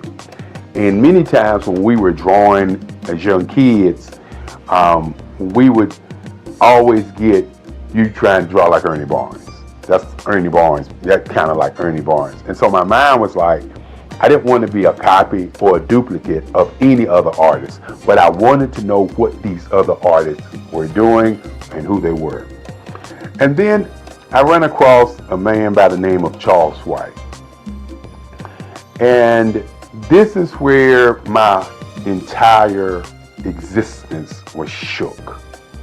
Because I believe that art is the expression of how one feels. And we walked into this big room. And on this room was a mural.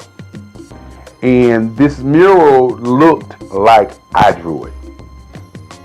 It looked like my work. Mr. Carlisle said it. Mr. Kennedy said it. And I was looking at it and I was like, how can this be? How can this man's work be like my work? And who in the world is Charles White? And so this was a journey to kind of discover who he was, why he drew the way that he drew, what was the political part of the kind of art that he was doing. And more importantly, in those days, some artists was doing something that they call today super realism. And that's what Charles was doing. Charles was drawing these pieces with asymmetrical lines, and the line work was just so awesome. And so after discovering Charles White, I began to study Charles White. And of course, I was always studying Ernie Barnes. And so I had to figure out what I was going to put in the art canon. Was I going to continue to draw these kinds of pieces like the Charles Whites? Was I going to continue to draw the pieces like Ernie Barnes? And so I talk about intention and identity and what my work really represents. And what I say to many people, that my work represents world peace. That's what my work represents. The colors that I use, the line work that I use.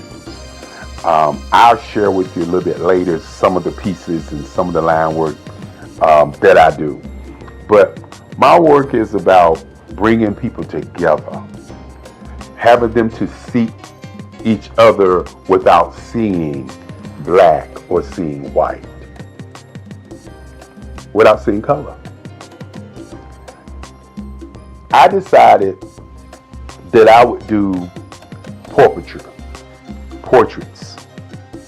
instead of doing themed pictures.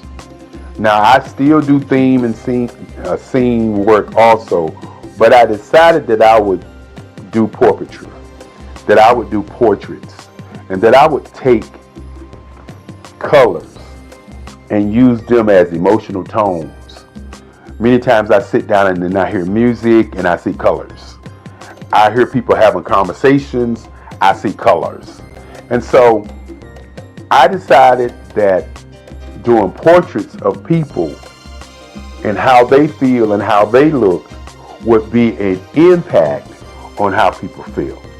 And so I can remember going to New York City during the summers and just sitting on the stoop in Harlem and just watch people go by and just try to see what they were thinking. You know, when they was arguing, how the intensity of that argument was, and the facial expressions.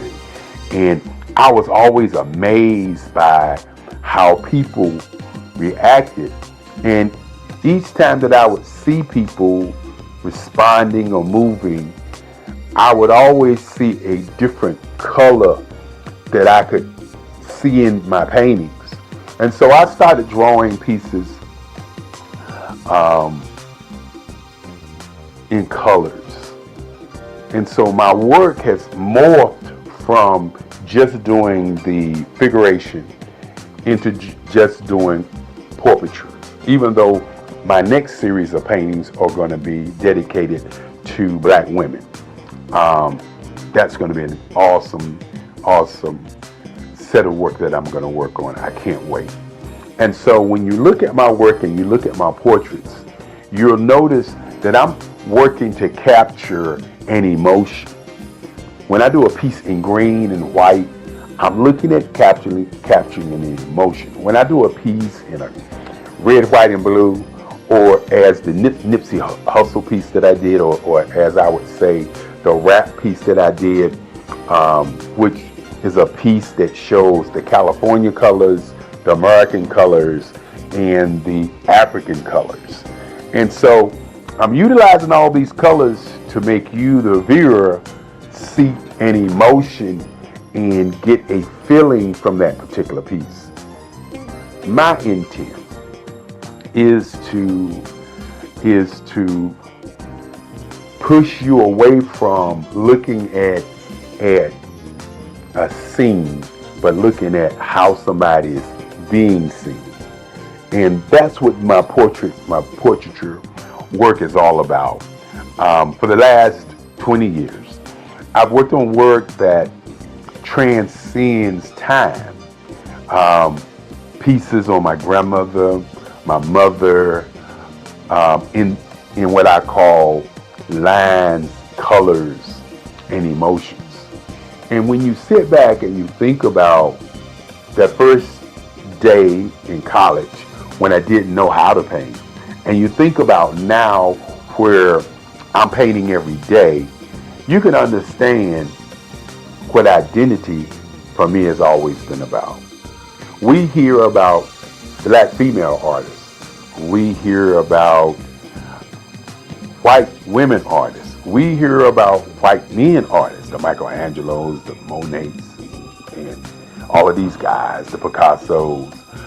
But what we don't hear is about many Black men artists and what is their intent and identity in the Black art canon. I don't want to be revered as a Black artist. And one of the reasons that I moved into doing the kind of work that I'm doing is because I want to be revered as an American artist. I don't want to be revered as an Black man artist, even though I'm a Black man. I want to be revered as an artist that painted people, portraits in different colors to get emotions from the viewer. I want my pieces to be large enough that it impacts you as you're looking at it, as opposed to you're just looking at a piece. You know, the colors are symbols and emotions that I get when I'm listening to music, when I'm painting. And so I want my audience to begin to look at my pieces as if it's an emotion, not just a painting, an emotion. And when you talk about all art being political, my work is about, again, how do we develop world peace through art? And I believe the way that we get to world peace through art is by stop looking at art as being Black or being white and looking at art as an entity of making, or as some people say, as creating a piece where you get emotions, where you get feelings, where you get an idea of what my intent is when I was actually creating or making the art. That is kind of where I am today in terms of my work. When you think about my great-grandfather, so many years ago when I was 7 years old, walking into my bedroom saying that he wanted me to be a lawyer. And he asked me what did I want to be, and I said I wanted to be an artist.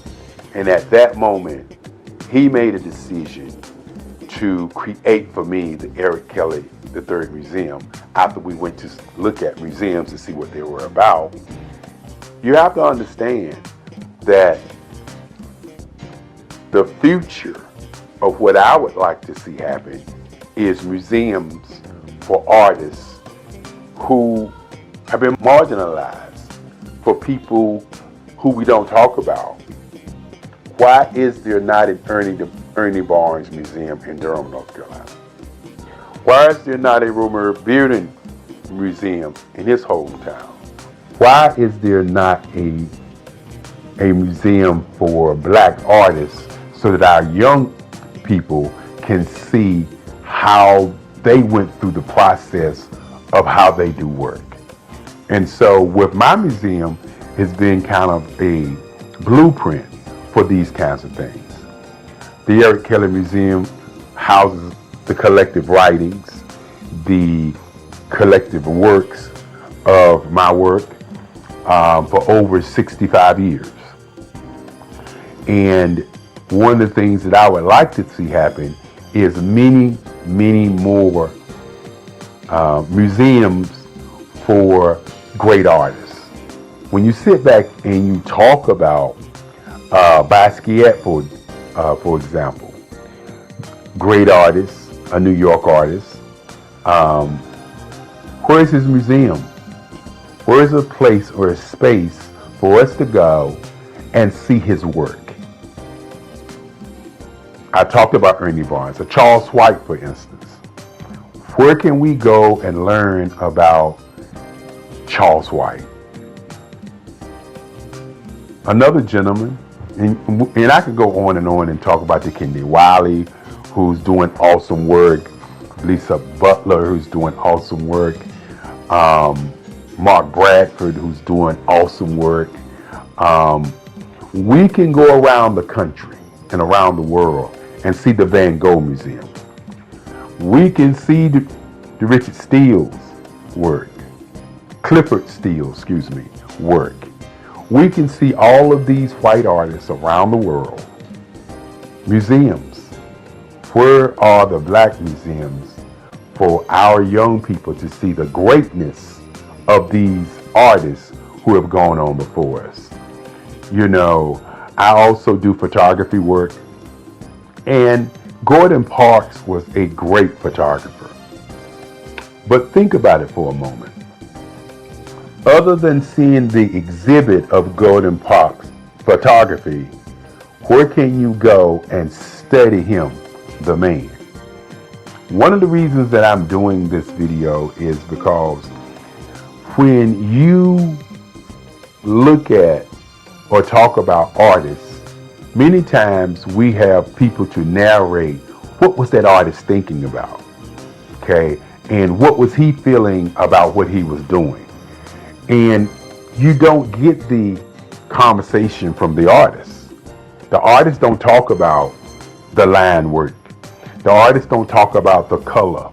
The artists don't talk about how he got to where he is. There's always somebody else talking about how he got there. Van Gogh, for instance, they talk about him cutting off his ear and sending it to somebody. They talk about the Starry Night piece. From their perspective, they don't talk about, or we don't hear Van Gogh say, well, the reason I did Starry Night because I was depressed and I just thought tonight this was a piece I was studying to do these kinds of things, and this how the Starry Night happened. We don't get that story. So you really don't know the intent. And so I want to do a conversation about the intent of my work. My portraits, my lines and my colors are put together in a way to pull from you an emotion of how you feel about people on the planet. My pieces are human landscapes. I want you to look at my work and see the lines as the age of the people who I'm painting. when I talk about sitting in North Carolina on my stoop, or sitting in New York City, or going to Chicago, going to New Orleans, going to California, and going to all these different places and watching people, I want you to understand that I'm watching people to see how they move, how they react, how they respond, what makes them them. And so when you see my work, you may see a piece and say, that looks like this person, or that looks like that person, or that looks like this woman or this man. Well, what I do is I watch people, and then I create the feeling that I got from those people. So while my pieces may look like certain folk, in my mind, they are sending out a message of emotion, feelings, and ideas and presence. And that's my intent. My intent is not to just paint pictures and you like them. My intent is to pull something from you deep down. My pieces are spiritual. The lines sometimes remind you of African mask. The lines remind you of lights and darks. The lines remind you of energy, of hope and presence. That's why I do the work that I do. Now, I could easily do figurative work. I could easily do scenes. But I had to ask myself one question. How do I do something that's going to be different, that's going to stand the test of time and say Eric Kelly III was here? And this was his work. This was his style. This is what he was thinking as he did artwork. And so as you look at my work, my earlier pieces, as I said before, were historical pieces, historical places in time. And then you look at my work now, you'll notice that I've morphed into doing work that brings about that whole emotional feeling from you to the work. And that's where we are today.